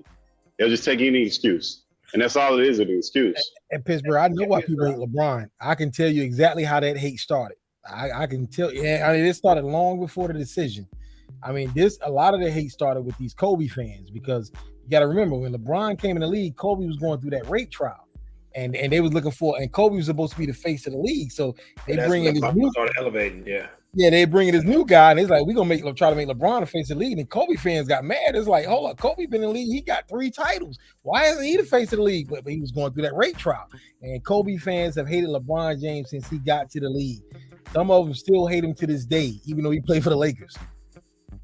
All because of that. LeBron never shitted on any player. That's just the fans with the nonsense. Kobe never told them to do that. Yeah, so I don't even know. No, that's what it is. No, I get what you're saying, but a lot of people believe they got to shit on another guy to make their guy better, which you don't have to do that because the people who are actually participating in the sport, they acknowledge each other and respect each other. So how are you as a person who don't participate in the sport going to come along and shit on somebody? It just don't make a lot of sense. It don't make fucking no crazy. It don't make any sense. Well, the real word of fanatic is fan. So, you know what I'm saying? Like, you know, like these people are that's in the reverse. So it's like, yeah, some of these fans, they just get so fanatical and so whipped up and I'm a Bud Crawford fan that if you say anything good about Spence, like we see it all the time. How many times on these panels and in these shows have we just mentioned someone's name and that motherfucker who was lurking all goddamn night, he didn't type shit, didn't even hit the like button, didn't do nothing. All of a sudden now he's typing out whole damn soliloquies or he's on the panel.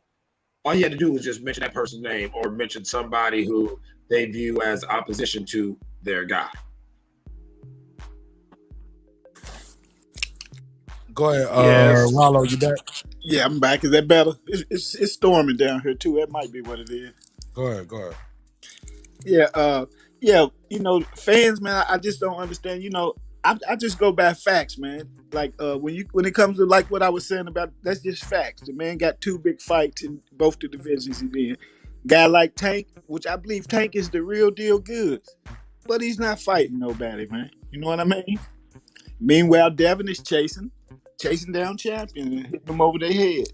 You know, I respect that from T.O. and Devin. I don't respect what Tank's doing, but I know Tank's the goods, though. You know what I mean? Most fans, they just, they just be hating, I guess. I don't know what it is. Once you don't like somebody, I guess, you just say anything about them. What y'all think about that Tank situation? Y'all think Tank is fighting quality opponents? But he's fighting often, though. He can fight 3 times in a year. I mean, it ain't no 1 year layoff. I know, but so like you could say what you want about the fight, but he's giving us fights. If you're not talking, mute your mic because you got static. Go ahead, Pittsburgh team. Yeah, but we could say what we want about the quality of fights, but he is fighting. He's not taking a year and a year and a half layoff. He's fighting. He's giving us his quantity. Not, you might say it's not quality, but it is quantity. Every time you get in that ring, we can always have a Buster Douglas. That can always happen. So he's giving us fights. Yeah, but I mean, I really don't. I can't agree with. I can go to the middle school and beat up 3 little boys in one day. But do I get credit for that? So would you rather him wait a year and negotiate for a year and a half? Yeah, I would rather him fight the top guy once a year before I see him fight 2 Garcias like that. I'm sorry. But that's not happening, bro. That's the thing. Like, look, there's not that many top guys in each division. Rollo, you gotta and they ain't fighting each other. Rollo, you can't stay at the ready. Rollo, let me make this clear again. Rollo, if your audio gonna be like that, you can't stay at the ready. You gotta speak. I got you. All right, mute and unmute in between, because that static is bad. Go ahead. Trying to have a high quality show. Go ahead, Pittsburgh team. Yeah, but we can't, look, these guys, they're not always going to fight the top guys all the time. There's going to be some filler fights in there that we might not like or whatever. But they are fighting. These guys are actively fighting. We see other guys that they got these long-ass layoffs. I mean, super long layoffs. And then when they do come back, they're still not fighting the top guys after being out for a year. So, just because the guy's is waiting a year doesn't mean he's fighting quality fights. Because sometimes those negotiations don't go well, and they blame the other side, and we still end up winning out a fight. So we are getting fights out of that guy. I mean, but it's been plenty of quality fights at 135 over the last 4 years for him to take. But we don't know that. How do we know that? Well, how do we know they were able to make a negotiation to make a fight? I mean, didn't Loma call him out? What was the Did they negotiate to make a fight? Did they negotiate to make a fight? I mean, they said he wasn't ready. But did they negotiate to?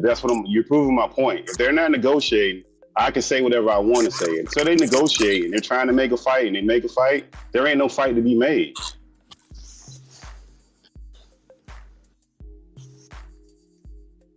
I mean, the negotiation starts with basically calling them out, right? But if I say, hey, do you want to fight me? And you say, no, we're not ready. The negotiation's over with.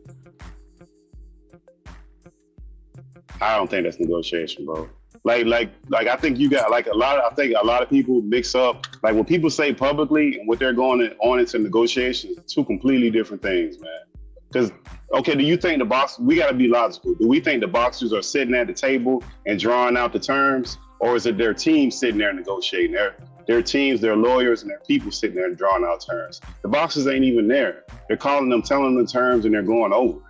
So we got to be logical about this shit, man. Just because they say one thing, business is business.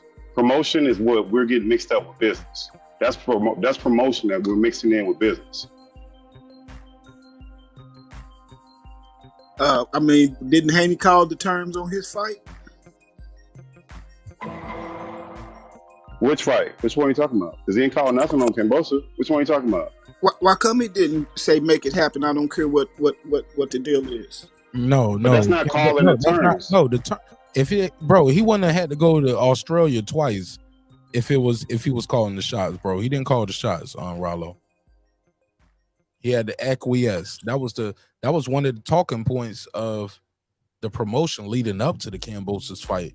He had to acquiesce. He had to bend the knee. I got to take less money. I got to fight over here.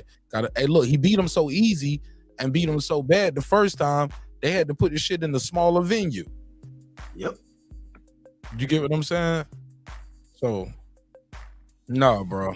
I'm saying, listen, I understand that, but what I'm saying is, that's why I love Haney so much, because he said, I don't give a fuck about the politics or the money. I want them belts. Now, you go make it happen. You work for me. He had no. If that was the case, he would have got it done with Eddie. No, he had to leave and go over there to Tyrone. You got to kind of lay down. He bent the knee in every way possible. 3-fight deal. You're gonna take less money. Win, lose, or draw. It's a one-way rematch. So you lose, it's over. If he win, he get a rematch, and we're gonna do it again in Australia. You get what I'm saying? And you still the B side. You're gonna make less money. So I understand. So no, that's not true what you're saying, my brother. But go ahead. I understand that. So that's why you got to give more credit to Dev. When you get a fighter that says, I don't care about taking less money, I don't care about doing the rematch. And that's what we are doing. Rollo, I don't mean to cut you off, but I said all that to answer your question. You said, shouldn't Dev called all the shots then? I'm like, no, he was not in position. Well, what I mean by that is I'm sure that his promotion team said, nah, that's a slave deal, like they was calling it, right? But he overrode them and said, nah, I don't care what it is. Y'all work for me. Go make that fight happen no matter what, because I want the belts. I'm fighting for legacy, not for promotion and politics, right? That's a different argument than what we were saying earlier, sir. As far as calling all the shots. He didn't call all the shots. He acquiesced to the shots that Kambosos, Lou DiBella, and Top Rank had in play. Right. Now, so let me put it like Earl. Earl ain't fighting unless Al say the deal is right.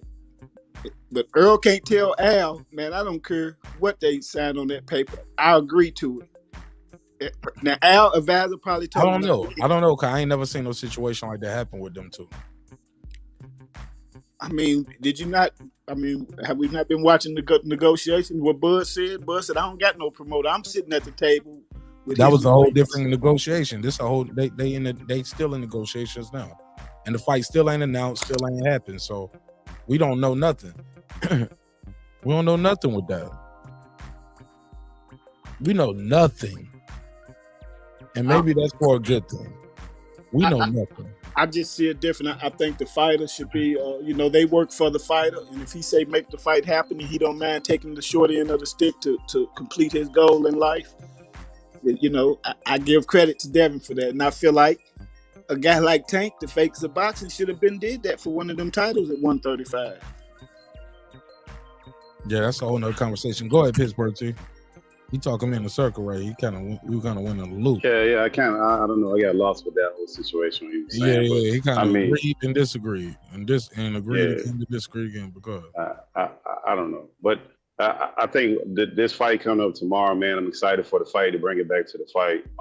I can't wait to see it because I can hear people make an argument for the other side, even though they're arguing against Haney, and when it starts making sense, you get, to me, logically, that means you have a good fight when the other guy has a possibility to win, and it won't be like a major upset. So I can't wait to look out for that fight for tomorrow.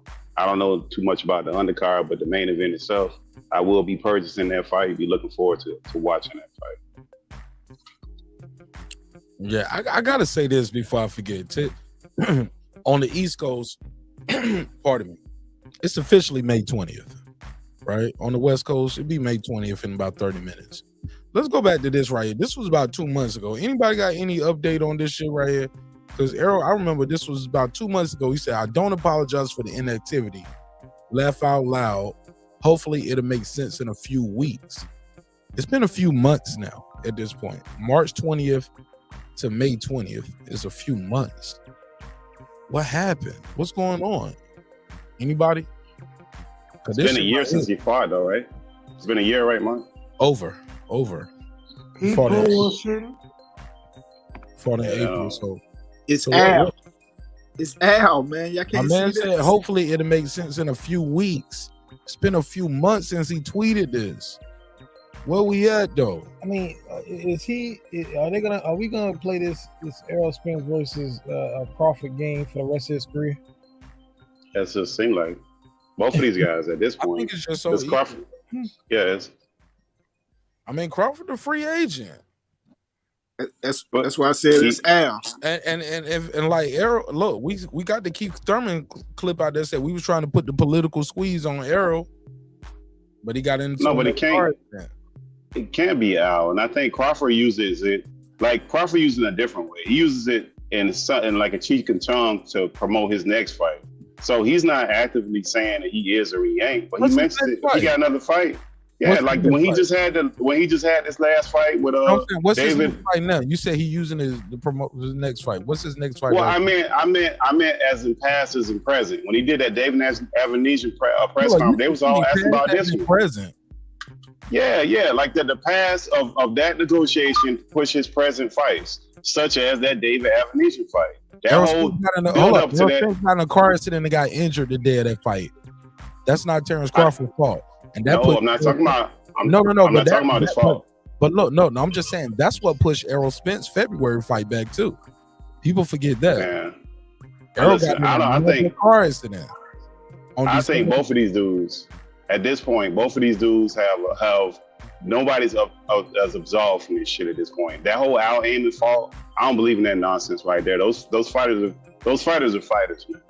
They want to fight, they need to figure that shit out. And it ain't nobody's fault but their fault if that fight isn't happening. I don't even try to get them off the line and say it's somebody else's fault. Because they can do everything else, why they can't? That's a cop out to me. I don't even agree with that. Al said I ain't letting nobody touch this fight, according to Terrence. So you saying that the fighter should push the fight like Devin did? Yeah, if they actually wanted to fight, yeah. Right.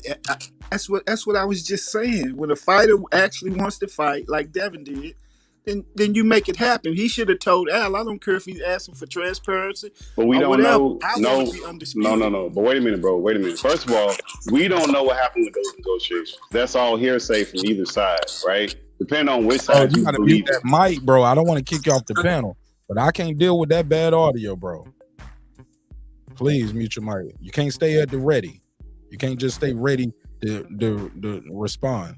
You got to mute your mic. That shit is static. Bad. It's bad. Go ahead, Pittsburgh too.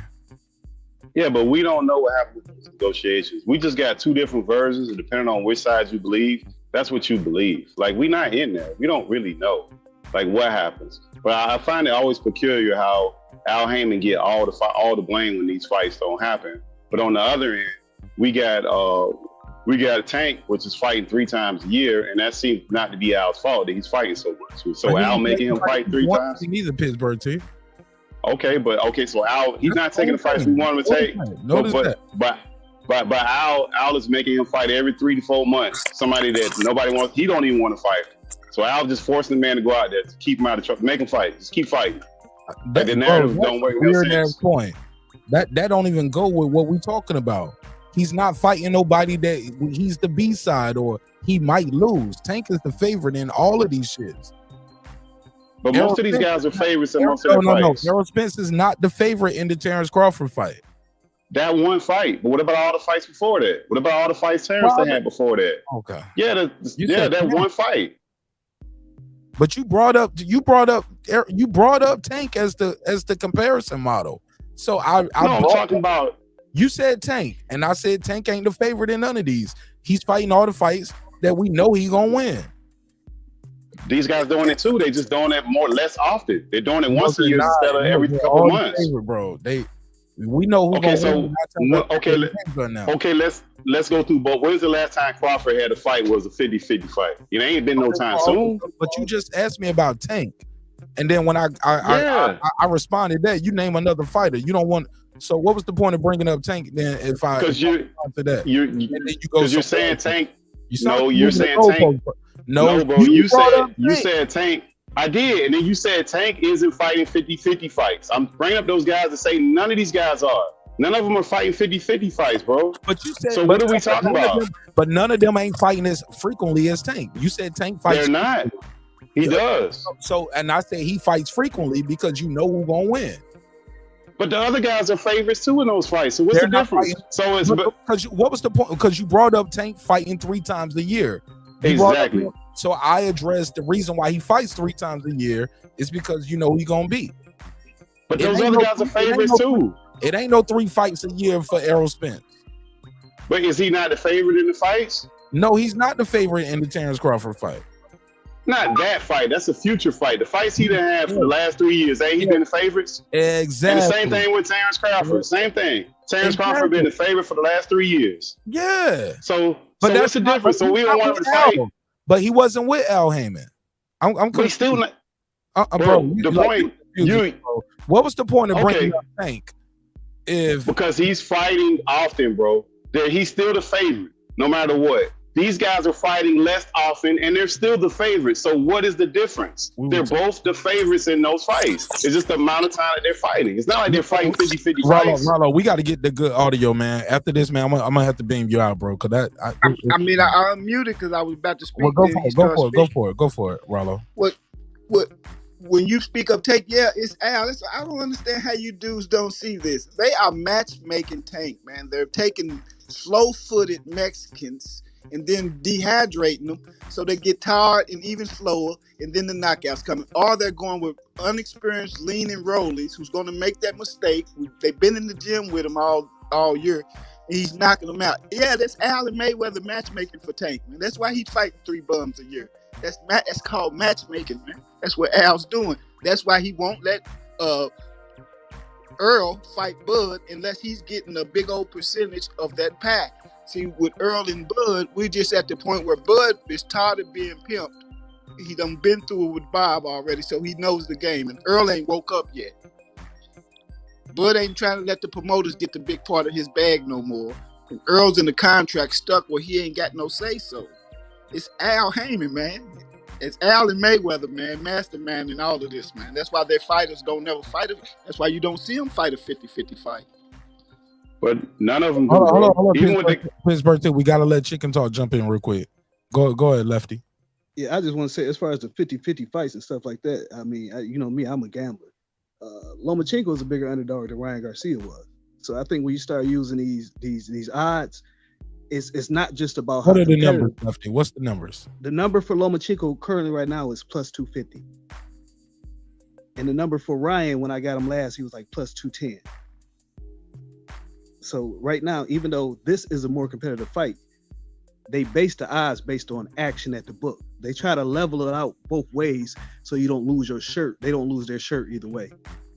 But as we know, this is a more competitive fight than Ryan versus Tank was. So, you know, using the odds is not really much. And as far, I think Earl is doing exactly what you said, what you claim that he should do, which is refusing to fight unless he fights Bud, which hopefully the fight happens. Last thing I heard was I saw my man Steve, what's his name? Steve Nelson. Is that Bud's friend that trains with him? Yeah. What's his name? Yeah. He said today that he has a fight coming up. It was a couple other guys from the gym said they got a fight coming up, so hopefully this fight is happening. But yeah, Earl is doing exactly what you said he should do. Tell him to make the fight or he's not fighting, because he's not fighting Thurman. That got thrown out the window. Bud isn't fighting Rocha, so it's only these two.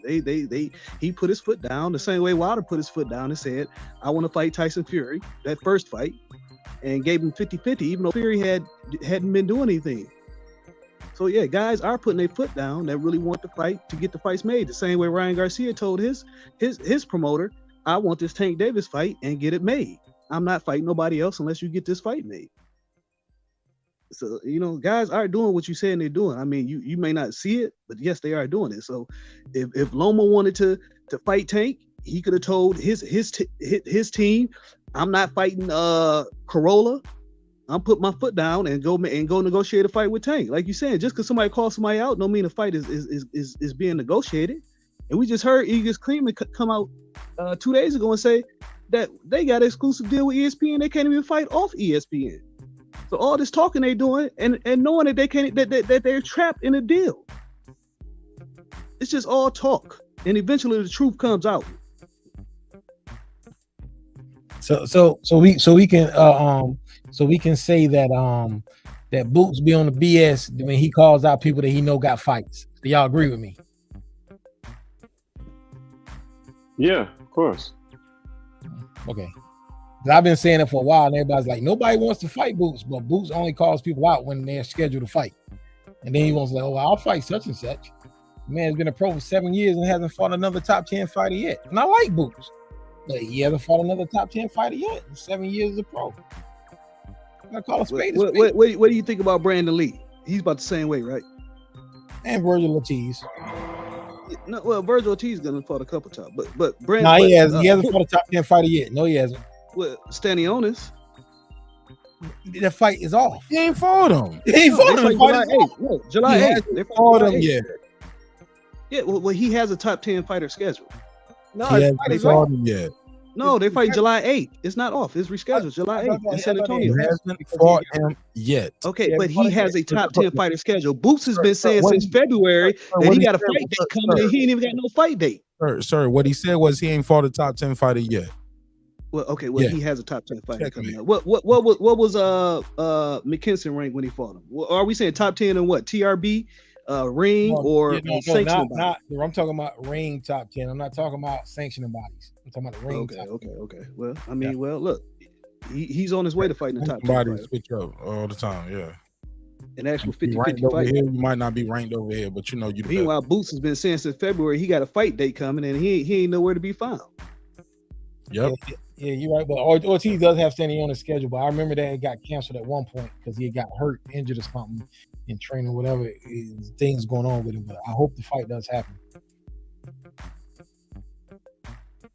Okay, so you want Tank to be like these other guys that's sitting around ain't doing nothing instead of getting busy fighting the same way Golovkin was doing all them years when he was going on his bum bashing tour. Golovkin was unified. Get out of here. Tank ain't unified nothing. Get out of here, bro. It was a good thing. Okay, unified against who? What was my man name? Against Daniel Gill? Who are these guys? Sir, he had a belt. They took the belt. A belt don't make you the best fighter. You took. Bro, anybody can get a belt. They was about to give Jake Paul a belt. Anybody can get a belt. It's 4 of them. The belt tell that the Boots in us, bro. Anybody can get a belt. Anybody can. If you have open belts, it's 4 of them. Anybody can get a belt. Y'all put too much emphasis on these belts, but it don't mean it's the best. Virgil Ortiz. Hey, look, Gabe Rosado been fighting forever. Why he ain't got no belt? Anybody can get a belt? No, because he's not good. That's what we not gonna do. We ain't gonna say anybody can get a belt. That's not true. Not true. Anybody can get a belt. Why Gabe Rosado? Bro, you can literally pay $1,500 to the WBA to get you ranked. Anybody can get the belt. Anybody can't win the belt, bro. Anybody can get a belt. It's That's 4 not of them. true. That's not true. As long as they're not occupied by one person, anybody can get a belt. That's not true. I mean, Billy Joe Saunders, who did he beat to get his belt at 168? Get a title who did Billy Joe Saunders beat to get his belt at 168? Everybody don't even get a title shot. Yeah, you know why everybody don't get a title shot? Because people get boxed out of the game. $1,500. That's what people get. Yeah. To get you ranked, you get $1,500. You get you ranked. Everybody $1,500 to get you ranked. If you with the right promoter, $1,500 to get you ranked and get you in the right position. Anybody who did Billy Joe Saunders beat to get his belt at 168? That means they don't have $1,500. Who did Billy Joe Saunders beat to get his belt at 168? Bro, I can name a whole bunch of people who fought their whole career, never got a title, bro. Okay, and you never got a title. You know why they never got a title? Because they wasn't with the right. No, because they weren't with the right game. Okay. It's a game that they play. You got to play the game in order to get in these positions. Okay, so everybody who got a belt, they're not even good. They just was in right position. I didn't say they're not good. I'm just saying it's not as easy. It's not as when it's 4 of them, it's a lot easier. You put out that kind of rhetoric, you got to. It's not rhetoric. It's called math. It's called math. When you have more of a selection of things, it's easier to get it.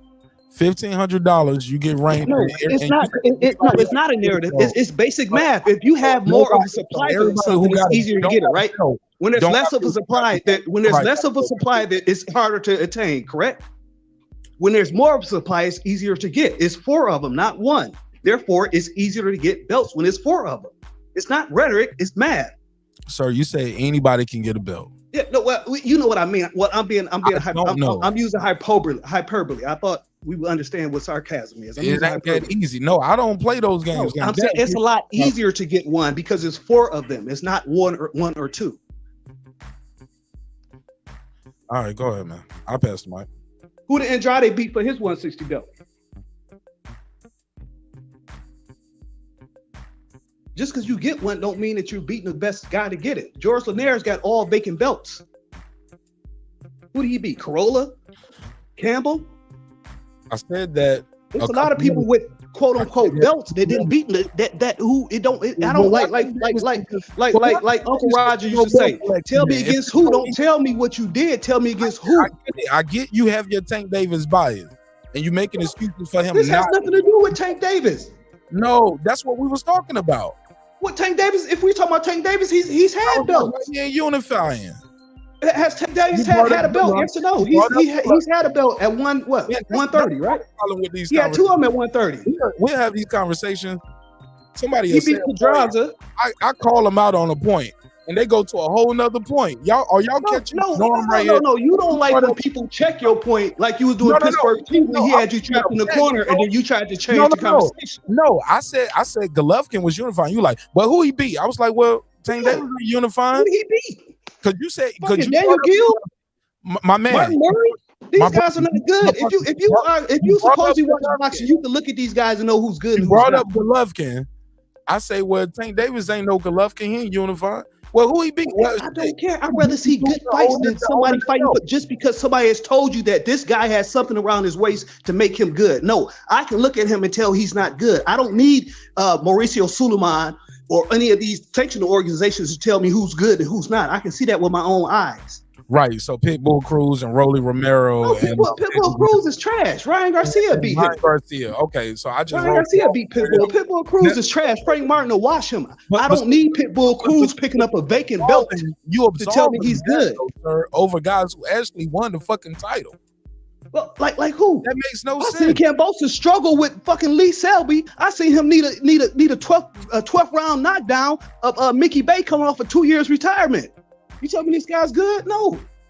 That's why he looked so basic against Devin Haney. That's why Haney was that's why he was easy work for Haney, because he's not that good. But he won the fight. But okay, and that makes you, in your mind, that makes you think he's good. You don't move the goalpost. We're talking about you won't believe your own eyes if somebody got a belt around their waist. You ignore your own eyes if somebody got a belt around their waist. Being a unified champion, and you saying that don't mean nothing. Anybody can be a champion. All you need is, oh my God, bro. But when that's you had a division with Daniel Gill, for Martin Murray, who's the Mexican dude he beat to become the bro? That division was trash. Pitbull Cruz and the Rolling. As soon as he Romero ran into some resistance with Danny Jacobs, he looked. You can't even defend that shit. That's why we here right now. Pedestrian. No, because you trying to sit up here and tell me because he beat Martin Murray and won a belt that he's supposed to be special. That ain't nothing. That ain't no even good resume, bro. Like that's crazy. I don't care about, because I know that that you can maneuver your way into a position. Who did Andrade beat to get his belt? Look at even the way they fight, bro. You talking about the eye test? Okay. Look at the Ryan Garcia eye test. The Pitbull Cruz, Rolly Romero, Hector Garcia. Hector Garcia can scrap. Pitbull Cruz can scrap. I give it to him. But I like Ryan Garcia, the personality. But come on, fam. Look, Ryan Garcia washed Luke Campbell. Ryan Garcia washed Luke Campbell, who Linares went life and death with. Washed? Yes, he knocked him out. He stopped him. Yes, he stopped him. You got Linares going life and death with guys like this. I thought he got dropped too. But Linares got a vacant belt, so he's automatically better because he got a vacant belt. They're not life and death with, bro. They never. None of those dudes other than Hector Garcia. None of those 3 out of the 4 are not champions. Never fought for a title. Okay, but this is what I'm saying. But what? Luke Campbell isn't good. We're talking about unifying. No, but you going to give Linares a lot of credit because I'm giving Golovkin credit. That's how we got here. I'm giving Golovkin credit. But okay, we're going across the whole spectrum of boxing. No, that's how we got here. It's a problem with the whole spectrum. The whole spectrum of boxing. Tank Davis and talking about Triple G, and I say he's no fucking Triple G, dog. Because Okay, I'm talking about who Triple G beat to get the belts. Fucking David Lemieux. At least he fought the guys who had the belt. That's what you missed. Because you put so much emphasis. I would have rather seen him fight Andre Ward than David Lemieux. Okay, let me ask you a question. You know Manny Pacquiao's never been a unified champion, right? What's your point with that? Okay, because you're talking about what unified this is that. Manny Pacquiao's never been a unified champion, and his resume blows these dudes' resumes away. You would have rather when Manny Pacquiao won the WBO, you would rather for him to unify with Berto than to go up and fight Margarito? Just because it's quote unquote a unification? Sir, you brought up Triple G. No, you talking about at least Triple G was unifying. No, I don't want you to unify. I want you to fight Ward. I want to see a better fight. But hold up. He would have to go up in weight, or Lord would have to come down. That's what Manny Pacquiao did to fight Margarito. Instead of unifying with Andre Berto, he went up in weight to fight Margarito, which was a better fight. No, sir. You always take the better fights. Who stayed at his division, like Tank Davis, and Tank Davis is staying at 135, right? Or is he? No, bro. You would have rather you look.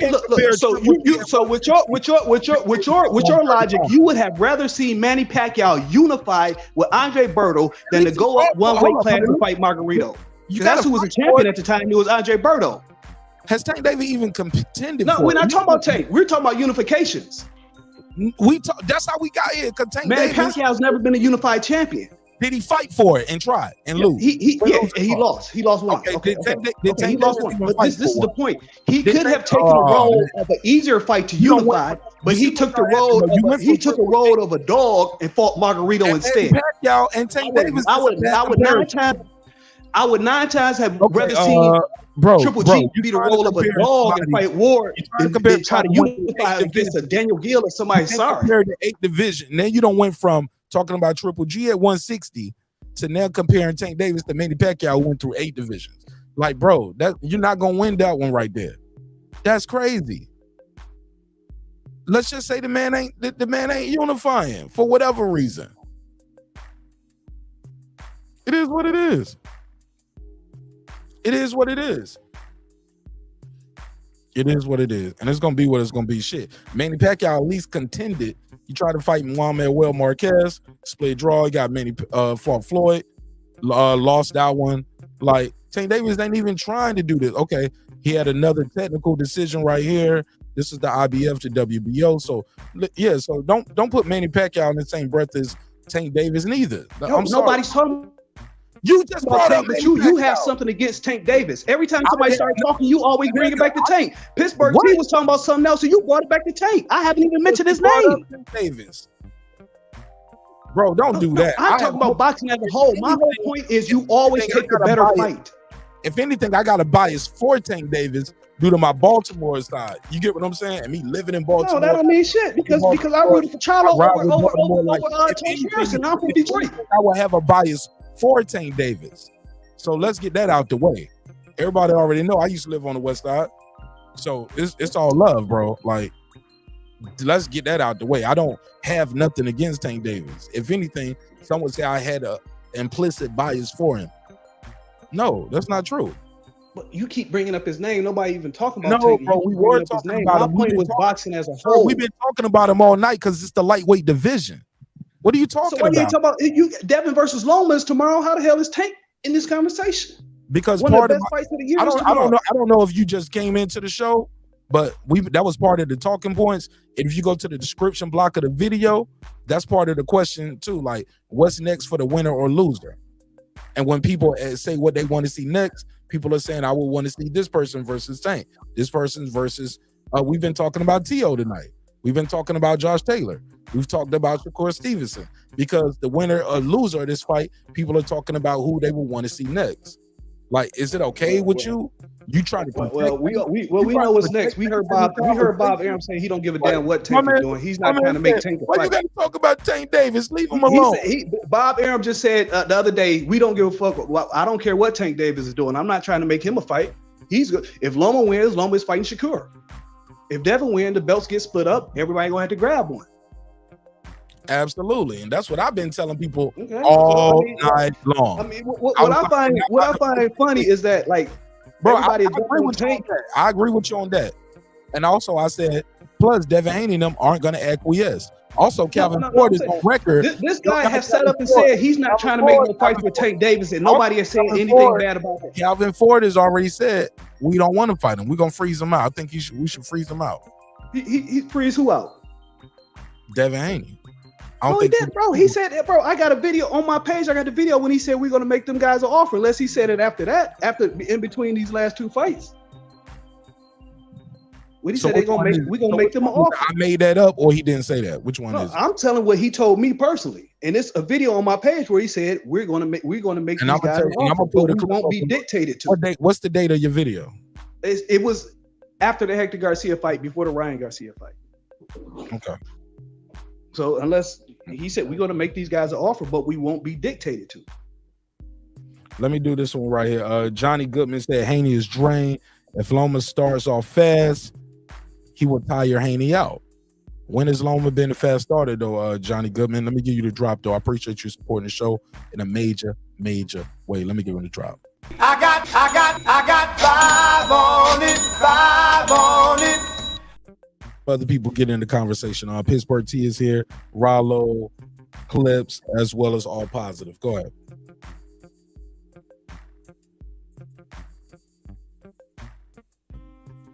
All right. Don't everybody jump in at one time. I was like, what's the topic? Okay. I wanted to ask a question because I've been hearing everybody talk about what Tank need to do this, Tank do that. Why ain't nobody talk about Bob Arum saying we're not trying to make no fights with Tank? Because Al Heyman fault. That's why. Exactly. It is. Let LB come out and say that the world be on fire. This man just told you we're not trying to make no fights with Tank.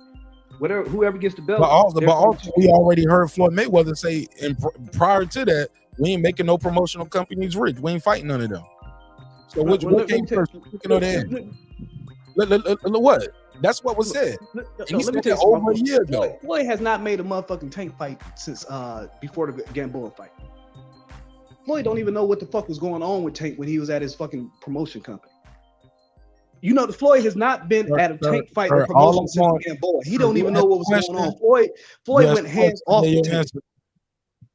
Let me do this other super chat. Johnny Goodman said he never has, but wouldn't that be a surprise to Haney? Okay.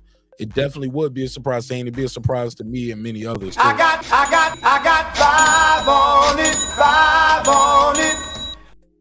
Do y'all think, Johnny Goodman, do you think Loma is a better fighter now than he was 3 years ago when T.O. beat him? Same question for you, Chicken Talk, Rollo, Pittsburgh T, All Positive, that guy Clips. Is Loma a better fighter now than when T.O. beat him? And is T.O. a better fighter than 3 years ago than what Haney is now? Loma's 35. He's 35. He didn't look that good when he fought Jermaine Ortiz, and I think Haney is better than Ortiz by far.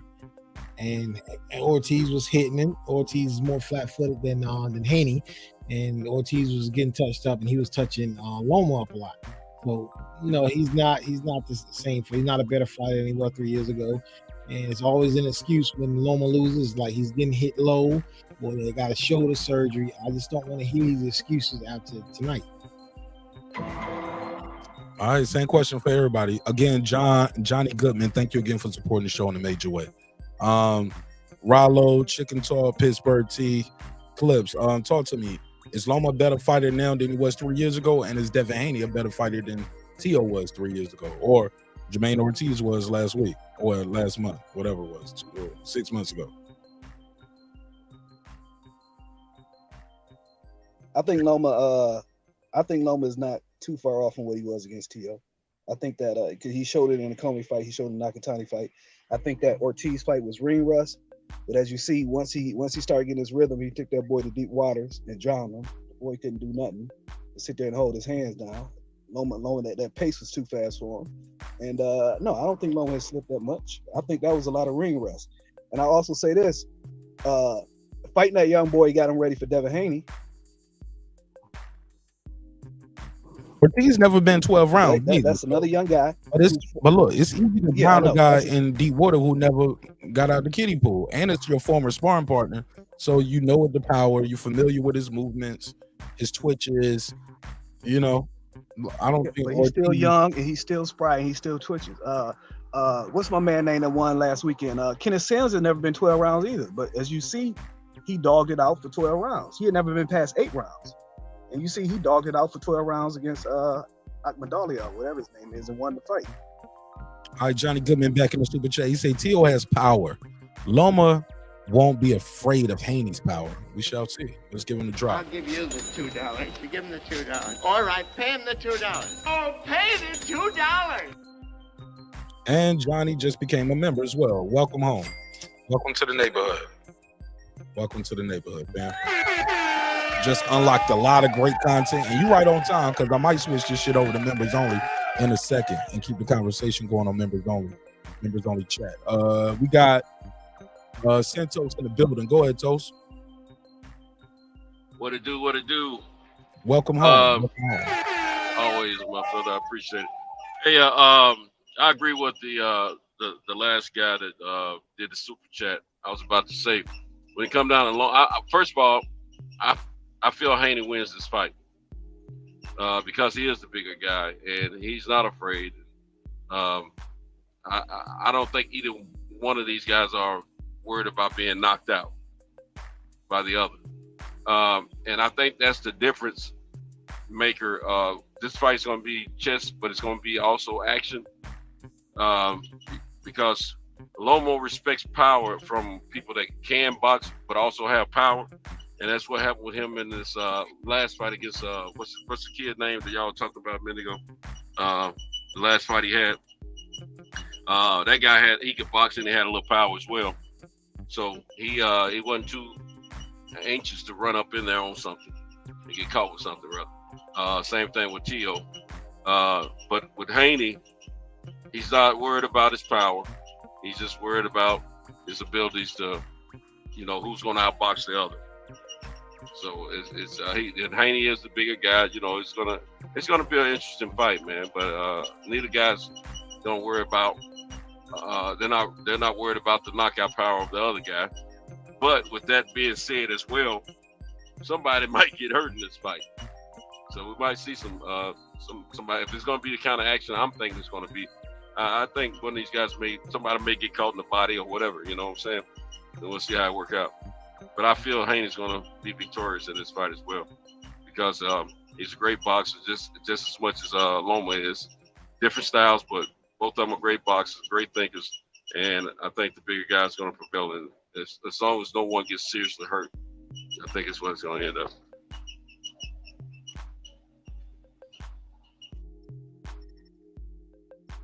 Man, but we shouldn't be bringing up Loma's age either. Because Terrence Crawford's 35 too.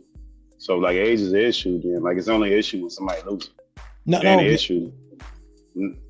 I'm saying no, I'm not saying to you specifically, but I mean like a lot of times we tie in like it's like a narrative where not in what you just said, but in right side it's just a narrative that like most people are pushing. Like Loma's just this old dude.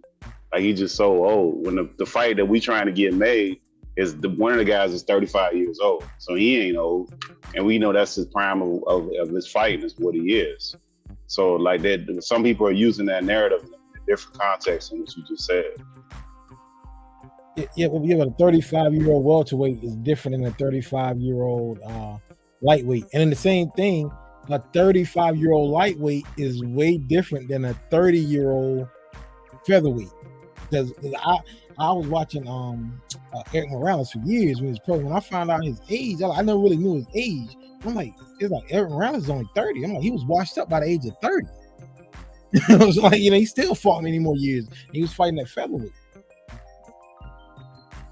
So yeah, so it's like it all depends on weight classes too. Like when you're talking about age, because 35 years old now is not old for a heavyweight today, but for a lightweight, because they're smaller weight and it's faster guys. You know what I'm saying? But you know what? On purpose, if these smaller guys, if they've taken care of themselves out of the ring as well as in the ring, these lighter weight guys tend to do better than the heavyweights. So I think he's still gonna be the agile Loma that we've been seeing. Let's not forget, Mayweather took care of himself outside the ring. He was still good in his 40s. Yeah, he was still good in his 40s. Bernard Hopkins took care of himself outside the ring, and he was still good in his late 40s. But he was able to move up though. Like he wouldn't have been as great at middleweight if he was fighting at 48. But he was at light heavyweight. He was at light heavyweight, beating the lights. I'm looking at. Yeah. Yeah, but as he go up in weight, he's fighting stronger, bigger guys. So I just think if these guys have taken care of themselves, they'll be all right. I don't think Loma's age is a factor. Period. He come into the professional ranks older than the rest of the guys. I don't think it's a factor at all. This guy's taking care of himself. He has great attributes, great abilities. He's got a high IQ. He's got over 400 and something fights as an amateur. Now, I don't think it's a factor at all. I agree.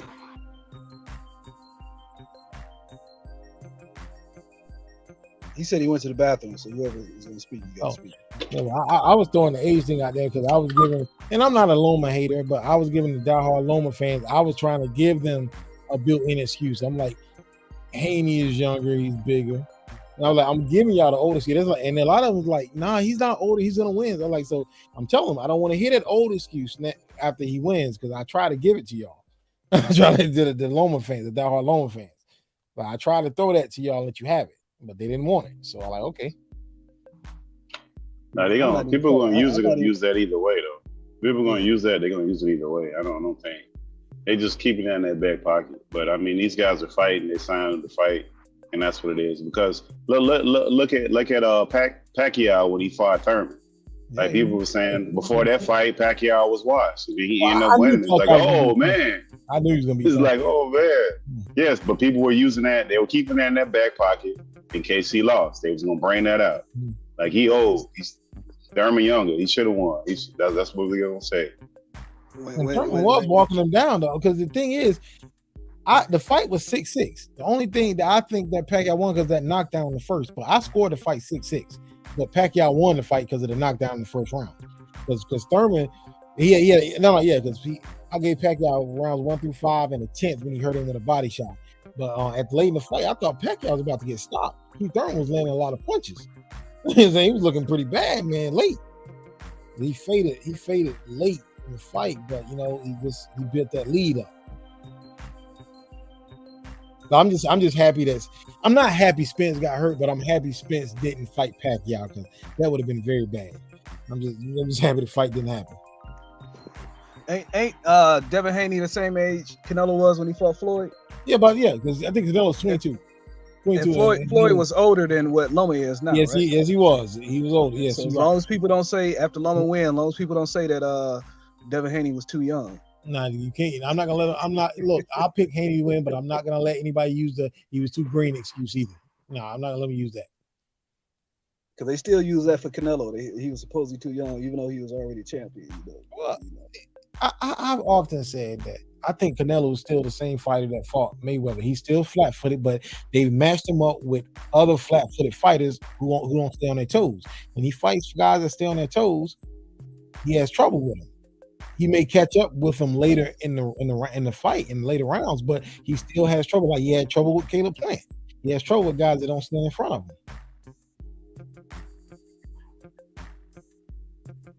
True. He's also he's also, I don't know. I think Canelo just halfway checked out the game, to be honest. Canelo could fight me. He could fight me in 2 months. He'll still get paid $30 million. I mean, come on, man. Yeah. It doesn't matter who he fights. He's gonna get paid regardless. When you're making that kind of money, what did Marvin Hagler say? Remind me of the Marvin Hagler quote. Yeah, it's hard to get up and go jogging when you wearing silk pajamas. Yeah, when you're in silk sheets, it's hard to get out of bed in the morning. Man, it's only been one that's been able to. Well, there's been two. Bernard and Floyd been able to keep that level up. I think Bernard was just always afraid they were going to take something from him. That's why he always kept that intensity. Well, Ward also. Yeah, I think Ward also. He just got injured. So. Yeah, he was out for a while. Short. I think age. I'm excited for this fight tomorrow, man. Yeah, I'm definitely excited. I think it's going to be a great fight. Both of these guys are fighting for their future. Haney, he's a promotional free agent after this deal, so he, if he don't have these belts, like what is his value to other? His value isn't as high without having the belts, even though he will vacate them. But becoming a free agent as a champion is a lot more valuable than one coming off a loss. You got Lomachenko, who, I mean, basically, if he loses his fight, this is really his career. He can either go back down to 130, or he can become basically a gatekeeper, or might pick up a vacant title to lose to Shakur. Yeah, they gonna feed him to Shakur. Yeah, if he loses to Haney, he has no title. He'll probably pick up a vacant, hopefully, and they'll feed him to Shakur. But he's fighting for his future, the future of his career also. I mean, do you think he makes the Hall of Fame if he loses? See, now that's tricky, man. I mean, I can't put a guy in the Hall of Fame with 20 fights. I don't know. I mean, that's kind of hard to do, man. But if he wins, he's definitely a Hall of Famer, right? Oh yeah, definitely. Yeah, I ain't got no doubt about it. He wins, he's Hall of Fame, but he's on the borderline right now. He's gonna go to the Hall of Fame regardless, guys, because he's two-time gold medalist. Yeah, but he's got over 400 fights. They shouldn't count as an amateur. They don't count amateur. Like, it ain't like basketball, NBA, where they got the international boxing. They look at they look at your entire body of work. Well, if that's the case, then Marq Breland should be there. Marq Breland, one of the best amateurs ever. That doesn't mean that he won't. If he's not there now, it doesn't mean that he's not going. It's been Marq Breland there for almost 20 years. Yeah, I don't think he's eligible no more. I don't know about all that. Out over 20 years. Yeah. Marq Breland, you got Howard Davis. These guys are some of the greatest amateurs ever. Yep. I'm just telling you. I mean, if you want to say one thing Loma got going for him that the fighters that you just named don't have going for them. You got that white skin. Yeah. He got that media that loves him. Yeah. The people that vote the love complexion for the connection. But I'm telling you, the guy's been unified. He's had it. He's had 3 of the 4 belts. He's been a 2-time gold medalist. He's going to Hall of Fame. He does. I'm not saying front. The man has a very good resume. Yeah. I mean, I had picked Rigo to beat him. He's fought around the world. Rigo to beat him?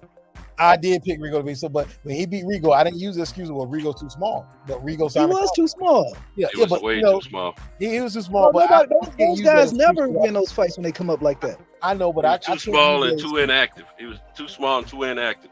I know, but I can't use it. I can't go back on my word. I can't use the excuse he's too small if I pick the man to win. You know what I'm saying?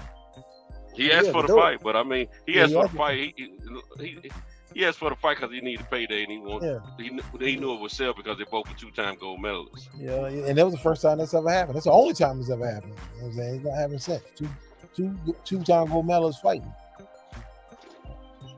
And, but I was thinking about Mosley. Mosley jumped up 2 weight classes and fought De La Hoya. You know what I'm saying? So, did he jump up 2? Yeah, Mosley was a lightweight. He skipped 140 because Acacia Zoo was at 140. He jumped straight to welterweight. And he fought Wilfredo Rivera first, and he fought De La Hoya that summer, 2000. Well, he got a tune-up in for he got to get his feet wet. But Mosley was a big lightweight anyway, too. Yeah. But he knew, Mosley knew he could do that with no problem because he not only had quick hands, he has quick twitch muscles, and he has power, but he also had them roids back then. Yeah, and I picked De La Hoya to win that fight too, man. That summer 2000. Well, you know who jumped up and went straight to a title fight and won? Broner. Yeah, he did.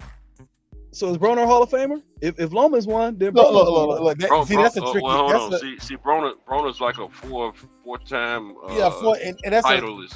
That's a slippery slope, man. Four division. I mean, if we're just going by accomplishments and not who they actually fought, because like you said, Loma was unified, but who did he unify against? Luke Campbell and who did he get the first belt from? I don't remember.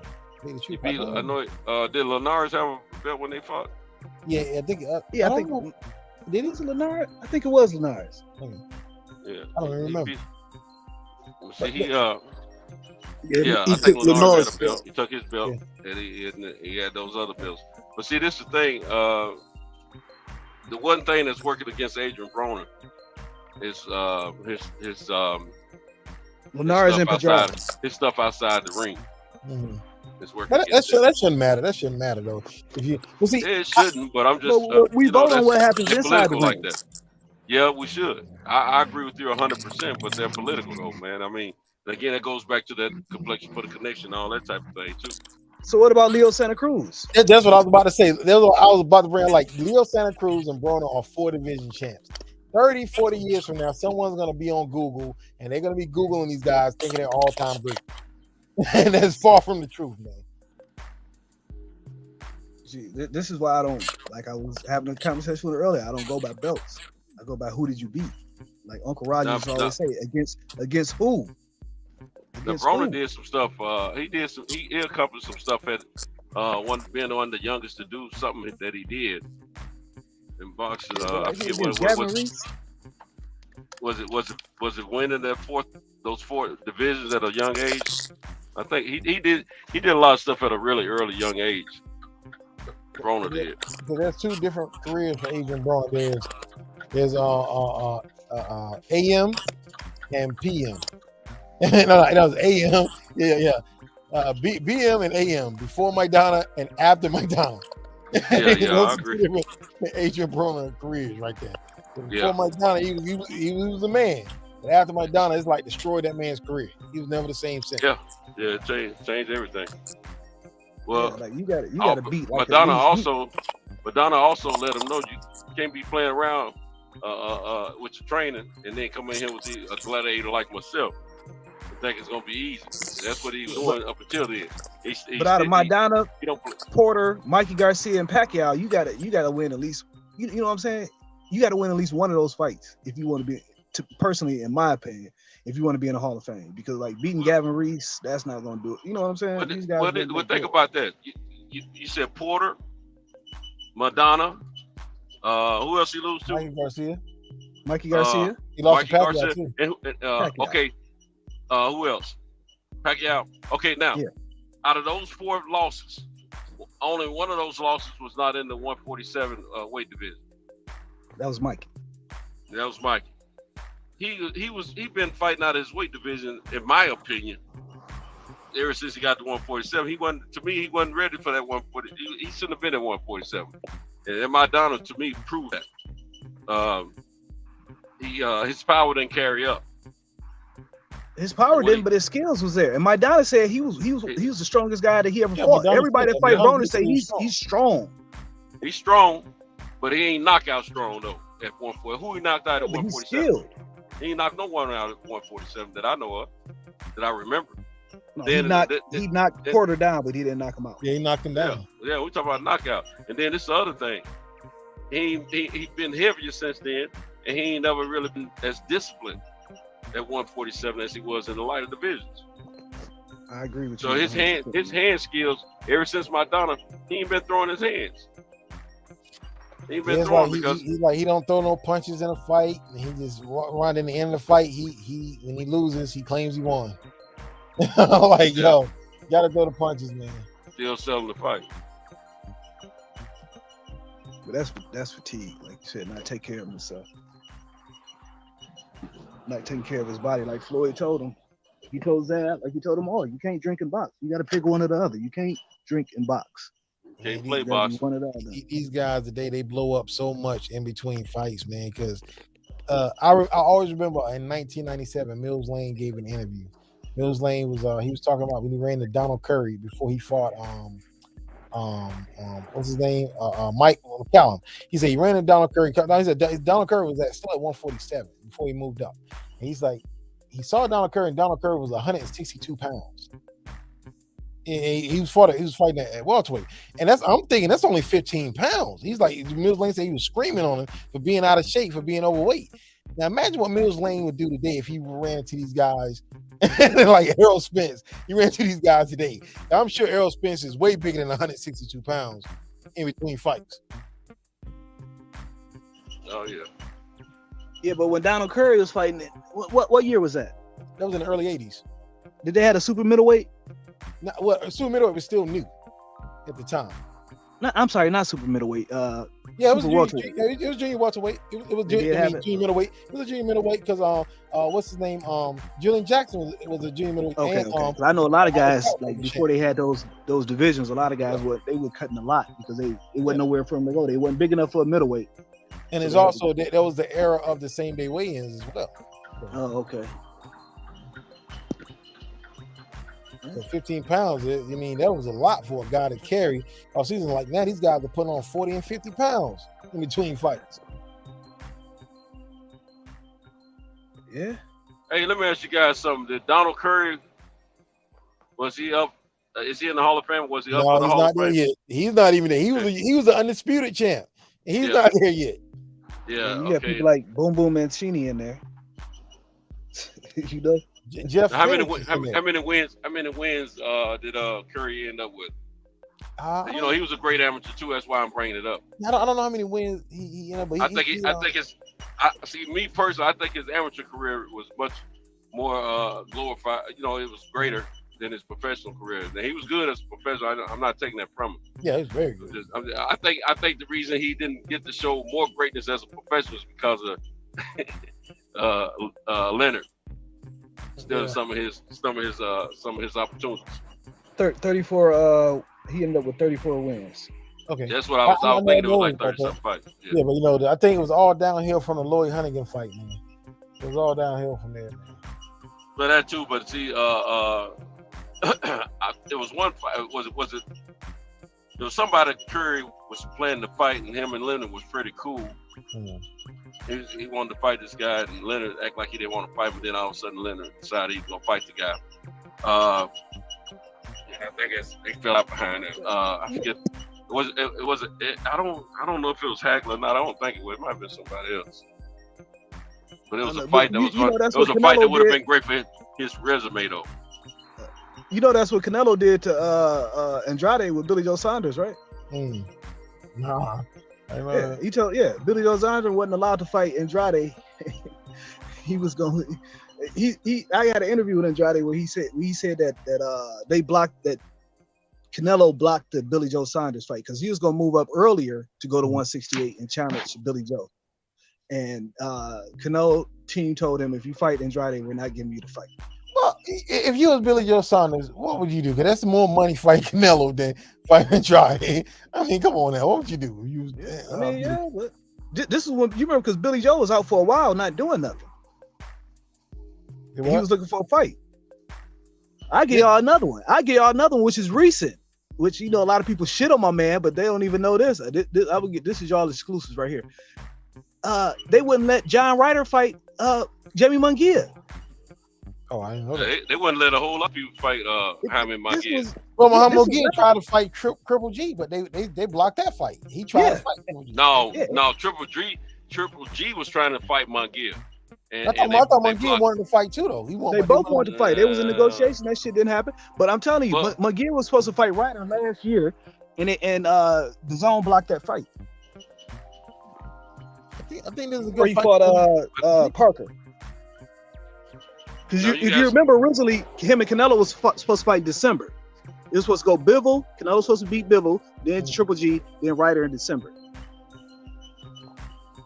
That was the original deal when he signed with the Zone.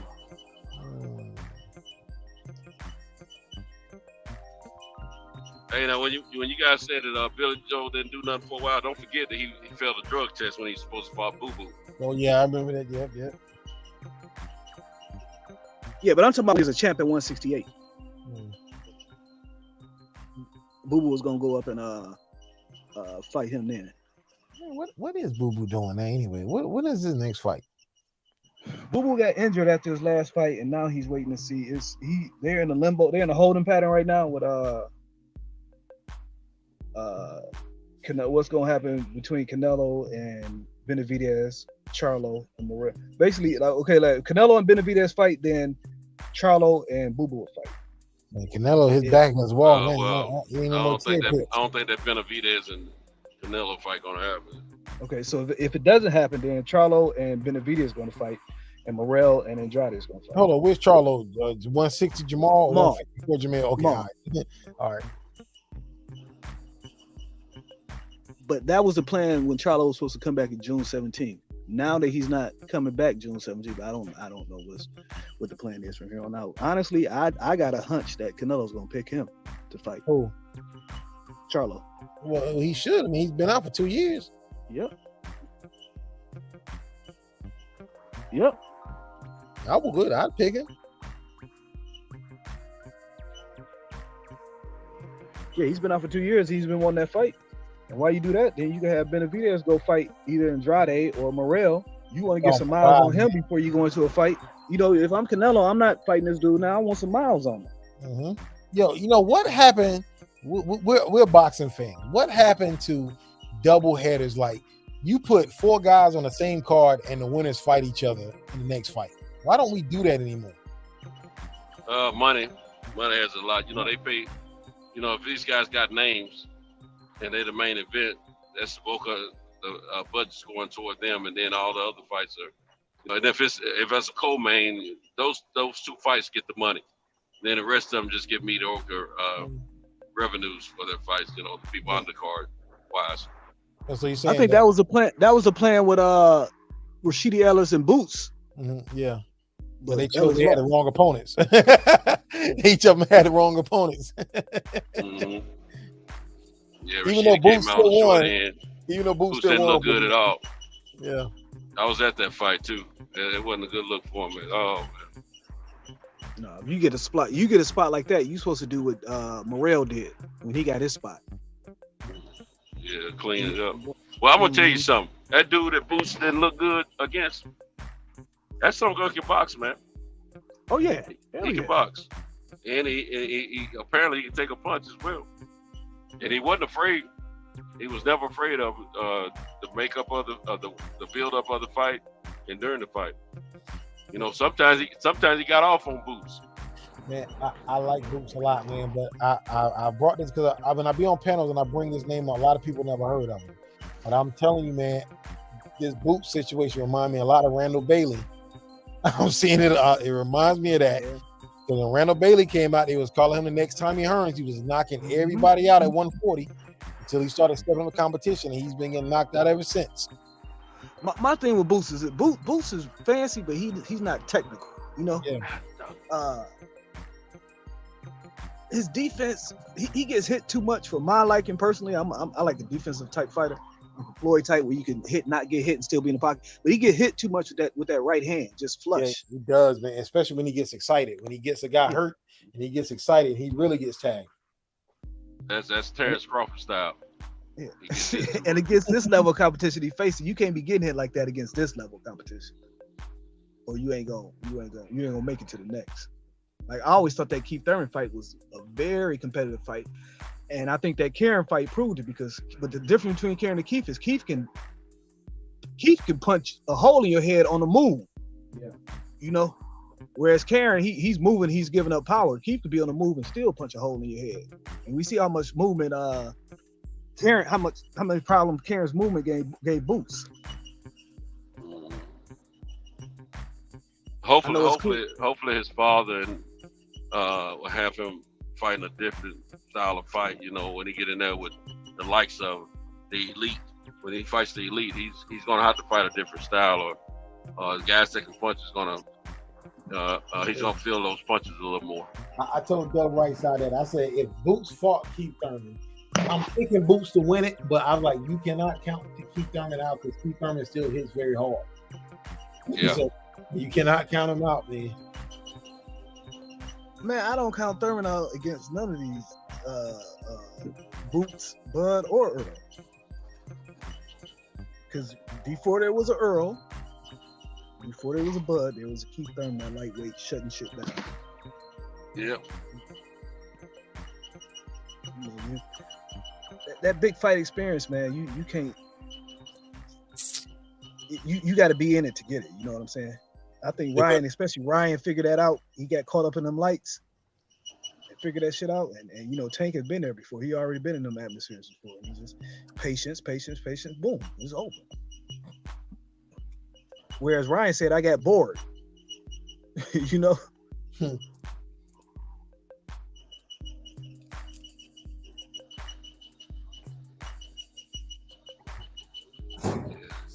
Yeah. I like old Ryan Garcia. He know how to sell a fight, man. I mean, what he's got the right team, man, but they gotta cut them nasty habits that we got. Yeah, we'll see. I like because he's not gonna get away with that shit at Derrick James, Jim. But I like the fact that he pushed that fight to happen, and he sold it. So I like that about him. You know, he's not afraid to get in there and take a chance. He talks confidence. He probably should have took that Gesta fight before the Tank fight. Yeah, he should have took a lot of fights before he fought Tank, but but that bag was something. He's looking at that bag and he's looking at what if he does. What if he do beat Tank? What if he be the first one to catch Tank? Hey, he's looking at that as well.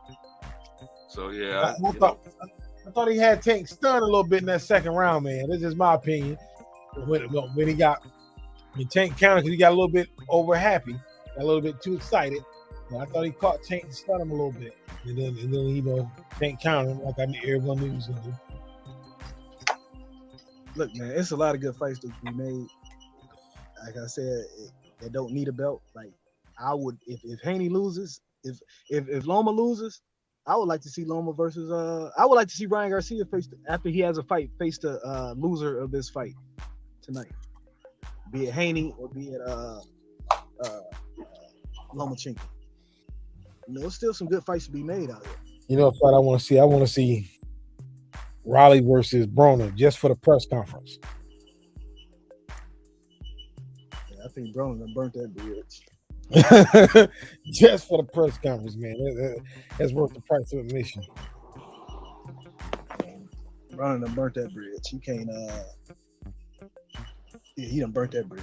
Remember, because he pulled out of his last fight with Showtime the week of. Who did? Who pulled out the fight? You remember he pulled out that last fight, his last fight that he was supposed to fight on Showtime. They had him headlining. Oh, when he did the mental health thing. Yeah.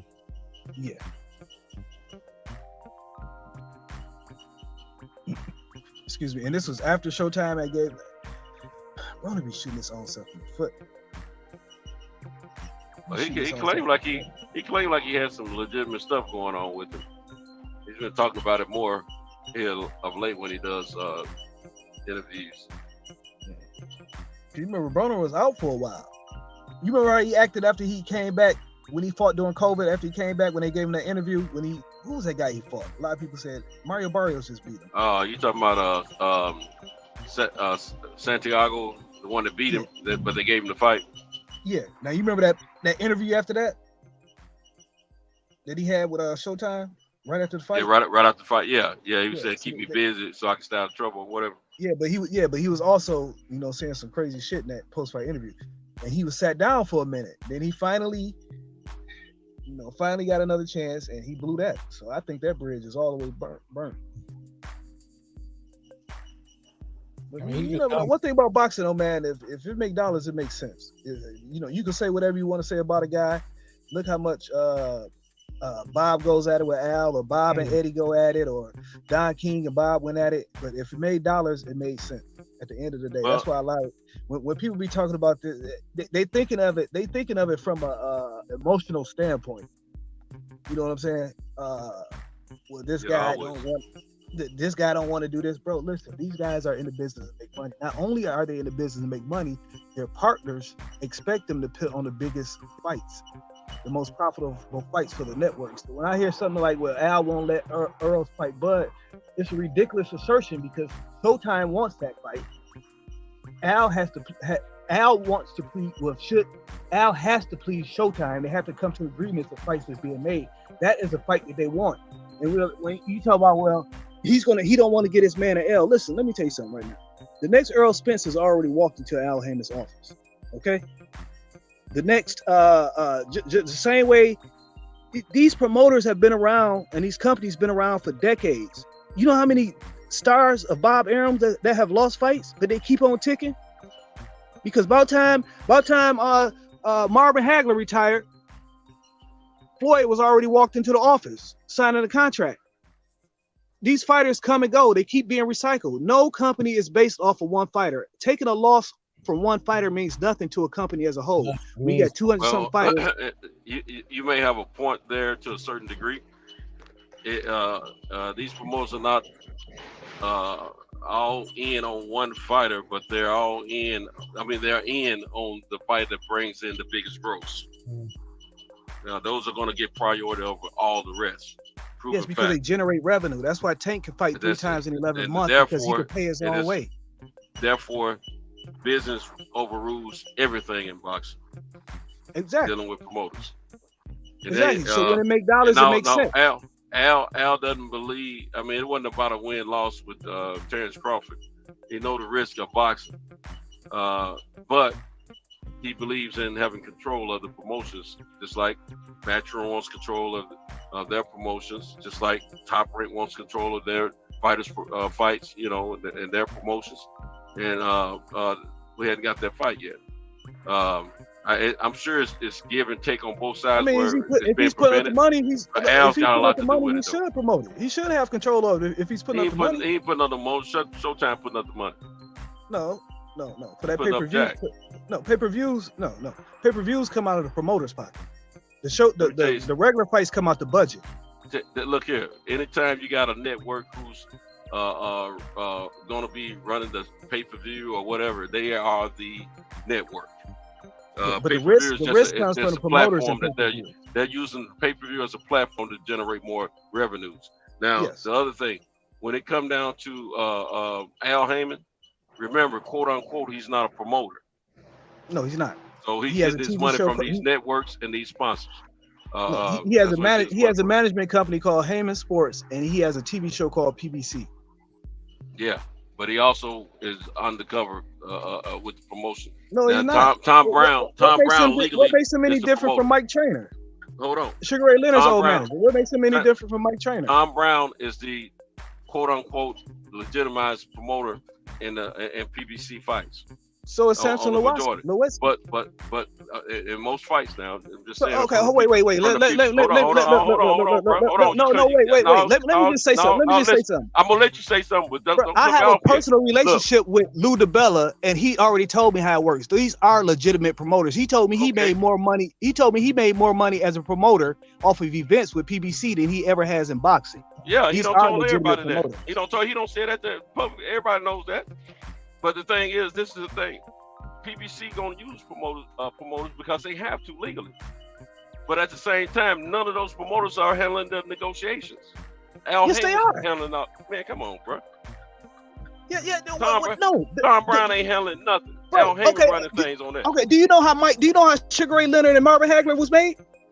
Sugar Ray Leonard. Every single one of Sugar Ray Leonard fights were made by his manager. Which was his attorney also. Negotiating with his attorney was his manager promoter and attorney. Yes, Sugar he Ray wasn't was a promoter. in on all the negotiations. So what's the difference between what Heyman is doing and what Trainer is doing? It ain't the same thing, bro. It's more sophisticated now. It's on a more sophisticated level. But this Leonard and his manager / attorney partnered with the likes of Bob Arum and other promoters when they made fights. Yep. This is what's going on. But Leonard and his attorney handled his negotiations. Yes. Your boy, the likes of Earl Spence, all due respect, I love Earl Spence. Don't pay to go watch him fight. Earl ain't running no negotiations like that. He might have a little more say. No, his manager is running the negotiations. Hold on, bro. He might have a little bit more say this time around. But as far as the person running the promotions, I mean the control of that fight between them two, that's Al Heyman all day, bro. Yes, the manager. Yeah, you have a manager who deals with the promoters. You call him a manager, and some other people call him manager, and his fighters call him an advisor, And but I Okay, call he's an him, advisor. I He's an call him, advisor to Deontay I Wilder. call him all of them. I'd say he's running the What, fight. but it doesn't work like that. Like Deontay, he doesn't have a contract. He doesn't have a contract with Deontay Wilder. He advises Wilder. Wilder's manager is Shelly Finkel. That's yeah. No, that's it's right. always That's been now. that way, man. Yeah, It's always he been got, that way. He got his guy, but at the Yeah, same time, Finkel and he advises like he was an advisor to Khan. That's who handled Wilder's negotiations. Shelly Finkel and his Yes. team, no doubt about it. But the thing about it, you don't have that with Errol Spence. No, You don't Errol have that with Spence all is fighters. his manager is Al Heyman. It's not Errol Spence's advisor. His manager is Al Heyman. Al Heyman's manager, advisor, all that. He's the No, boss. he's an advisor to people that he doesn't have He's just not on paper. He's just not documented. I don't care what you He's say. an advisor to people he doesn't have a managerial contract with. People like Earl Spence, he has a managerial contract with. Tank Davis, he has a managerial contract with. Okay, I know what he's calling himself doing, but I also know what he is doing, and he's got you fooled.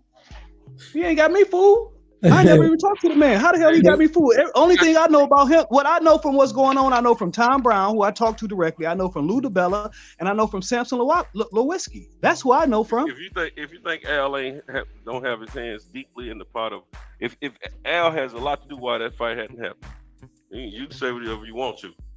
Yeah, well, I am going to say whatever I want to because when two guys want to fight, they will fight. You think he's preventing them from fighting? Yeah, he has a lot to do with it. He said, I'm not saying he's 100% keeping it from happening, but he has a lot to do with it. Well, my question is, if you and this is just my question. I don't know. I'm asking because I don't know. I want the answer to. Maybe you guys can help me. But as far as managers and promoters, why would you need a manager and promoter?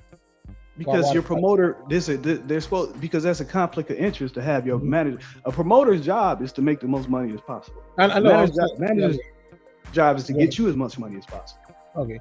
No, I'm saying like, so your managers don't get you fights as well. Yes. So why would your you manager get you fight like and promoter? The way fights used to be made before these networks started giving out exclusive deal to promoters, where managers would negotiate fights with promoters. You look at a Don King card, you might have Sugar Ray Leonard on there, you might have Tommy Hearns on there. You know, you might have a lot of different people. Then their next fight would be under Lou Duva. But they fight after that, it'd be under Bob Arum. Yeah. Before they start giving out these exclusive contracts that Showtime gave Don King in the 90s with Tyson, promoters didn't carry a whole bunch of fighters under their banner. Boxing used to be much more of a manager ran. The way Al Heyman does it now used to be the norm in boxing. So I don't understand why people don't understand. That's why I was asking, because Tyson left Caton to get with Don King. You know what I'm saying? He left his, his managers. He left him get Don. So I'm like, some people be having managers and promoters. I'm like, I thought they did the same thing. Don King had his stepson managing Tyson, which was the conflict of interest. Conflict of interest. Yeah, you're right. Yeah. Well, the managers are supposed to have the best interests of the fighter. Yes. And the promoters are supposed to be the ones that run all the events, the build up, the venue, control the ticket pricing and all that good stuff.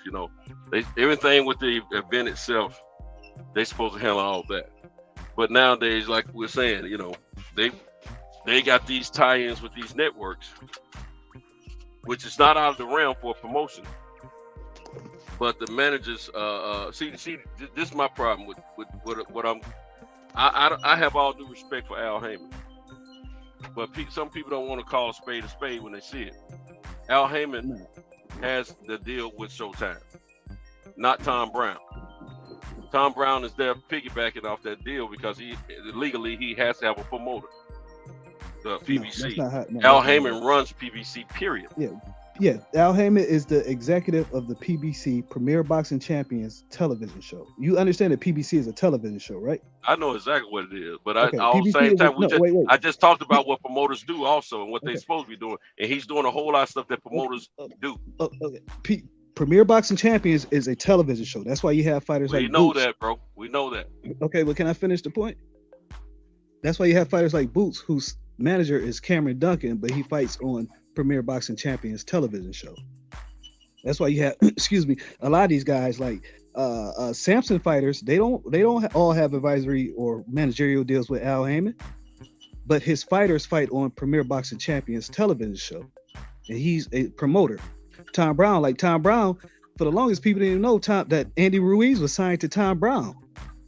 He just stopped his contract. He just stopped his contract with Tom Brown and went directly to Al Heyman.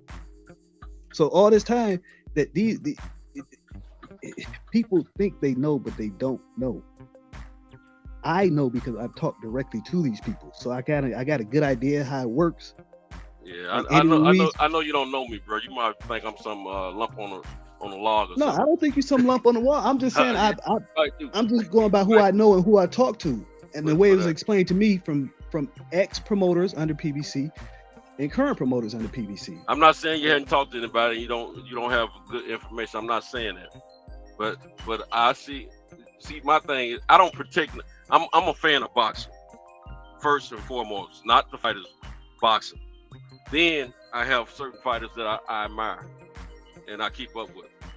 But when it comes down to the sport of boxing, I love it that much. I don't care what color your skin is. I don't care what your position is. If you are doing certain things in the fight game and I recognize it, I'm gonna call it what it is.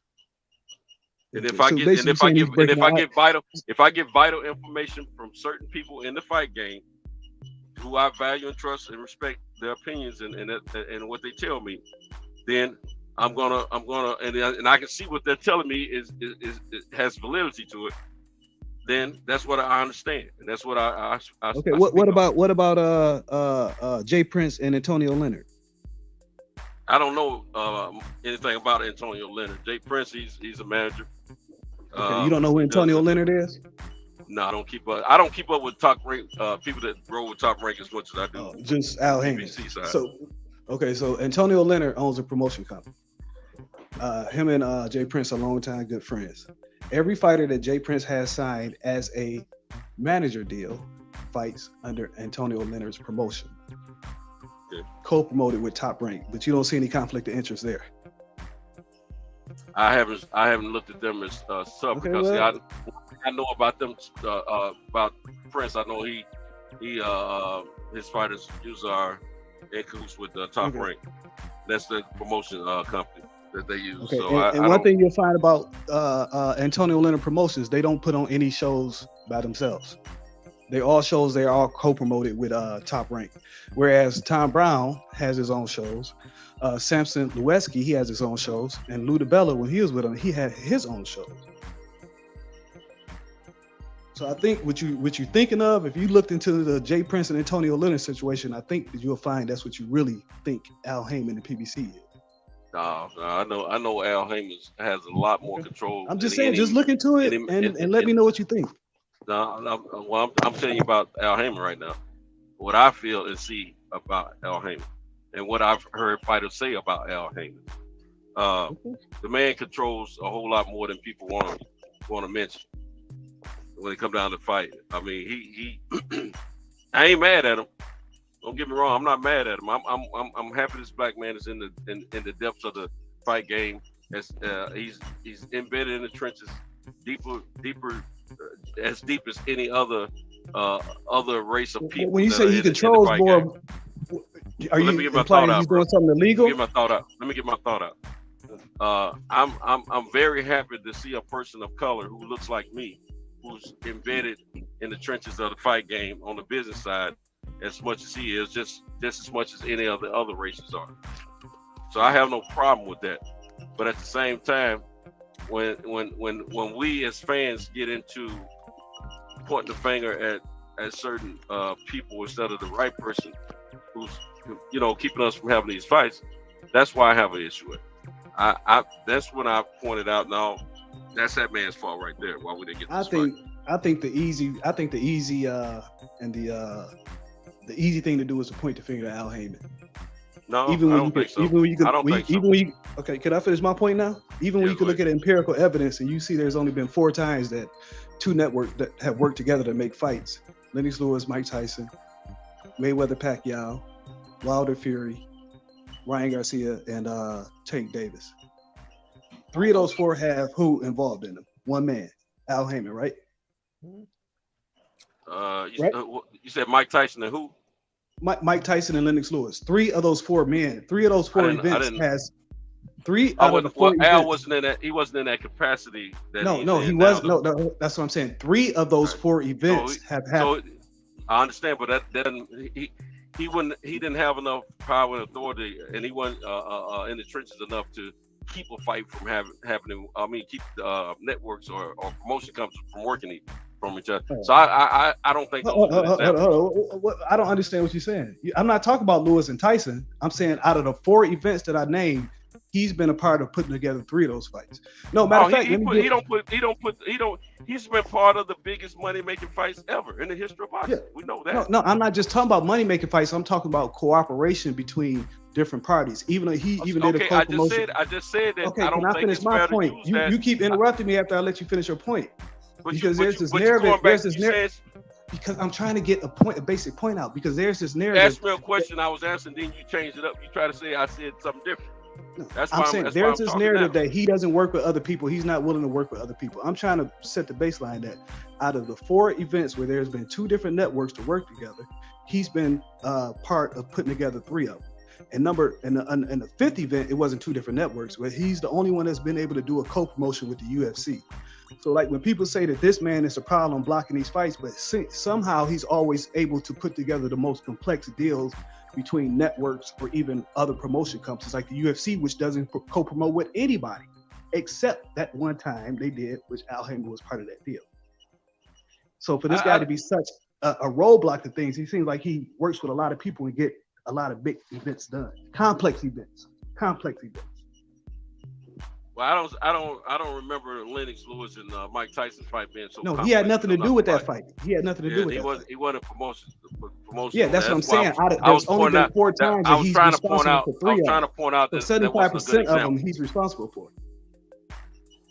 But I think it's like this. When it comes down to promoters, managers, advisors, anybody that has anything to do with the business of boxing, if they see the money there, they usually don't have too much of a problem working together. That's what we've seen. There's been a lot of co-promotional fights that have gone on that we don't hear about that did happen. Us that are really deep into boxing know about it, but you don't hear a lot of chatter about it because they don't chatter about it a lot, and they don't prevent the fights happening because there might not be that much money involved. It may just be fights that need to happen.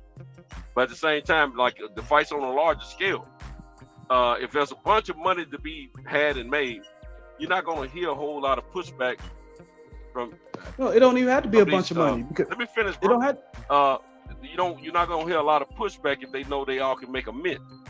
But when it comes down to, they'd already set the narrative up about Terrence not bringing money for fights. So yeah, Bob said that. So Bob said it, but also Tim, whatever his name is, Tim Smith or whatever his name is, he came out there and said stuff like that. So to me, that was like that organization representative speaking in behalf of them. No one wants to pay this guy. So then they go in this, keep more control over these negotiations, which wasn't cool to me. Now it might be a little bit different now than negotiate because Earl said that him and Terrence talk a lot now, so I appreciate that. But at the same time, I call it what it is. Mm-hmm. Do you think there was a lot of money in the Terrence Crawford and Sean Porter fight? I think as a whole, no, it wasn't a lot of money generated. Like it wasn't a mega fight money. It wasn't a mega money fight. No. Okay. So even though it was a good fight. Even though it wasn't a lot of money involved in it, Al Haymon still was able to negotiate a deal sending Sean Porter over to ESPN, right? Yeah, he didn't have no problem sending Sean Porter over there because he sees Sean Porter as the no, but he did it though. Right. Do you think there's a lot of money in Inoue fight and Stephen Fulton fight? No, those little fights don't bring a whole lot of money, but they're gonna fight it. So he had no problem sending Stephen Fulton over to Japan, also to fight on ESPN. It has that fight needs to happen, and they don't have a lot of choices there in that division. I mean, he could have fought Figueroa again, which he didn't do, or he could have fought Rice Ali. Okay, let me ask you: do you want to see him because you just said the only reason he was doing it because there was a lot of money to be made, and I just gave you two examples. I did not. You said whenever there's a meant to be. I said when there is a lot of money to be made. Okay, and there's not a lot of money in those 2 fights, and he still was able to do them on different platforms. If you haven't paid attention to what I said a lot of times a lot of smaller fights happen that are co-promotions that we don't talk about because they don't have they don't bicker about it and they don't put it out there in the public's eye and ear, and we don't talk about it. So a lot of stuff happened that us fighters, us boxing fans know about that the casuals don't. But when it's a highlight, when it's a high-profile fight, that's when the chatter gets to talking. Okay, so we established that he's able. I to never do said anything about he only does it when the money's there. I never said that. Okay. Okay. When was the last top-ranked fighter that got sent over to PBC to make a fight or matchroom? That wasn't a purse bid. That wasn't a purse bid.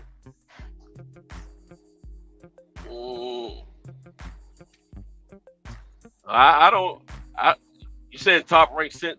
I don't think top rank necessarily sent them, but Okay. it had Top to rank happen. or matchroom. Well, we know Golden Boy just did, but top rank or matchroom. You change it. I mean, they all do it, man. They all. Let me tell you, these fights happen. I mean, you should be able to. I just named two that Al just sent over to ESPN. I'm pretty sure you can name at least one that top rank is sent over. The one I can think off the top of my head is Pacquiao. Now, Pacquiao wasn't with Top Rank. Yes, he was. When him and Mayweather fought, he was with Top Rank. No, that was a joint. That was a joint promotion. That was on. That was on Showtime and HBO. No, I'm talking about. You talking about when it was exclusive PBC? Is that what you said? I'm talking about like Al Heyman sent Sean Porter over to ESPN, and like he sent Inoue over to ESPN Plus. When was the last time Top Rank has sent a fighter over to Showtime to fight? Who sent Inoue over? Fulton is a PBC fighter, signed under Heyman management. He said, I know that. No, you said you sent Inoue over. No, I meant Fulton over to fight Inoue. It's getting hot up in here. Well, I'm just saying, it seems like the guy that's deemed that everybody says is destruction. It seems like the one that's worked with everybody else and has no problem sending fighters over. Oh well, it's like it's this, a fair man. deal. Those fights, there was not going to be a hang up on those fights that you just called out. There was not going to be a hang up on those. When you got these, when you got see, first of all, this fight with Spence and Crawford. I mean, do you think John Ryder? About Top Rank now. Do you think John Ryder and David Morrell was a big fight? No, it wasn't a big fight. But it's still Eddie wouldn't send John Ryder over to fight Morrell, even though it was a small fight. But they were supposed to fight. Well, maybe he knew he was going to let Ryder fight Canelo. He might have had his reasons for that. Look, man, they all do stuff that I don't like. Yeah, I'm not only one of them is willing. You got me all wrong. I told you I got great respect for Al. I'm not an No, but only one of them seems to be willing to send his fighters over other networks when a fair deal is presented to him. It depends on what kind of relationship agreement he has with his fighters.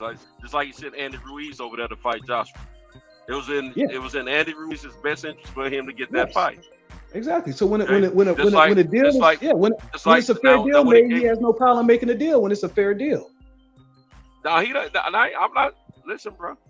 I'm not saying he don't want to make some fights. If the money's there, it makes sense. Al is all in, but he wasn't all in on this fight because there's no promotional company that he's working with when it comes to Crawford. That wasn't another promotion company. He was trying to keep all control because he felt he could. Yeah, because he was putting up because the money is coming from the Al Showtime. Heyman puts up nothing, bro. Tom Brown, because the money is coming from the PBC promoter side. It's coming maybe, but it's not coming out of their pocket. It's coming from Showtime. No, that's where the money's coming from. Yes, it is. I just talked to Espinosa myself in Vegas in March. And he's all on top of this negotiation situation with these guys. Go listen to my interview. I ain't worried about the interview right now. I'm talking about what I learned from the man himself. The man told me himself the fight wasn't happening in June. He said if it happens, you say you ain't worried about my interview. No, because I'm worried about what the man told me You to hear, my face. you would hear him say, they keep me abreast of the negotiations. I'm not privy to the negotiations. Ain't none of us privy to the negotiations. He's not. No, he's saying he's not in their negotiation. They're just updating them on what's going on. The money, they need him to set aside the date. They need him to set aside the date and the budgeting and the budget for the marketing of the fight. That's how it works. But the money is coming. The money is the networks have contractual agreements with these groups, and that's where the money comes from. Al ain't put no money up. Period. Al has not put money up since they first got that. The first couple of years when they had all that money from the those investors that he got his money from when they started PVC. He ain't put no money up. So why do you think when Bob Arum says, or when Oscar De La Hoya says, or when Eddie Hearn say, we know what the numbers are going to be, and we're not going to take that risk if the networks is the one doing it? Bob Arum I'm talking about for pay-per-views only. For pay-per-views only, though. When they say we're not going to take that risk, why are the promoters saying that they're taking a risk if the networks are the one doing it? Well, first of all, for pay-per-views only. Pay-per-views only. Think about what you're saying. Think about what you're saying now. Think about what you're saying. Bob Arum is not as big about putting pay-per-view fights on, period, as Al Heyman, as PVC is. No, the reason he's not because he don't have the stars to do it. He was doing them. Bob Arum was doing pay-per-views. Latin Fury. He was doing. Pacquiao had 2 pay-per-views a year. If he had Tank Davis, he would be putting on pay-per-views. Let me tell you something. Bob is just an old shrewd businessman from way back in his business. Yeah. Al Heyman and Showtime, they've been doing mostly pay-per-view fights since we opened the world back up. I mean, of a lot of fighters, that's how they've been getting they pay. Dude, you had Ortiz and Andy Ruiz pay-per-view. Yeah, that was and what was that on Fox, right? It don't matter. It was pay-per-view. No, it does matter because that's an important point. No, because that's their model. Not because they promised Fox a certain number of pay-per-views. Man, so that's why I made sure to say that. With it, bro. That didn't have nothing to do with it. They owed. No, it didn't. Bro, you need. I mean, seriously, bro, you need to follow my page, and you need to. Those fighters had to get their money that way, bro. No, but they owed Fox a certain number of pay-per-views, and they had to get those out off the books. That's why their pay-per-views was on Fox. That's why I made it a point to say that was on Fox, right? Regardless of the fact of what network it was, is what I'm telling you. No, it's not regardless of the fact. There's a point. There's a reason it was on Fox. PVC's model now is a lot of fights are pay-per-view. Go back and check it out. You don't see that. You don't see a lot of. You don't see Top Rank giving us more fights that are not pay-per-view versus PVC. Yeah, because Top Rank can't sell pay-per-views. If they could, they would give them to you. Once Shakur get up to that level, then you're going to get more pay-per-views. You got to fight like David. You got to fight like David Benavidez and Plant. Okay, that fight generated what? Yeah, it was pay-per-view, and it generated what? It generated like what? Like close to some $25 million. Why wouldn't that be on pay-per-view? I'm not disagreeing that fight should be pay-per-view. I went to the fight, so I'm cool with that. Okay. But what I'm trying to tell you, look here. Don't say that, man. Top Rank do pay-per-views. They just don't do them as aggressively. No, because they don't have the people to sell them. That's why. Once after this fight, you mean the fighters, right? They don't have the fight. Exactly. If Haney wins, if Loma wins this fight, Shakur versus Loma is a pay-per-view fight. Shakur versus either one of those guys is pay-per-view. It's going to be a pay-per-view fight, exactly. Now that they're building the guys up to that level, they're going to start doing more pay-per-views. They didn't have nobody but like the Maloney brother. You know, before they signed that whole Olympic team, they really didn't have anybody that was appealing to the American market. Because you remember before COVID, what did Bob say? We're about to start taking. He was even talking about having Terrence Crawford fighting in South Africa because they were having such trouble selling his tickets here in the United States. He was going to take their fights on the road. Over in the UK, he was talking about having Crawford fight over in Africa against Van Herten. I think that was over in South Africa. Yeah, exactly. Because they didn't have.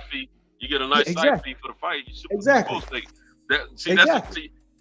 You just brought me back into something I forgot to tell you. No, I agree with that. But now that they have Black American fighters that people are interested in, they're able to. They're able to. Those guys a bunch of money, letting them fight over there in the Saudis. And he don't want to. Saudi ain't offer no money. They have to offer you money in order to. You can't just go over there and say, "Hey, we want some money." they did offer him some. I can't remember how much, but they did offer money for that fight. Who told you that? Hey, who told me? I read it. They Read did. it I from just who? can't remember the amount. Crawford ain't even said that. That's like when everybody was saying, well, Floyd said the fight ain't gonna happen. Floyd said that.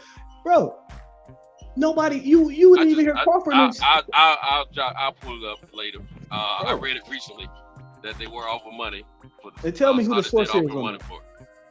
Rick Glazer? I don't listen to that dude. That dude ain't Okay, that dude. well, who was it? Ring IQ? Don't listen to that dude. I'll pull it up later and I'll come back to the show with it. Okay, look. Because I don't want to lie to you and tell you, because I don't remember the dollar amount or none of that stuff. I just remember that they offered. Yeah, it's probably somebody lying. He's apparently turned it down. There is no sorry, Middle East didn't offer nobody no money. Like they keep talking about this fight between this big heavyweight extravaganza. That's another fake out. That's not happening either. What fight you talking about now? They supposed to have 4 heavyweights over there? A 4 heavyweight. Yeah, AJ Wilder, Fury Usyk. They talking about in December. The Middle East supposed to be this big Middle East fight. That's not happening either. This is all just talk. It's all talk.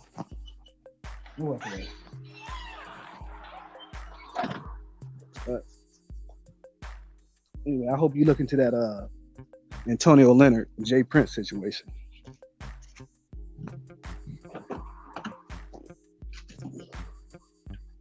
But yes, I'm just waiting. But no, a lot of these fights could take place, man. It should. I'm gonna ask that question tomorrow. It's unfortunate that they don't. If some money was offered to Tank. Now I know they were talking about having a Devin Haney Loma fight over there, but they couldn't get the money for it. Well, Saudi. Yep. Yeah, I think I read that too. That was a possible location. They couldn't get the money for it. That's why they had it in Vegas. But they could make some bread, which I'd much rather be watching this fight at 11 o'clock at night than watching it at 4 o'clock in the afternoon. Oh yeah, me too, bro. I'm telling you. But my thing is, if you doing things for the best interest of the fighters, man, you just go ahead. If it's a bag, then go ahead and get it. Shoot, I mean, I know. I feel like Al Heyman is the best business guy out of all these guys. But anytime you let the likes of silver spoon person like what's Matchroom's guy name, Eddie Hearn, go snatch all these bags up for these fighters and things at these different locations, man, and you don't try to do it yourself. There's no way Eddie Hearn could be more connected than Al Heyman in boxing. No, I mean, but if you but this is the thing about it. Okay, like Bivol versus Zerto over in the Middle East. Do you know why they did that fight over there? Devin versus who? Zerto. They didn't get paid a lot of money. No, Devin didn't fight Zerto. You talking about Zerto? No, Bivol versus Zerto. Bivol. Okay, yeah. Yeah, they didn't get paid a lot of money. It's just that they couldn't sell the fight here, so they went over there and got it. Oh yeah, I Spence understand versus that. Crawford, you could sell here. Yeah, you can sell it here, but that is a world mega fight. That's Everybody not a around real the mega world. fight. That fight's not even. Oh man, that's a mega fight, bro. That's not a mega fight. That fight ain't even gonna be, bro. Listen. That fight gonna get a lot of attention around the world. It's gonna get a lot of attention around the world. Bro, you gotta realize we are really the only people that care about this fight. No, I think you're wrong about that. I've heard of people in other That countries that fight tops off at 600,000, maybe 700,000 pay-per-views, maybe 700,000. I don't think so. I think it's gonna do great numbers. Yeah, that is great numbers. I think it's gonna do numbers on the level of what this last fight did with Tank and Ryan. Here in the United States is what I'm speaking of, but I think worldwide that fight does Tank and Ryan worldwide. Like when you say worldwide, like where? What's the worldwide audience that's Tank and Crawford fans? Tank, but I don't know if you know it, but my man Crawford has a real huge following over there in the UK. A huge following, and Spence is recognized over there as well. But it's not huge. Crawford has it's good enough. It's good enough. And if you watch, do you watch the UK networks? Yes, I do. Okay, well you should know And that's that. why Anthony Joshua has to. That's why Anthony Joshua. He's been. That's why Anthony Joshua has to fight in the UK. I mean, in Saudi Arabia, because they can't afford to host those fights over there in the UK because they don't have the money to ain't talking generate about the money on it. I'm talking about recognition of fans liking this guy. That's why I ain't talking. Forget the money. Ever since ESPN came out with their app, and Terrence Crawford was a keynote fighter for that app. Man, so why has he had a fight over there? He fought before, but not during this era. He fought in Ireland against Ricky Burns of Ireland. Yeah, he in Ireland. Yeah, that's right. You're right. It was Ireland. Yeah. But no, he's real well recognized over there. I mean, they love him over there. They do. Okay, they matter of fact, the last interview they were asking when was he going to fight over there. Yeah, they ask all the American fighters they're fighting over there. My coach, he used to go over there. Him and his trainer would go over there, and he said for a fight they was getting 1,000 for over here, they get 10,000 for over there. How long ago we talking? How long we talking? He fought. He retired in '94, I think. Okay, so you can't use those measurements now. Now the UK was different on the fight game compared to the US then. Now the UK fans are much more boisterous and more aggressive than our fans are. Now they get a bunch of money over here. Don't get me wrong, but these fighters can make a living over there. Look at the women right now. Who's giving them more respect and giving them more money? The UK or the US? The UK. Exactly. So they can get some money over there. But what was the highest grossing women's fight? Where was that held? It was New York, of course. Yeah, exactly. U.S. That was promoted the right way. Look, trust me. The right way. Look, they don't want. If it was up to them, they would have all their fights in the United States because that's where they generate the most money. What did that Clarissa and Marshall fight do? Yeah, they fought over in the UK. I know where it fought at. I said, what did it do? It didn't do better than Serrano and Katie. Yeah, I'm positive. You got the numbers from the UK and the numbers from the US. No, but I know the UK has a ticket price cap, whereas we don't. We could do dynamic pricing. But did you check yourself about what the UK statistics and numbers were? No, I can check tomorrow. And I'll let you know. Okay, I wouldn't speak prematurely about them because they still trying to get that fight to happen again over there. And Clarissa, no, I'm not. But instead, Clarissa is fighting in Detroit. Right?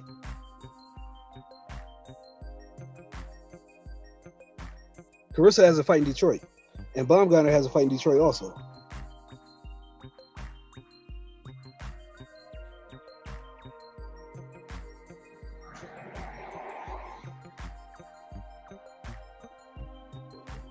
You there?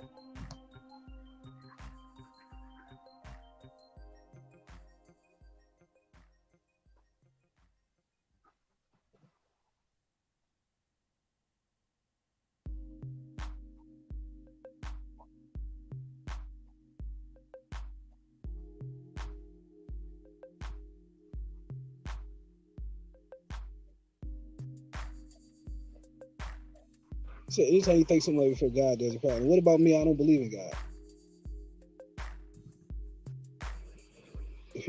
If you think Porter and Crawford was not a purse bid,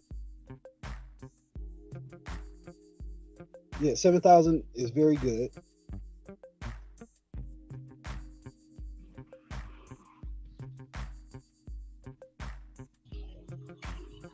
What's up, Chicken Talk, man? What's going on, bro? Then I was reading this comment. I didn't even know people's commenting. No, it's not that I think if it's on my channel is gospel. It's just that I've taken the time out to actually learn this shit before I start talking about it. Because I don't want to be ignorant of certain things. Hey, let me ask you a question. What fight should we be looking for on the undercard? Because I don't know most of them guys from the undercard on that fight for tomorrow. For Spencer Crawford? No. The Haney fight. It's upcoming Haney fight. Nakatalia and Mortala is a great card. Nakatani and Maloney is a great fight. Those are really the best two fights on the card. But the Junto Nakatani and Maloney are fighting on the ESPN portion. They're gonna be right before the pay-per-view starts. On the pay-per-view portion, Nakatalia, the one that Stevenson beat, he'll be fighting Mortalo, who is a prospect for. Well, he's a contender now for top rank, a lightweight contender, who's gonna be in the picture. If Haney wins and vacates the belt, he'll be in the picture to pick up a vacant belt. So that's gonna be. Okay. So what weight classes? What weight classes are those? 135 and 118. Yeah, 135. 135. Yeah, 135.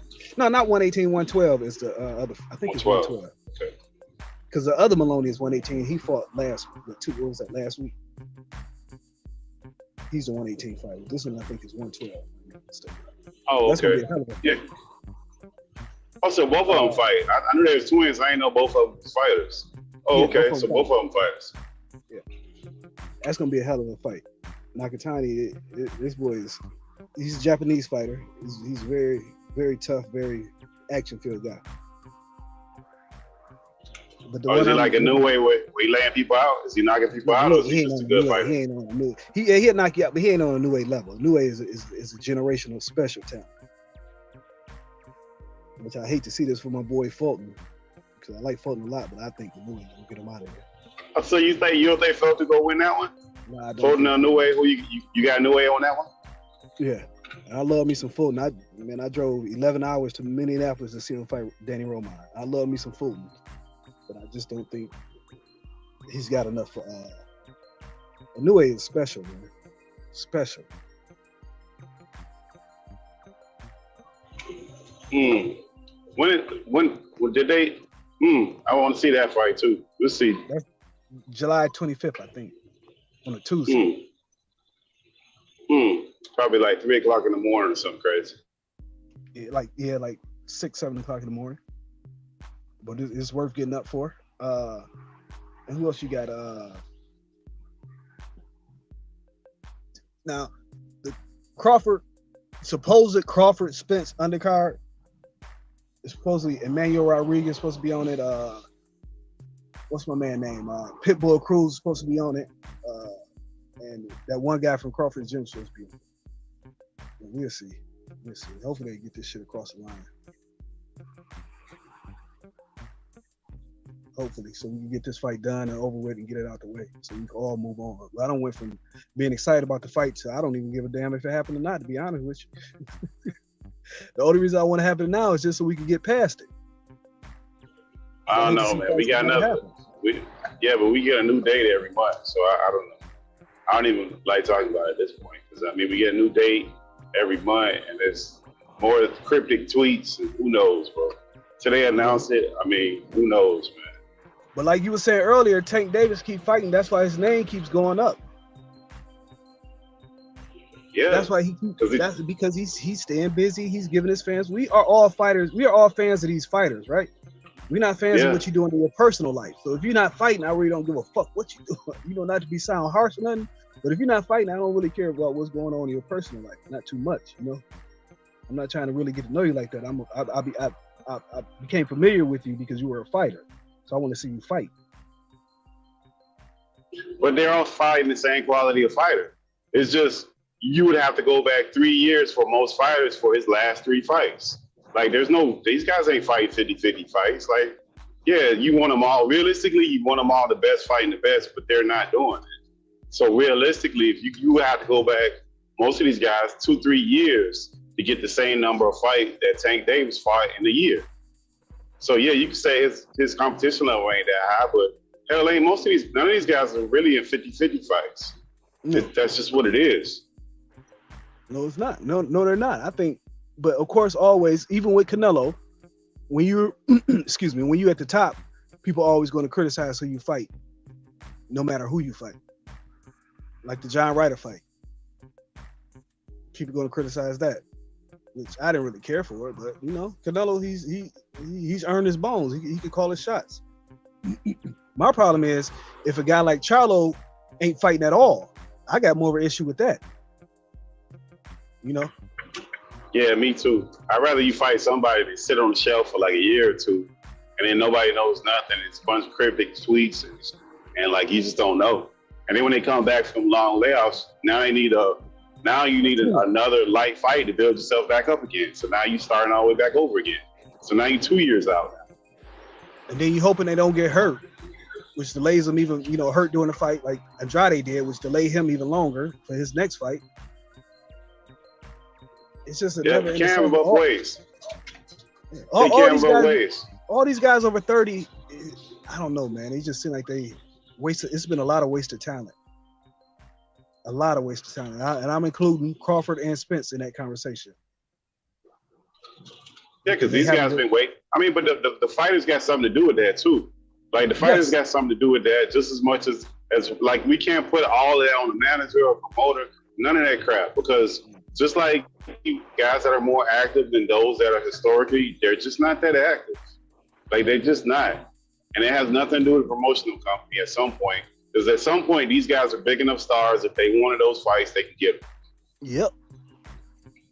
Yep. When you get to the Crawford levels, you know what I'm saying? Yeah. The like Deontay Wilder, when he demanded the Tyson Fury fight, even though Fury had, vacated the belts, he had 2 quick tune-ups, but he demanded that fight. It was even willing to get a man 50-50 just to make a fight.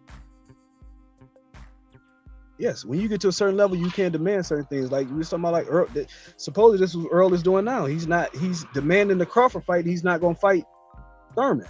But I think right now he's at the point where he's just going to go with or without Crawford. He's been out so long. At this point, he's just going to go with or without Crawford. Hopefully, with. I mean, but yeah, because he's been out for a long time. But I mean, and then age is not their friend in that game. So the more time you waste, it's not on your side. Inactivity and age. More than him and Crawford the last 2 years. Crawford had Sean Porter, David Avedisian, and Crawford had, and Spence had Ugas. Yeah, that's what I'm saying. But how old is Wilder? Wilder's what, 38, 37? Yeah, 37, I think. So yeah, he could sit around and wait on the AJ fight because he's already done it. You know what I'm saying? I don't know if he can though. He up there in age, man. But heavyweights, I don't think he wanted to sit around that long. Yeah, but I'm saying like he could sit around and wait because you either gonna do one or two things. If you're Wilder, you either gonna fight Usyk for 3 titles, or you're gonna fight AJ. He's 37, so he's not gonna be about fighting prospects and up and comers to try to work it. His name is well enough to where he could get a big fight. He ain't got to sit up. I see what you're saying. So yeah, you're not gonna waste his time on the smaller fighters. But you're saying, I got you. Yeah, he's getting older because he ain't got. Yeah, he don't have that many fights left either way. At 37, so if he fight now, he ain't got another fight for another year. Yeah, you're right. He got to make it count. So if he fight now, I mean, historically, what does he fight? Like usually once a year, anyways, maybe twice. Shit, when he was champion, he was fighting like 3 times a year. Oh, was he? Once he fought Fury, everything just slowed down. After that second Fury fight, which of course COVID had something to do with it, it slowed down. Wilder was one of the most active champs in boxing. I didn't like after that second fight with all that nonsense, that internet stuff they had going on, man. That stuff was what we criticized Tio for, man. Like he lost and all that crap, all the excuses and all that stuff. Like stop it, man. The man lost. Like that, I didn't like that crap just as much as we don't like Tio. And it's like that's the other problem with this YouTube crap. Like people will put a measuring stick against one fighter, but then when it's their favorite fighter, they won't do the same shit. They come up with all these conspiracy theories and all this nonsense. Like those 2 guys got in the ring, one guy lost. That's the end of it. All the other shit, stop it. Yeah, but that's how you get clicks. That's what I'm noticing too. I don't do a lot of YouTube content, but I notice like a lot of these guys' whole social media profile has been built on Spence versus Crawford. They don't talk about nothing else but Spence and Crawford. All their titles say Spence and Crawford. They just build the following off of Spence and Crawford. So when this fight eventually does happen, what are you gonna do after that? You don't have any type of variety in your programming. Man, they're gonna spend they're gonna spend the next few months saying Spence got robbed. Crawford was aged out. Like they got the built-in excuses already. Either way, D Bevel the champ. What up, man? What up, Mark? The hell was that? That's my cousin. Britt, go back inside. Cocaine's a hell of a drug. No, Hennessy is a hell of a drug. That too.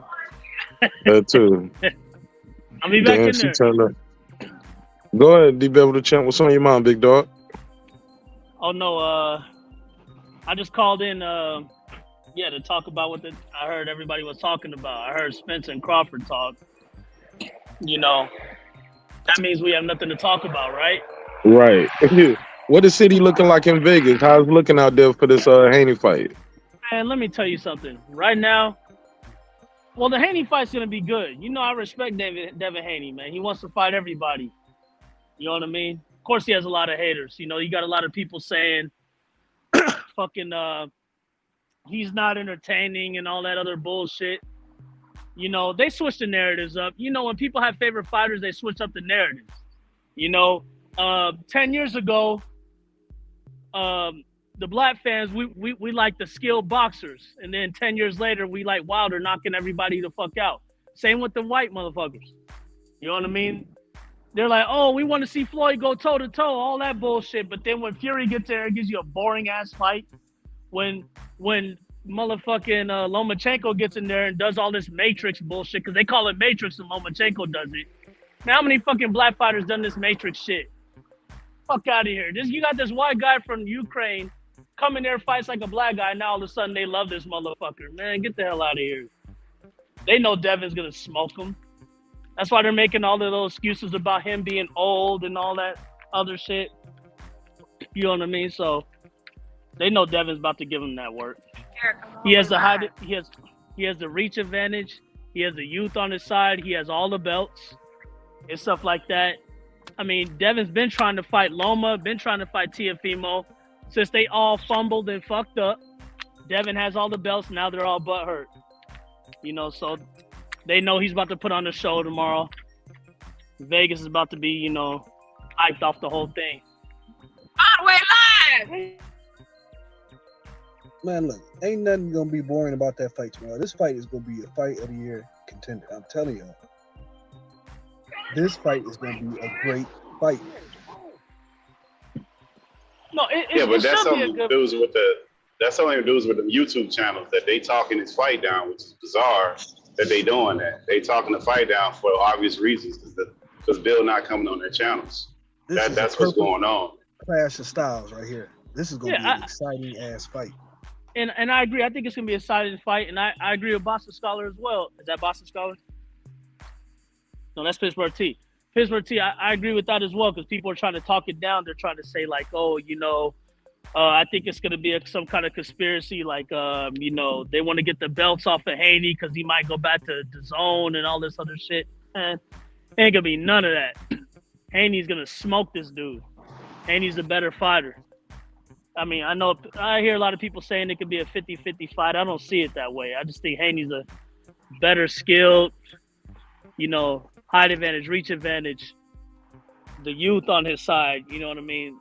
Loma's not going to be able to take care of Devin Haney. He hasn't fought nobody like a Devin, even though people say like, Devin hasn't fought someone like Loma. Loma hasn't fought someone like Devin. You know what I mean? They're used to ducking guys like Devin. Devin's been getting ducked for years. You know what I mean? Now tomorrow's his time to shine. This guy's an undisputed champion, and they still don't want to give him credit. How the fuck does this guy have all the belts? He still has to prove himself. And guess what? After tomorrow, there's going to be more hurdles put up there. There's going to be, oh, he was old and all this other bullshit. Because Loma didn't get old until he had to sign to fight Devin Haney. He wasn't old when he fought Teofimo. Wasn't old when he fought all those other guys, motherfucking Comes and all these other motherfuckers. You know, the guy became a professional. He became a superstar, 32, 33 years old. Well, a boxing superstar, not a worldwide superstar, but you know what I mean. So it's like they use that when it's convenient for them. Same shit they did with Triple G.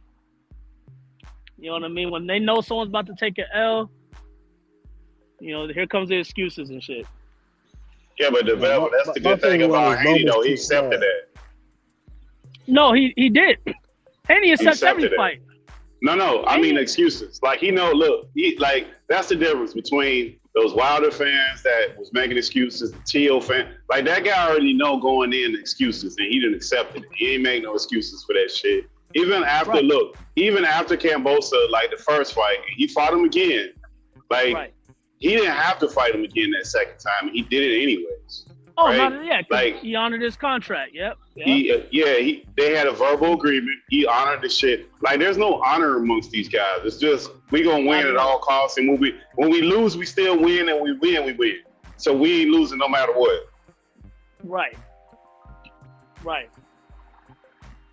I mean, the guy, you know, he wants to fight everybody, man. I mean, I've been watching Devin since he was freaking 14 years old fighting out here in Vegas. You know what I mean? At the Mayweather gym and shit. You know what I mean? This dude, I mean, since a kid, he wanted to be a champion. I mean, the guy's here now. There's nowhere to go. They could talk about his style, talk about how boring it is and all this shit. Too fucking bad. It's in the rules of boxing. There's styles in boxing. There's brawlers. There's guys that are flat-footed fighting phone booths. There's guys that keep their distance, jab, and, you know, hit the straight right. You know, he's one of those guys. Try to break his style. Try to solve the puzzle. You know, people used to complain they used to complain when Floyd did that shit. Maidana didn't give a fuck. Maidana went in there and made Floyd fight. He made Floyd get his ass in there, punching that overhand right over that fucking shoulder roll, and made Floyd switch the style up and fight. You get what I'm saying? Like, only people that cry about it, the ones that cry about it, they're the ones that know they're going to lose when they get in that fucking ring. They know this guy's a better man, you know what I mean? So it's going to be but easy. If that's his style, it's your job to beat it. Like, look, Exactly. Carl Malone and Stockton, they had one play, that pick and roll. They pick and roll your ass to death. And couldn't nobody stop that shit. Like, it's your job to stop that shit. Don't complain about it. Stop it. Right. I don't remember guys from the past complaining about styles. They went in there and got the fucking job done, man. They went in there and got the job done. Don't get me wrong. Hagler felt he won that fight, and I understand. Sometimes I watch that fight, I have Hagler. Sometimes I have Ray Leonard. But Hagler never said, you know, oh, he ran away from me the whole fight. Oh, this is wrong. Like, come on, dog. Like, no, it just is what it is. You know, just you win some, you lose some. There's a lot of styles in boxing, but today's era, you know, they make a bunch of whole excuses and shit about, you know, who's going to win what in this, and talking about this guy ran away. But it's convenient for them because when it's their fighter that looks like them, you get what I'm saying? They call him, oh, he's a skilled boxer. He's using his fundamentals. But it is what it is. They put that on the black fighter. I know motherfuckers don't like when you bring up race, but I'm bringing it up. I don't give a fuck. You know what I mean? Because the proof is in the pudding. Whenever it's a motherfucking black fighter, they say we're runners. You know what I mean? We're not entertaining and all that bullshit. Bullshit. Spence is entertaining. Bud's entertaining. Wilder's entertaining. All three of those motherfuckers I just named knock motherfuckers out. They stay quiet on that shit. But when one guy in Haney comes out there as a skilled boxer, now they want to call him a runner. Shut the fuck up. Not talking to you, Pittsburgh T. I'm just talking to the haters of that shit, you know. But like, it's crazy, man. It's ridiculous. They know what L is coming. That's all. But how do you guys feel now that it's not just the old networks? Now you got what we call the new media or YouTubers doing it. Now we were complaining because we started stuff. A lot of people started saying we weren't being heard by the old ESPN. They was out of touch, But these guys sound just like these motherfuckers on ESPN. The same shit. The same fucking thing. I agree, Pittsburgh T. I said this on Blood Boxers channel a while ago. I said old media sold out for millions of dollars. New media sold out for $10 to $20 super chats. And that's the fact. You get what I'm saying? Some people will see what their little, you know, they have 300 people in their little live chat, and they see if the majority in there are Bud fans, Crawford fans, Wilder fans, etc., Fury fans. They're going to please what their fan base. If they're getting a lot of super chats from a certain fighter fan base, they're going to put out content that favors that so they can keep getting money. You get what I'm saying? But the funny thing is, those same new media motherfuckers criticize the Dan Rafaels, the motherfucking, I know I'm missing a lot of names, but there's a lot of guys that are, you know, ESPN contributors or whatever. They're doing that shit for hundreds of thousands and $1 million a year. These motherfuckers doing this shit just to get a $10 super chat. So it's like, who the fuck is a sellout? You get what I'm saying? I agree. I agree. It's the same fucking bullshit. It's the same bullshit. You know what I mean? Well, look at Chicken Talk just brought up like that whole thing they got going on with Jay Prince is exactly what they accuse Al Heyman of. That's that same situation that's going on with Jay Prince, and they just ignore it. They don't talk about that shit. It's one of them running Al Heyman in the ground. Like, stop it, man. That shit ain't got. That shit's just ridiculous. I mean, the problem isn't just Al Heyman. Al Heyman has his problems, just like what's his name, Bob Arum and Eddie Hearn. There's a lot of guys that just want to make the bag for themselves.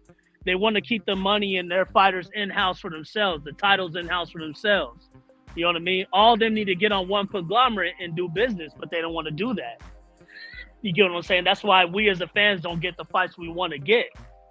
You know what I mean? Whereas MMA, there's, y'all gotta speak for yourself, because these last 2 years I've been getting a lot of fights I want to get.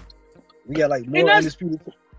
I mean, we got a lot of unified champions. We got a lot of undisputed champions. We got a lot of top three, 4 or 5 guys fighting each other. I have been very happy with boxing these last 2. Matter of fact, it started before the pandemic, then it slowed down. But since it started picking back up in 2021, 2022, we've had a lot of great boxing. I'm not one of these. I'm very happy with the sports. That shit. I mean, the boxing's so great. We getting a fight in July that never would have been thought of possible 15 years ago, which is Inoue versus Fulton. We used to didn't get fights like these. Like the Japanese fighters to stay over there where they at, and our fighters to stay over here where they at. Now it's become such a global sport, working together, that we are getting a lot of great fights. And a lot of times you could get into a little boxing bubble where you think everything is terrible, everything is depressing. But if you step away from the tree and look at the forest, it's a lot of good shit going out here in boxing. A lot of good shit going on in boxing. Better than the UFC recycling the same couple of fighters over and over and over again. Dog. I'll be in a little bit. The dude I was just talking, what's your name? I'm sorry, I just want to address everybody by name. My name Lefty. Lefty, what's up, D-Bevel, man? No, but I agree, man. Like, I understand, when you get undisputed and stuff like that, and like, in some cases it is good, but in some cases it can be wrong, because there's some guys that are undisputed that still dunk the best. You get what I'm saying? There's some guys that hold titles, but they're not the best fighter, if you get what I mean. Like the way Canelo, like the Canelo David Benavidez situation, like, come on. Like that guy, he got stripped. No. Benavidez fucked that up himself.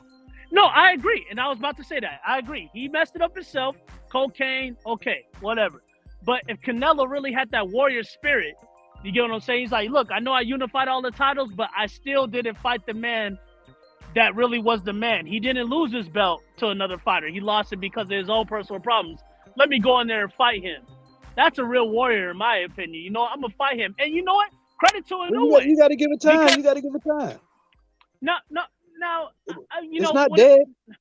Now, Lefty, when it comes to giving time in boxing could be 4 or 5 years later, and that's my problem with boxing. It's not going to be 4 or 5 years later. Look. Canelo fought fucking Triple G. Canelo fought Triple G when Triple G was a motherfucking boogeyman. Come on, man. Come on. Just because he won't fight fucking David. Look, I like David Benavidez, but just because he ain't fight David Benavidez when y'all want him to fight, which possibly we get that fight either this year or next year. The man fought Triple G. The man fought Floyd Mayweather. The man fought Austin Trout. The man fought Erislandy Lara. I mean, we come on, man. This is Canelo we talking about. Lost to Lara, but now when I'm talking about Canelo, listen, I understand. It's 50-50 with Canelo. There's some guys that support Canelo and say he fought everybody, and there's some guys like myself who say, yeah, he used a lot of catch weights and a lot of advantages in his trick book that always an option. No is always an option. Well, at the end of the day, they accepted it. Don't sign and whine. Either say no or sign it and shut up. Get in there and fight. True. And I understand. Every B side has to accept a lot of bullshit from the A side. Lefty, let me get this off. Like I said, I understand. I used to say that in the past as well. Like, hey, don't accept the terms if you want to use the excuse. Everybody takes the money. Of course, everybody's going to take the money. I mean, God damn it. I'll take a fight with Canelo.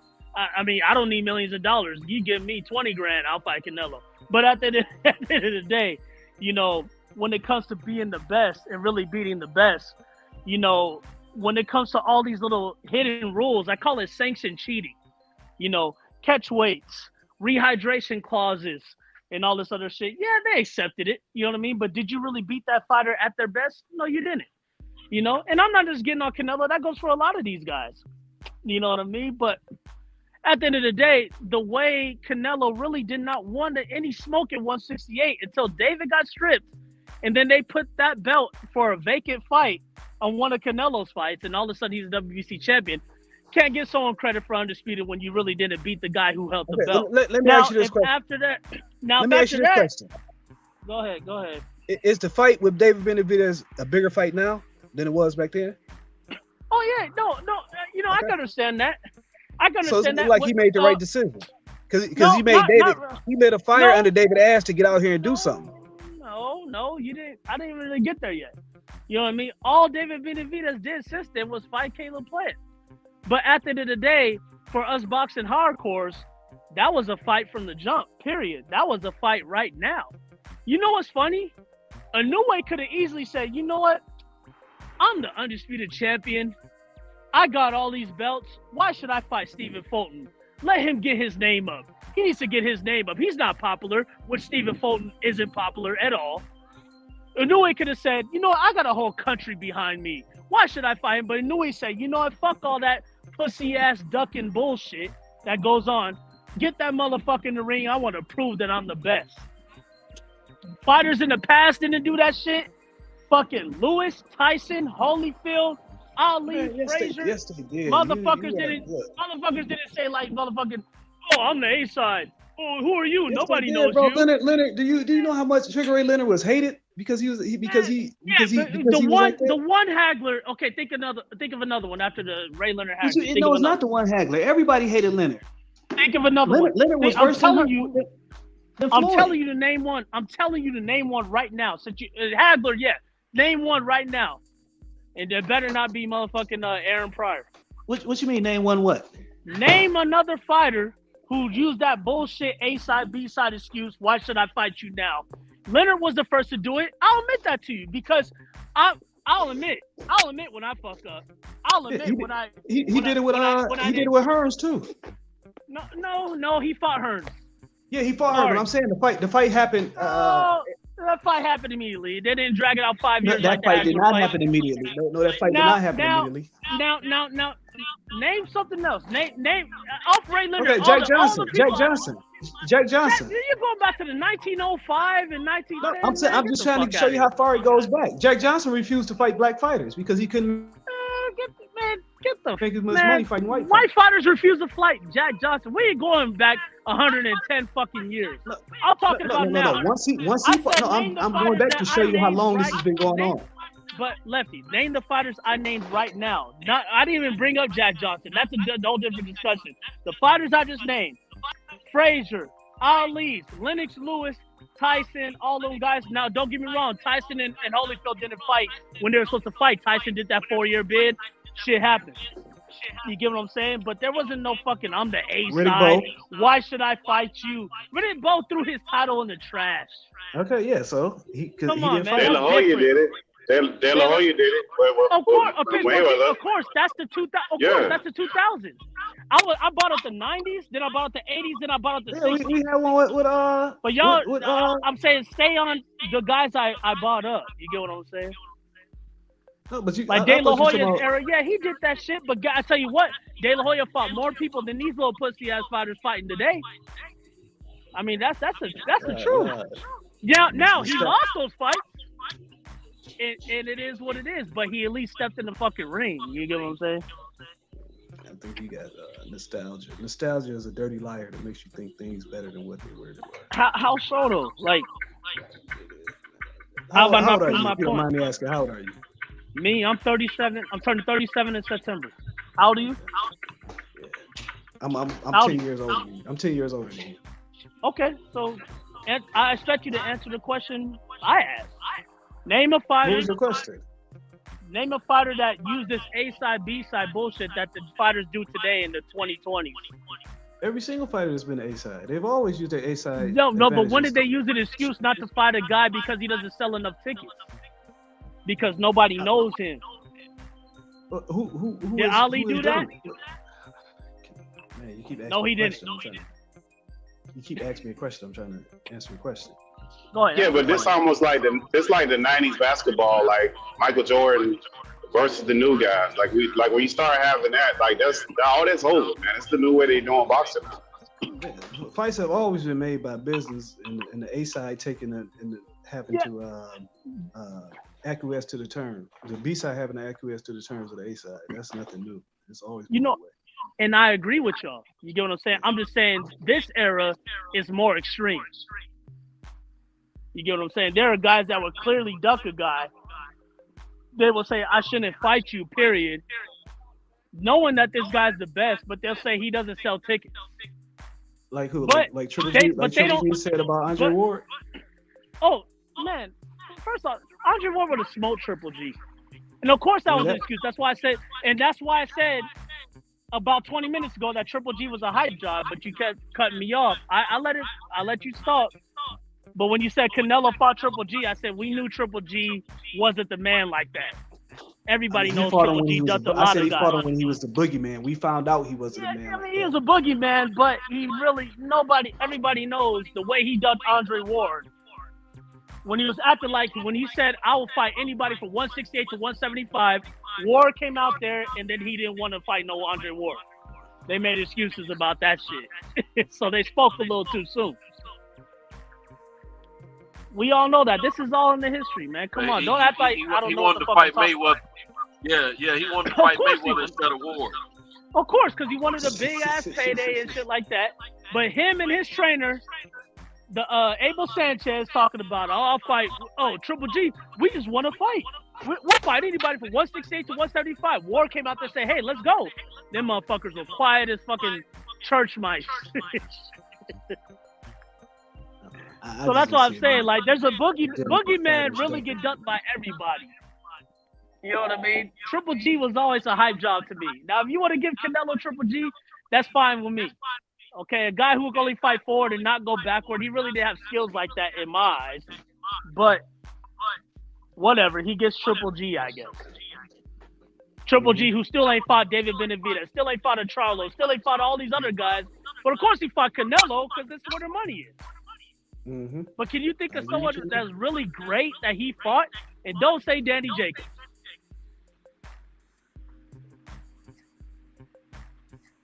Deaf ears. Well, I feel like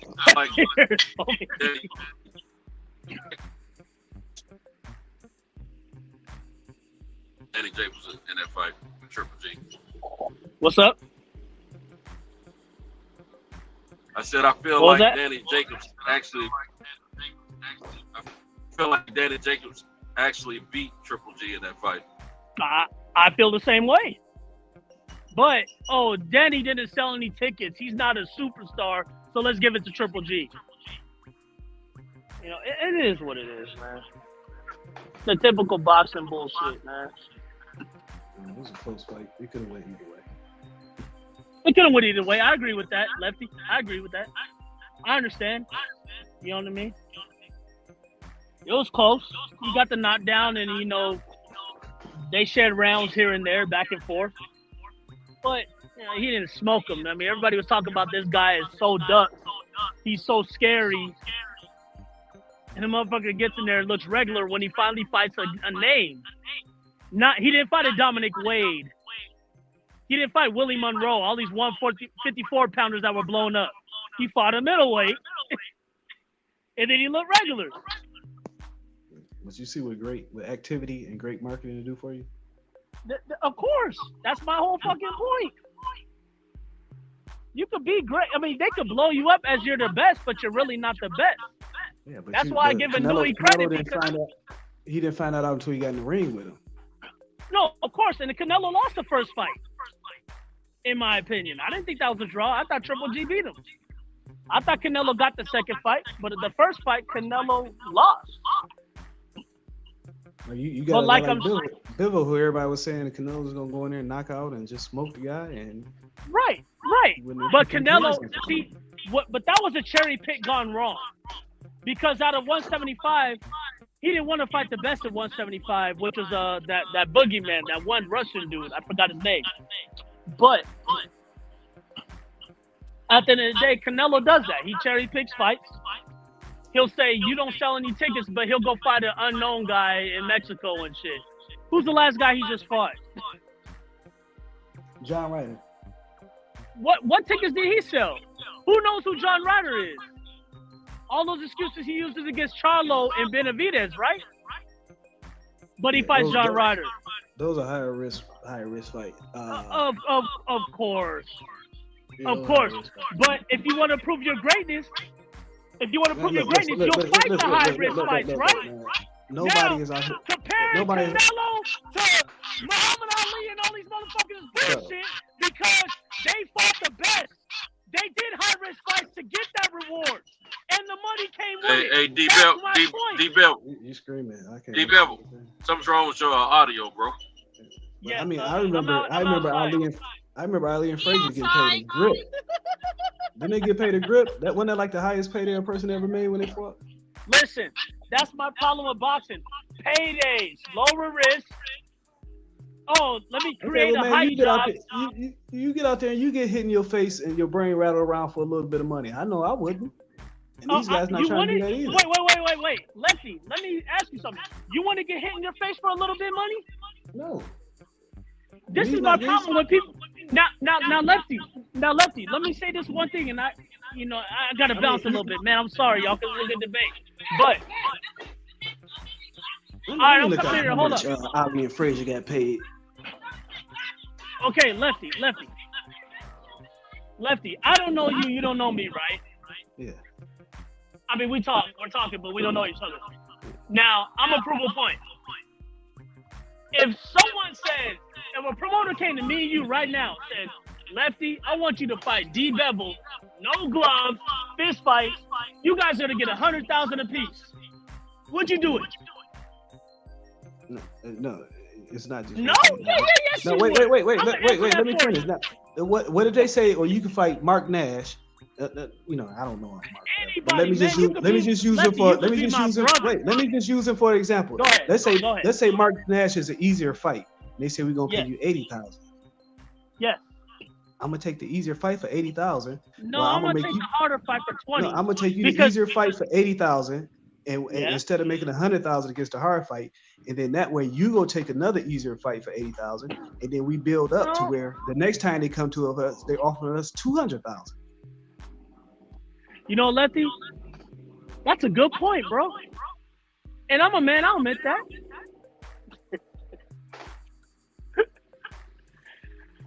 Listen, man, I just don't like when people say, like, you never stepped in the ring. You're not the one getting punched. These guys are getting paid millions of dollars. You get what I'm saying? To get me in the ring, man, get me $50,000. I'm in that motherfucker. You get what I'm saying? Bare knuckle and all. These motherfuckers got catch weights. They got gloves. They got professional training camps. So me speaking on a boxer doesn't mean I can't speak on the boxer. Because at the end of the day, Lefty, if you're going up, if you're at the bar somewhere and then you get in the fight, there ain't no payday. There's no weigh-in. There's a motherfucker who weighs 100 more pounds than you. You gotta fight him for free. But what are they gonna give you? When are you gonna get your respect? Because you fought this guy 100 pounds heavier than you. Why would the boxers respect you? Huh? Why would they respect you? You fought a motherfucker who's 300 pounds. I'm guessing your weight, 190, 200 pounds. Why don't these boxers? Now, why is it when you fight? Bro, you got bad echo. You got a bad echo. You got to stop. Either you got to stop yelling or get closer to the phone. I hear an echo too when y'all speak. It's weird. And when I speak, I hear myself speaking. Somebody got an echo. Maybe it's not you. There it goes. Go ahead. No, but it's cool, y'all. This is just a regular talk, man. I'm just. No, it was just an echo. You cool now? Go ahead. Keep saying what you're saying. No, just like when people, okay, say you're having a boxing debate, right? Let me try to make it simple. And then you're talking about why this guy ducking this guy. When they say, well, why haven't you stepped in the ring? You never fought before. I'm like, well, I understand. Yeah, we never fought before professionally, where you have to weigh in at a weight. You have to wear certain gloves. There's certain rules you got to follow. But what about when a motherfucker runs up on you regular in the street? Is there a weight clause and all that shit? No.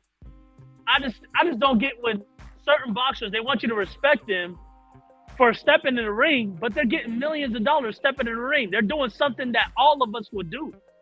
All of us would do that shit. I don't have to give a fighter respect because he steps in the ring and puts on gloves and fights. You're getting $6-7 million to do that shit. When I would do it for $50,000, why the fuck should I respect you? Thank you for entertaining me. But if there was a crowd, Pittsburgh T, if there was a crowd right now and there's a promoter that said, get in here, you're going to fight in front of 50,000 people, you're going to get $100,000 at the end of this fight, win or lose, I'm there, homie. Yeah, but that's what come with it, though. Look, like boxing is, to me, I said it's our opinion is limited, No, I'm agreeing with you. What I'm saying is, like I said this earlier, like, look, like boxing is weird because people want to discount fans and call them casuals. They want to say you never fought before. Like it's the only sport where people feel like you gotta know every punch and how the shit works and all of this stuff. Where you could just watch basketball casually. You could just watch football casually. You could be in a sorry motherfucker in football. You ain't have to go to college, semi-pros, none of that shit, and you can have an opinion. But those same people, they'll flip that on his head with this Haney fight and say, "Oh, he's boring. All he do is hold." Like, wait a minute. So what the fuck are you talking about? You might as well be a casual then. Because now the only thing you're reducing it down to is who's popular. It ain't about the style of fights no more. So I don't even want to hear that shit no more because these guys only care about popular fighters. They don't really care about fighting like that because you got this guy who's technically boxing and they got a problem with his style. So you don't really care about the style of boxing. You just use that as a talking point to get people off your back because you really don't have a legitimate point. Because now it's going back to what casuals say, the popularity contest. I agree. Hey, now D Vivo, let me. You have brought up Ali. Ali got paid against Frazier for their first fight. Absolutely. It would be an equivalent of $20 million a day. For the former fight, it would be equivalent of $35 million a day. So these guys wasn't out there fighting for the best; they was out here fighting for money. No, I know. Just fighting the best. Money happened to come with just fighting the best. So let's not try to act like this. Absolutely, and I agree. When you fight the best, the money will come. You know what I mean? When you're trying to duck and pick the easiest fights, that's when fans fall back and they don't want to watch your fight. They don't want to pay for it. They're going to stream it because it could be a fighter versus. It could be the superstar fighter against some nobody. When they know the outcome, they're not going to pay for that. But when they don't know what's going to happen, that's when they pay for it. You know what I mean? And that's the problem. I'm saying that's the problem with this era because the guys in the past, they fought. They got paid, but they fought the best. Hey, and to add to your other point, like as far as that whole respect thing, like look, remember all those playoff series with the Bulls? For all of us that were around long enough, they go in Boston, they were throwing shit at them out of that tongue. They were cussing their ass out. You see these guys now that they're playing regular games, they cussing, like these basketball players cussing out the fans and shit. Like there's a certain level of sensitivity that these new guys do have. Like just because, like at the end of the day, if somebody's in that arena, they pay for that ticket.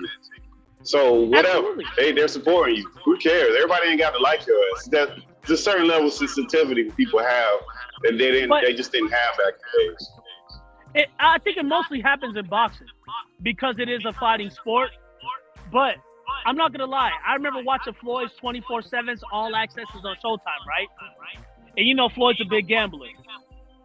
I remember Floyd bet on the basketball game and he lost and he was critiquing the player because so-and-so didn't do this. He wasn't on D. He wasn't doing this. Floyd's a boxer. He never played in the NBA. Did those NBA guys say, you know what, Floyd, you never stepped on the court and played? No. Everybody critiques, just like we never ran for president, but we're going to critique the president, right? What if the president's on the left or right and just said, well, you never ran for president? You don't know what it takes to run a country, so you can't critique them. Bullshit. We can critique whatever. There's boxers that critique other sports. And man, I'll give you one. I'll give you a smaller group than that. The track stars. Remember, we had the track stars back in the days from the 90s all the way up until early. Like, it's only a few of those guys who was Americans that was breaking all those records. And we would watch those guys and critique them and say, this guy run against this guy, he gonna dust his boots. But it's like such a small percentage of people who ever get to those heights, and everybody got an opinion about that shit. That's even a smaller group. Right. Talk about Donovan Bailey being my boy Michael Johnson. Yeah, that ain't never happened. He cheated. That was, see what I mean? Ben Johnson, all that kind of stuff, man. They had all kinds of. I remember those days. That was tight. But that's a small group of people. That's a very, very small group of people. Right. Hey, but shout out to both of y'all, man. Hey, I have a lot of misconceptions about me when I debate. I talk loud. I kind of shout, especially when I'm drinking. It's nothing personal. You know what I mean? I enjoyed this talk. I just got to go back in and stuff like that. I got people waiting on me. Shout out Pittsburgh T and Lefty, man. I'm looking forward to talking with y'all again, man. Yeah. Excuse me.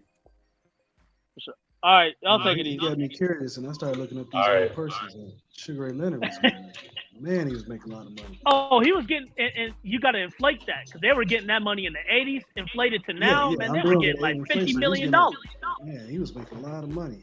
Oh, they were making a lot of money, But they fought. They fought the guys, man. Now, don't get me wrong. There may be some guys here and there that they duck. One guy here, one guy there, but the way it is now, I mean, everybody's ducking everybody from all weight classes. We cannot get the fights that we want at all. And when we get them, it's 5 years later, when it's not even as great as it was. They lost titles and they're older. I mean, come on, man. Spencer Crawford should have been 2018. I think like Spence Crawford, Wilder, AJ, probably Usyk, Fury. Yeah, you got a couple, but when you really go down the list, man, especially this year, we had like Mayweather, Pacquiao. We had like a fight. We had like a fight of the year candidate. Like every other week, we got like 2 fight of the year candidates going down. What's another one? But there's a lot of fights. No, Adonis Stevenson, and I didn't respect Adonis because Adonis ducked a lot. You know what I mean? But I didn't see him fight Kovalev. I didn't see him fight Ward. There's just a lot of shit that goes on in the sport, man, and I get tired of that shit. And then they want the fans to fight amongst each other about a fight that ain't never gonna happen. So all we're doing is speculating. You know what I mean? We want to see what happens. Look. You know what the problem is? You put too much in the box. The problem is these exclusive contracts with these networks. When HBO was like in the early, up until the mid '90s, I think. No, when did Tyson sign with Don King? Mid '90s. Once they started doing these exclusive something like that, early '90s. That's when it went south. Yeah. When HBO would have like 2 or 3 promoters on their network, right? You got more cooperations between the promoters that put their fighter on, like De La Hoya, Trinidad, shit like that. You know what I'm saying? That's but true. once everybody started getting their own little network, just dealing with it. That's why it's not the fighters, man. They have contractual obligations that it just can't break. But I said that earlier. I agree with you. I said that earlier. I said you got DAZN, you got Top Rank, you got PBC. There's too many different promoters trying to get their money and trying to get their hands in the bag. When they got to all work together on one production.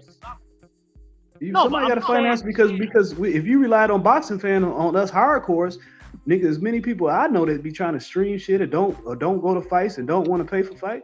Bro, we wouldn't get no fights. If the sport of boxing relies solely on us hardcore fans, we wouldn't get no fights because we like to complain, but we don't like to put our money where our mouth is.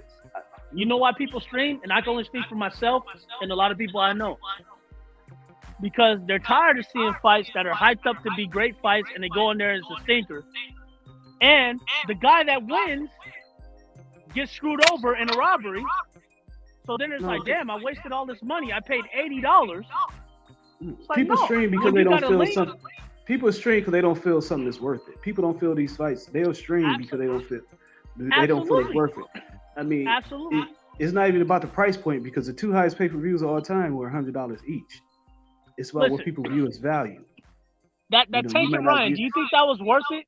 Yes, it was. Because what I see two fighters that ducked a lot of guys who ended up fighting Okay, guys. I mean, that's you fight because each other you too wrapped up in the boxing bubble. No, Other people, let me explain this. like 1.2 million people saw entertainment. No, and that's saw- good. Yeah. Congratulations to them both. I'm not knocking them about on their numbers, but both of those guys did not fight the best fighters. Yeah, now they're that's popular. how you feel. Hey, they're popular, but when it comes to popularity, I don't want to see boxing fans hate on Jake Paul. So Pittsburgh, when he comes in there Pittsburgh. from YouTube and does a popularity fight, why do I see boxing Okay, fans but hate on Jake Pittsburgh Paul? T brought It's this about up. popularity, right? Pittsburgh T brought this up earlier. So you want them to just sit around and wait until Devin and Loma fight, and then fight the winner so they can say we fought the best, or do you want these guys to fight? No, because they ducked Devin and Loma. What do you mean Ryan they ducked ducked- Devin and Tank ducked Loma. Simple shit. Motherfucker, that dude was calling, Loma was calling him out 4 years ago. They said, oh, he's too green, he's too young. Why are you holding the title? I just put it this way. Guys, tell me this. I'll just put it this way. If Ryan, a champion and you're holding the belt. if Ryan Garcia and Tank Davis was on HBO, they would have fought. If Ryan Garcia and Devin Haney was on HBO, they would have fought. I agree, and that's the problem. Like So, I said, the problem in that situation was the zone. Don't you remember the zone didn't want to give Haney the Kambosos fight? They weren't going to pay for Haney versus Kambosos. You remember that, right? I remember that. Okay. That's the Well, problem. that- But the thing is, I'm naming it all. I'm saying the promoters are a problem. But then Do you know how many fights? Do you know how many fights? Have you noticed over at the zone they're not giving Golden Boy any money? They basically frozen him out. Boy can't sell shit. It's over. No, Golden it's Boy's not that they done. can't sell shit. It's that they basically once they got Canelo away from Golden Boy, they stopped funding him. It's over, of course. Because what else do they got after Canelo?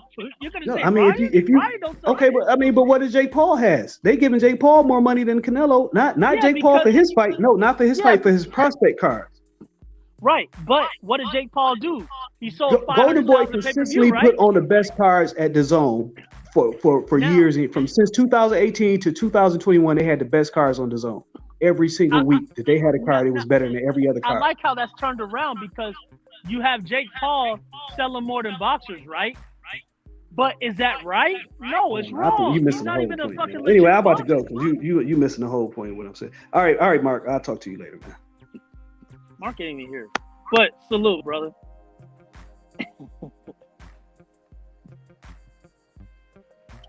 Listen, all I'm saying is these promoters, these boxers, everybody got to get on board. Fans are tired of waiting around for people waiting for fights for 5-6 years so they can argue on YouTube about bullshit.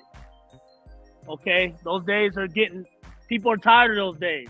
And there's other sports that are picking up those fans, like the UFC or even PFL where Nagano just went. People are getting tired of waiting around for people picking and choosing their fights for mediocre ass content. And then boxing wonders why people don't buy pay-per-view. Okay, that's all it is. Can't get mad at the consumer for streaming. If I'm not getting my money's worth, I'm gonna stream it. I'm gonna watch a free fight. Why? Because it's available for a click right there, instead of paying $80 fucking dollars for mediocre content. Pittsburgh T. If I go to let me say this before you go. If I go to a burger spot and I want a bacon barbecue cheeseburger, and these motherfuckers come here and say, you know what? I'm not giving you that. You're gonna take a regular cheeseburger. You're gonna take a hamburger, no cheese, no bacon, no barbecue. You expect me to pay for that shit? Okay, come on, man. But go ahead. Listen, we can agree. Like, you can go out and take your wife, your girlfriend, whoever out to dinner, and you would spend more for a meal than you would for a 3-hour boxing event. Like that. That's just the fact of where inflation is right now. But I'm getting what I want. Like that. Yeah, but you're getting what you want anyways because you're still getting boxing. Like if you're a boxing fan, you're still getting boxing, bro. Like, and then that meal that's gonna come out, you're gonna eat it. You're gonna pay for it. It's not gonna be a 5-star restaurant dinner because of inflation. Your ass gonna pay for it. You're gonna sit there, eat that steak, and you're gonna pay that $100 or whatever the hell you're gonna pay. You're gonna leave home. You ain't gonna say that was the best goddamn meal I ever had in my life. No, you're not gonna say that. I'm glad you're saying this, Pittsburgh T. I'm glad you're saying this. But will I return after I had that bad experience? No, it's not gonna. It don't have to be bad. It just has to be average. Is what I'm saying. It don't have to be terrible. Just like it don't have to be terrible. Me taking my wife to a restaurant that gives me bad shit and the food was bad. Of course, I'm gonna sit there and eat it. But me and my wife ain't coming back to this restaurant no more. No, it don't have to be bad. It could be good. It could be okay. It don't have to be terrible. It's just where inflation is right now. Like, it doesn't have to be bad. It could be somewhere in the middle. It could be somewhere in the middle. And you're gonna eat that steak and you're gonna go home. You ain't gonna think much of it. You ain't gonna go out your way to go back, and that's gonna be the end of it. Now, that same steak, Pittsburgh T, if I find a way to get it for free, you think I'm not gonna keep coming back? And if I get it for free every Saturday night, instead of paying for it? If you could get McDonald's for free, would you go up there and pay for it? That's cool until they start closing down your local McDonald's. Answer my that's question. Cool until Come on, G. No, that's cool until they listen. Businesses got to make. That's cool until they start shutting down McDonald's. Businesses got to make money, bro. Like, that's all cool until businesses start shutting down. Now the thing is, you want them to shut down McDonald's because their food sucks ass. Okay, now, so if you got to drive 40 miles to get it, now you gonna get it? No. But now when I go to Fat Burger and Shake Shack and In-N-Out Burger, I don't know if you're familiar with those. I don't know where you're from, but these are better burger joints than McDonald's, right? They cost more than McDonald's, but they give me my bang for my buck, and it tastes good constantly. I'm gonna keep going. But if I go here and the food is shitty, I'm not gonna pay for it unless I can get it for free. That's boxing in my eyes. But you know what happens when look, I'm gonna let's since we in this topic, look. If you have a product and I got a product, right? And people start gravitating more to your product. So now you have to open up more locations, and those locations can't handle it. So you got to figure out a way to mass produce it. So now the quality goes down, the standards go down, because now you're just pumping it out at this point. You're just pumping it out. But on the other end, when you have something that's pumped up like that, then it doesn't sell, it starts getting taken away. It starts getting taken because they got to make money. They start closing locations down. You start getting less fights. That's why it has to happen. Whose fault is that? Now, whose fault is that? The fan or the person putting out bad products? It's both. Yeah. Well, it starts with people putting out bad products. You know what I'm saying? Now, when Netflix was on top, they gave Blockbuster an option. Blockbuster said, no, we want to do it the old way. Blockbuster continued to have people drive up there and rent the DVD in person instead of ordering on Netflix. They went in the tank. Was that the consumer's fault, or was that Blockbuster's fault for not getting on board? Fans right now want people to get on board. Getting on board with the fan is making the best fight the best. None of these bullshit excuses. None of this bullshit about A side, B side. Whoever's next in line in the rankings, whoever is the best guy who beat the best people should get the fight. I don't give a fuck about the ticket sales. Because when they fight that bum, or when they fight those unknowns that Canelo has fought, nobody makes excuses for them. You get what I'm saying? That's the problem. But whenever it comes to a guy who they know is good, they want to say he didn't sell tickets. But what about Yildirim? Who the fuck did Yildirim fight to fight Canelo? Not a goddamn body. But you want to make those excuses for David Benavidez? Get the fuck out of here. That's my problem.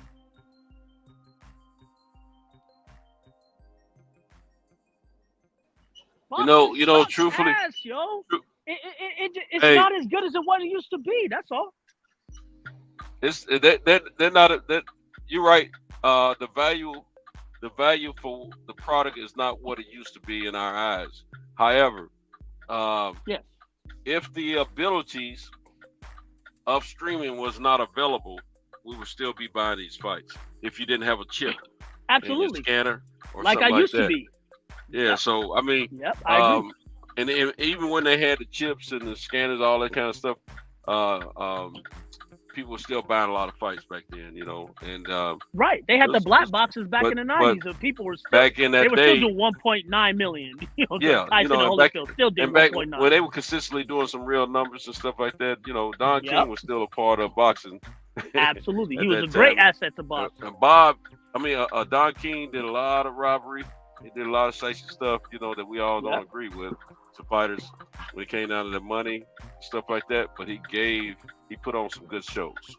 Thank you. That's my point. He gave the consumers what they wanted, and that's all I care about. Because us as consumers can't worry about what they're getting at the top. That's their business to negotiate their contracts and all that. If I'm getting paid bad in my job, where are these big millionaires to come ride for me to get me my raise at my job? They're not there. So why should I worry about them? Listen, this is how the world is. You get what I'm saying? Don King made sure he stacked that card. Put the heavyweight main event. He had a welterweight main event. He had a lightweight main event. He had 3 main events stacked on one card, plus some other contenders and journeymen that will give you an entertaining fight. Guys, now, who's on the undercard tomorrow? Don't nobody fucking know. And don't nobody care. You know That's what? the problem with boxing. And I they want me to forgot pay all about almost that. You're right. $100 for that? I don't know who's on that undercard as well. Nobody knows. Nobody knows. That's all. I'm sticking up for the boxing consumer, which is us. But I just think the fans today care more about the fighter. Oh, my fighter's earning this. Well, my fighter's earning. Who gives a fuck what they're earning? What are you getting as a fan? You are not getting your money's worth. And they want us to pay almost $100 for mediocre pay-per-views. When I come from the era of the 90s and the early 2000s, where we got the best fights on all these cards. And we paid $40. We paid $39.99. Come on, man. That's a problem. And boxing has to fix that. I mean, we can at least agree on that. Come on, y'all. But that was a Mayweather PPC type thing. Absolutely, it was. They changed the model. They raised the prices, and then all the other fighters going to get paid like Mayweather, and that's just what it is. That's what I was saying earlier. That PPC has they're doing a higher percentage of pay-per-view fights now than what they used to. But they've been doing. When PPC came out, what did they say? Free TV. We got these TV deals. Exactly. We're not doing no more pay-per-view. They switched it up on us. They switched over. So what you tried to sell to me and what grabbed me as a fan, you're not offering anymore. So when I say as a fan, I'm not going to pay for the pay-per-views, I'm the bad guy. You get what I'm saying? It's almost like the hoe leaving the pimp saying, you know what, I'm not giving you the money no more. And then the other hoes are mad at me. I'm not calling y'all. Let me make this clear. I ain't calling y'all no hoes. But I'm just saying, like, it's weird, like, because there's a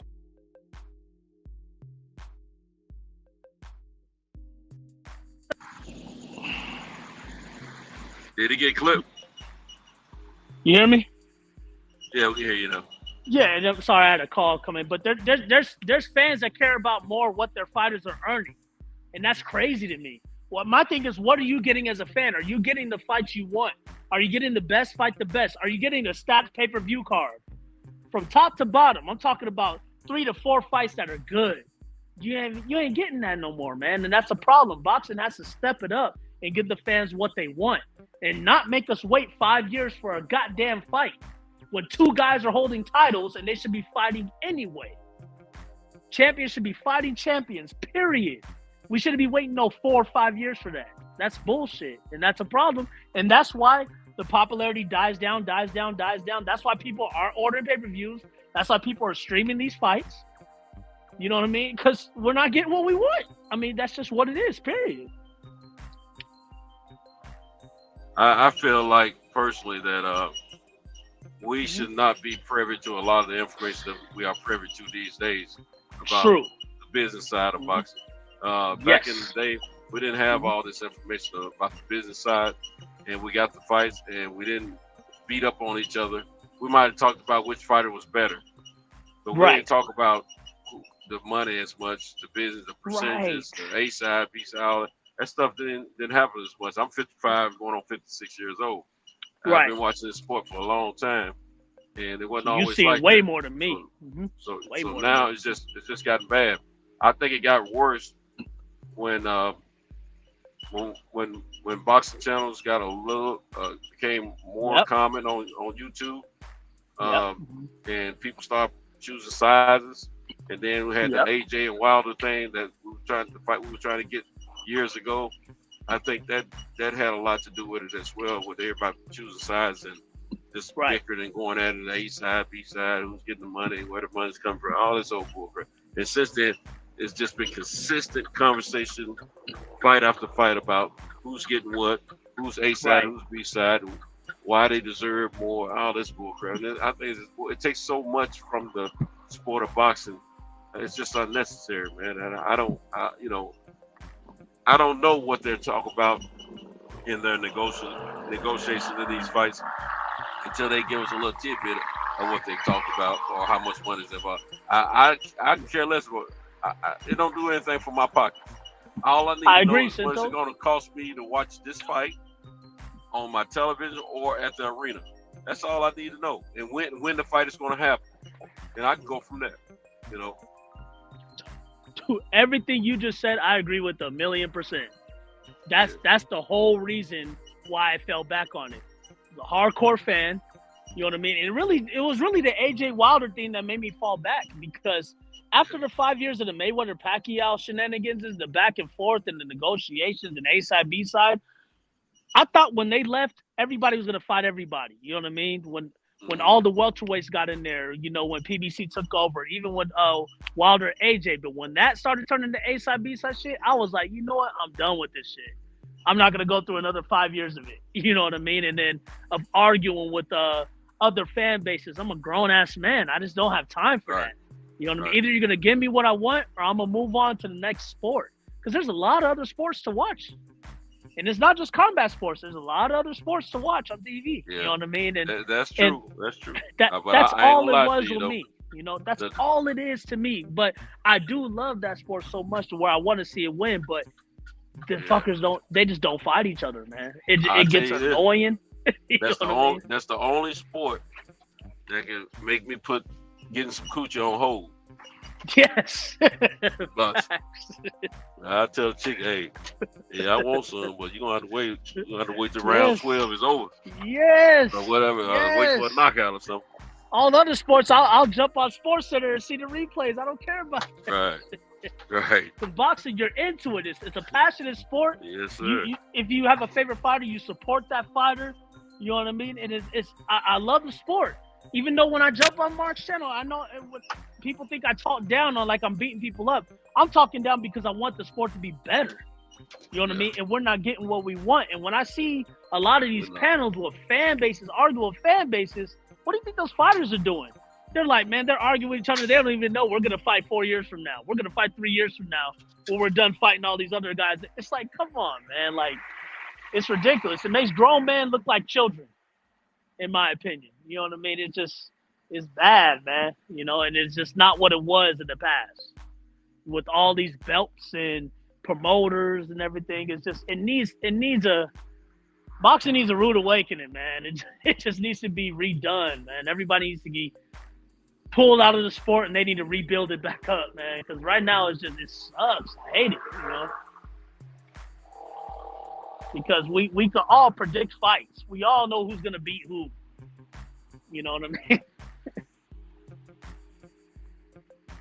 And I'm out here in Vegas where you see those betting odds, man, and every name that fights somebody there, Oscar Valdez is a minus 1,300. Like, come on, it shouldn't be like that. You know what I mean? You should be fighting the next guy up who's better, But it is what it is.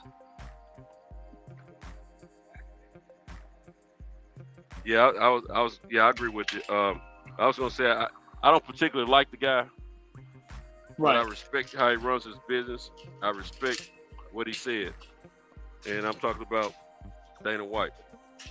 Bro, 100%. That's all I watch right now is UFC. they do the boxing business like it's a going out of business sale, and then he talked about how Well, the other thing I was gonna say, he said that I agree with him on that, And then the other thing is, let me say this also before I get too far. I'm all for the fighters getting paid. I want to see the fighters get more money than the promoters. Absolutely. I'm proud of Francis Ngannou. I want the boxers to get the majority of the money. Yes. Not these dignitaries in boxing. That's right. what I want to call it. But at the same time, getting some stuff out of the back of my truck. At the same time, I like the way they run MMA, because everybody eventually going to fight each other. If you want to prove that you're the man, you want a title, whatever, you got to fight. You got to step up and fight. There's not 4 champions per weight class. They have a ranking system that they go by the rules of. No promoter could buy your ranking spot. You know what I mean? Right. And we constantly get the best fighting the best. You know what I mean? And when people see that, they're like, there's fans like, oh, I hate Dana White. How could you? It's like, I don't give a fuck about how you feel about Dana White personally. Dana White and the UFC is giving me what I want. As a consumer, I'm getting the best fighting the best. That's all I want. And if boxing did the same thing, it will get the same results as the UFC is getting. You know what they do? What they do in MMA, you got different promotion companies, but the promotion companies control the belts, the rankings of the fighters under their organization. They don't have an outside entity doing that stuff for them. Nope. Monies don't have to be paid to hold the belt and all that. It's just, the UFC owns the UFC belt. Bellator owns the Bellator belt. You know what I'm saying? I think the Mafia screwed the boxing up years ago. And that's where PBC fooled me, because when PBC got on board, they were copying what UFC. Yeah, they said that. They said UFC Ultimate Fighter Championship, PBC Premier Boxing Championship. They were talking about creating their own PBC belts. You remember that? Yeah, and one time they were talking about that. They were talking about they should have done that. Praying and hoping for that. That's it. When they chose not to do that and go along with the sanctioning and all the other bullshit, that's when I knew it wasn't going to last. I didn't think it'll be this quick, but I knew the business would not last because they should have made their own belts. Period.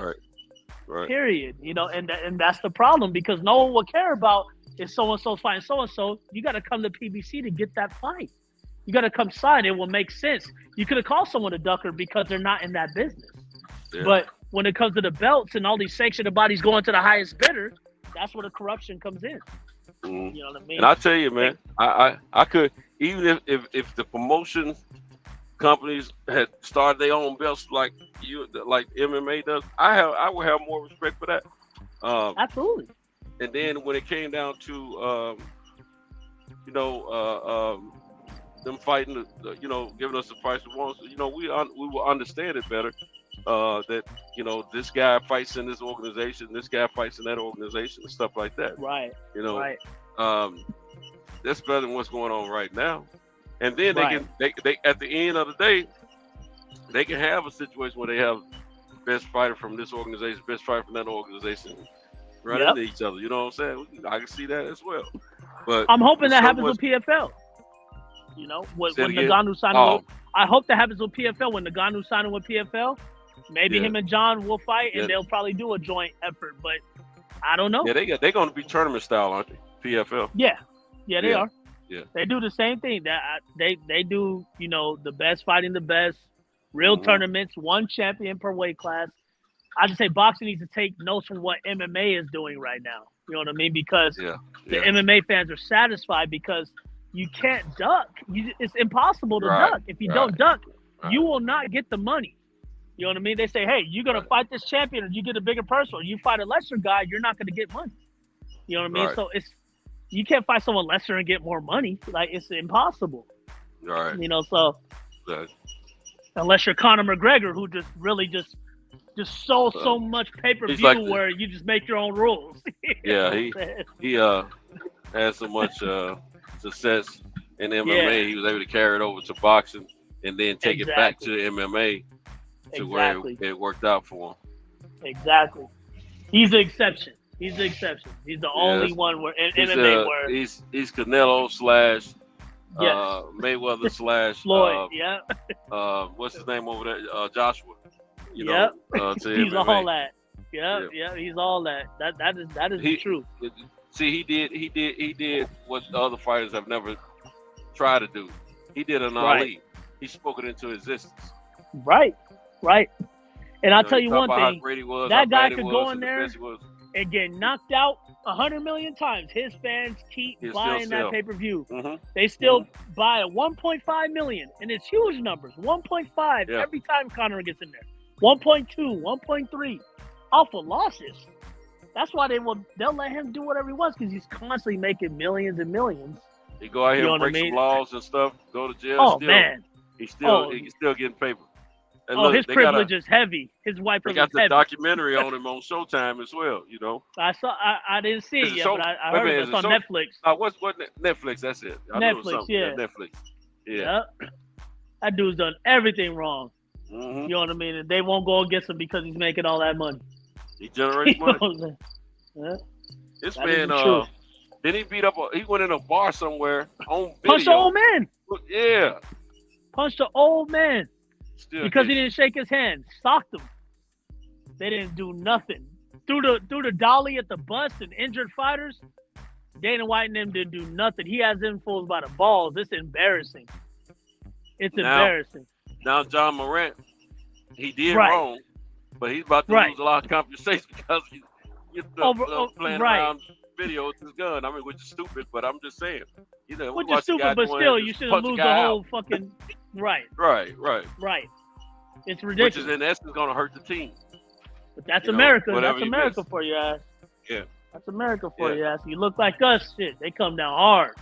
Even Yeah. the ones that Yeah. look like us will like Barkley and them. They'll jump on us like we're the worst criminal in the world. And You know I what live mean? in But when that- Tennessee. I went to the Lakers and Grizzlies playoff game, the first one, right, in Memphis. And then the box office started hitting me up, sending me offers to purchase seasonal tickets and stuff. You know what I'm saying? I'm thinking, man, I'm glad I didn't. If I buy them seasonal tickets, then he's not playing. He'd be the problem. main person I want to see. And that's happening a lot in NBA right now, man. You see people that purchase tickets, their favorite players sitting on the bench.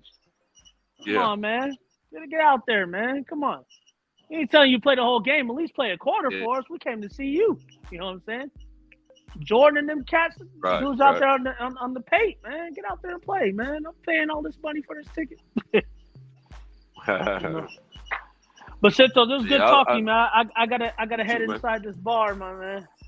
Always a pleasure, All right, man. bros. Hey, See you later. I I'll see you tomorrow. remember you You coming to my desk? Yeah. from plenty a while back, man. What's that? I said I remember us being in some of the same platforms plenty of times, you know. Oh yeah, hundreds of times, Love man. this boxing Yeah. thing though. Yes, I do too. I wanted to get better, man. Yeah. I hate it now, but I just wanted to get right for the fans, for us. You know what I mean? That's mainly it. But it was good talking to you, brother, man. I'm You too, man. You too. I'm Pittsburgh gonna get up Cheese out of here. backstage. Oh yeah, Pittsburgh. What do you say backstage? He said He MMA said fighters don't make MMA money. fighters. You know, they and- make more. They make more than you think. You know, they get paid. Well, much people better get than it what they mixed and used to. screws with MMA fighters not making money. Now the superstars make money. Where Israel Yeah, Adesanya's, those ones. Kobe Covington, these guys them are guys getting get paid. 3-4 million a fight. You know, and the guys on the undercard, the guys that are, they make more, like $40,000-$50,000 than an actual boxing card making $12,000, like certain Golden Boy cards and PBC cards and top rank cards. But what the MMA guys do, like a Stephen Wonderboy Thompson, like a Israel Adesanya, like a Alexander Volkanovski, some boxing fans don't know who these guys are. But their YouTubes are pushing 1 million subscribers, and they own their YouTubes. You get what I'm saying? Their gyms that they opened up, they're more business savvy. You get what I'm saying? Like where they'll get 1 to 2 million a fight, but they have they have a better business brain than boxers getting big, huge bags, and they end up blowing that. If you get what I'm saying. But it's really give and take. Some boxers, they can make more, of course, like a Canelo. You bring up a straight point there. I noticed a lot of those MMA fighters do have gyms, man. Oh man, a lot of noticed that. gyms. Even Randy Couture, who's not him and Dana White been beefing for years. They're not even on good terms. Couture has a lot of gyms. Gyms. You know what I mean? And it's like I didn't know they were beefing though. Yeah, Randy Couture, when he left on bad terms with Dana, and like him and the UFC don't get along at all. at all. Okay. He's in the Hall of Fame because he got inducted early, but he hasn't been around since. Never goes to any fights. Nobody even talks about him in the you crowd don't hear nothing about him. Yeah. at all. But you hear them glorify Chuck Liddell's and all. Another one who's on bad terms, Rampage Jackson. They don't talk about Rampage. He left on bad terms and stuff like that. I didn't know that either. Yeah, so it's just a little bullshit like that. But MMA fighters make money. Yeah, Those guys do make money. But the thing is, the winner makes the most money. You know what I'm saying? Unless you're Conor of McGregor. course. Yeah, the name fighter makes the money. It's the same. That's It's the same format that boxing. Same model that boxing has, except they don't just put 100%. They don't put like 80% into the top. Right. The name fighter. Right. There's win bonuses and stuff like that. And if your pay-per-view doesn't sell, you're not going to get money. They're not going to give a guy $30 million and he does 300,000 pay-per-view. You get what I'm saying? That's not going to happen. If you're doing $1 million pay-per-view, you're going to get money. You don't hear John Jones complaining. He just did 950,000 his last pay-per-view. He just took 3 years off. You think a broke guy would take 3 years off with no fighter pay? Like, people don't understand that. You know what I mean? Like, it's a myth when people say MMA guys don't make money. Like, now when you're early getting in there and stuff like that, just like a boxer, when you're not a name, you're not going to make no money. Now, when you're a superstar boxer, Canelos and stuff like that. But Errol Spence and Terrence Crawford, you can look up their net worth, $5-6 million, $8 million net worth, and you look up these MMA guys, it's about the same or more. So, they'll say Errol Spence gets more money, but he's not richer than John Jones. He's not richer than Israel Adesanya. He's not richer than these, or he has the same as a Volkanovski. So it's like, how could you say that? But Spence never did no million pay-per-view. You know what I mean? So it just. But let me ask you this. Speaking of that, him and Crawford, if that fight comes together, I'm coming in. How you think that fight does around the world? Do you think it's a mega fight or not? Or a super How do fight I think that fight does? Yeah. I think what's going on with them right now is what I've been saying. They dragged that fight along so long that a lot of the fans they don't even want to order it no more. Now in 2019, when I went to the Spence versus Porter live in LA, and then after that fight, when Danny Garcia jumped in that ring in the Staples Center, the whole crowd booed. I mean, everybody was like, boo, we don't want this fight. Because, Danny was a paper champ. Floyd vacated. He fought Guerrero for a vacant belt. We all know that. But around that time, we wanted the Crawford fight. Crawford was at welterweight. He had the WBO from Jeff Horn, who a lot of the PVC guys wanted to fight. And then, they let that bag blow away, man. Just like even Joshua Wilder would have been bigger. You know what I mean? I still think that's the biggest fight in boxing right now. If it definitely happens, it's still going to be one of the biggest of it. At this time, it'll be the biggest. Me personally, I think that's still the biggest fight in boxing. I think Spence and Crawford would be the biggest fight until Joshua and Wilder, if both fights were to happen this year. If both fights happen, I think those fights. I think Spence and Crawford would surpass Ryan and Tank, and I think Wilder and Joshua would surpass both of them. And I think a lot of those promoters and networks are holding back because they don't see the buzz. You know what I mean? They should have did that in 2018-19. I think they do. Now, I think they see it more than they let on. I think it has. I think some of it is which promotion company's gonna control the fight as far as putting it on. I think it has a lot to do with that, and then where it's gonna be, right? Which country and different things like that. But when I hear each fighter asking for like $20 million, it's like, guys, that's Pacquiao Mayweather numbers back then when they did $1 million. It's like, I don't know. I hope they get the most money they can make. You know what I mean? I just think if they would have done it, of course, 4 years ago, it would have been way better, way bigger. Yeah, neither one of them would have got that kind of money then, though. Right. Yeah, you could say that. Because Mayweather Pacquiao, they were supposed to get $25 million each, and they ended up getting 100 plus. So that's how it is. We'll see. It's definitely built up. It's built up now for sure. It's there to happen. It was then. when they announce it and they make the fight happen, I'll be watching. Yeah, I'm planning to make that my next fight if it happens. But if it happens, man, I'll be there. Yeah. I'll be there. If they do it out here in Vegas, I'll be there. I'll purchase the ticket. I'll be there live. That's for damn sure. I'll be there live. May the best man win, you know. Mm-hmm. But they got to do it, man. You know, all this dragging out, 2023, 2024, it's getting ridiculous. You know what I mean? Especially for guys that don't sell. Mayweather Pacquiao dropped out because they were still doing $1 million pay-per-view each. You know what I mean? Yeah. Without fighting each other. So once they stopped doing that, that's when they fought each other. Once Mayweather did $800,000 against Guerrero and Pacquiao, you know, his number slipped against Marquez, and they made that shit happen, man. They made it happen. So these guys didn't reach nothing. Like, yeah, I'm born and raised. Yes, sir. Okay. 1986. I'm gonna put my number in the private chat. Private chat. What's up, y'all? What's up, man? Text me when you get a chance. And okay. Because I was out there in March. I was out there with Shelton. Okay. Yeah, we checking the fight out. Yeah, I'm out here. Reggie Owens out here. Yeah, I got kids up Reggie. Shelton Moore's out here.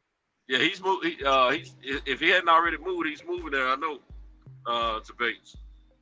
Oh, okay. I think he's already out here. I thought he was. So I heard. He's in LA. He was in the process of moving there, but I hadn't talked to him in a few days, man. I got to reach back out to him. Last time I tried to call him, he didn't answer. So I gotta get with there's him. a whole Vegas crew out here. But yeah, they were supposed I got your number down, and I'll text you. I'll text you for sure right now. All right, bro. But yeah, man. Right, but next time I'm out there, man, I'll look you up, man, for sure.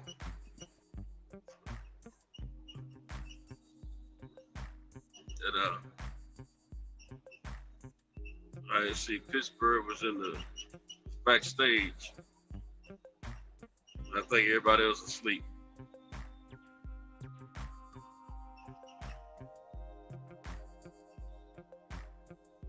Is anybody up in this joint?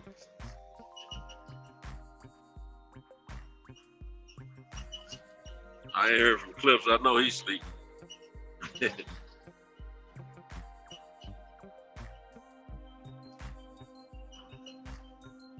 Marq. Yeah, I think he's best. Hey, Marq. Go ahead and shut it down if you want, bro. I think everybody's gone. Pittsburgh might be the only one up, but he was backstage, so apparently no one's putting anybody on right now.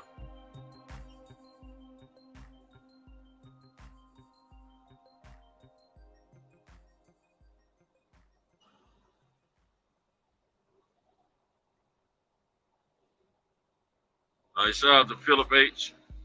Lisa Bales. What's up, Lisa? Let's see. Food Revolutions. Oh, she stepped in for a minute tonight. Was listening. Titus the Titan. Let's see. What else we got?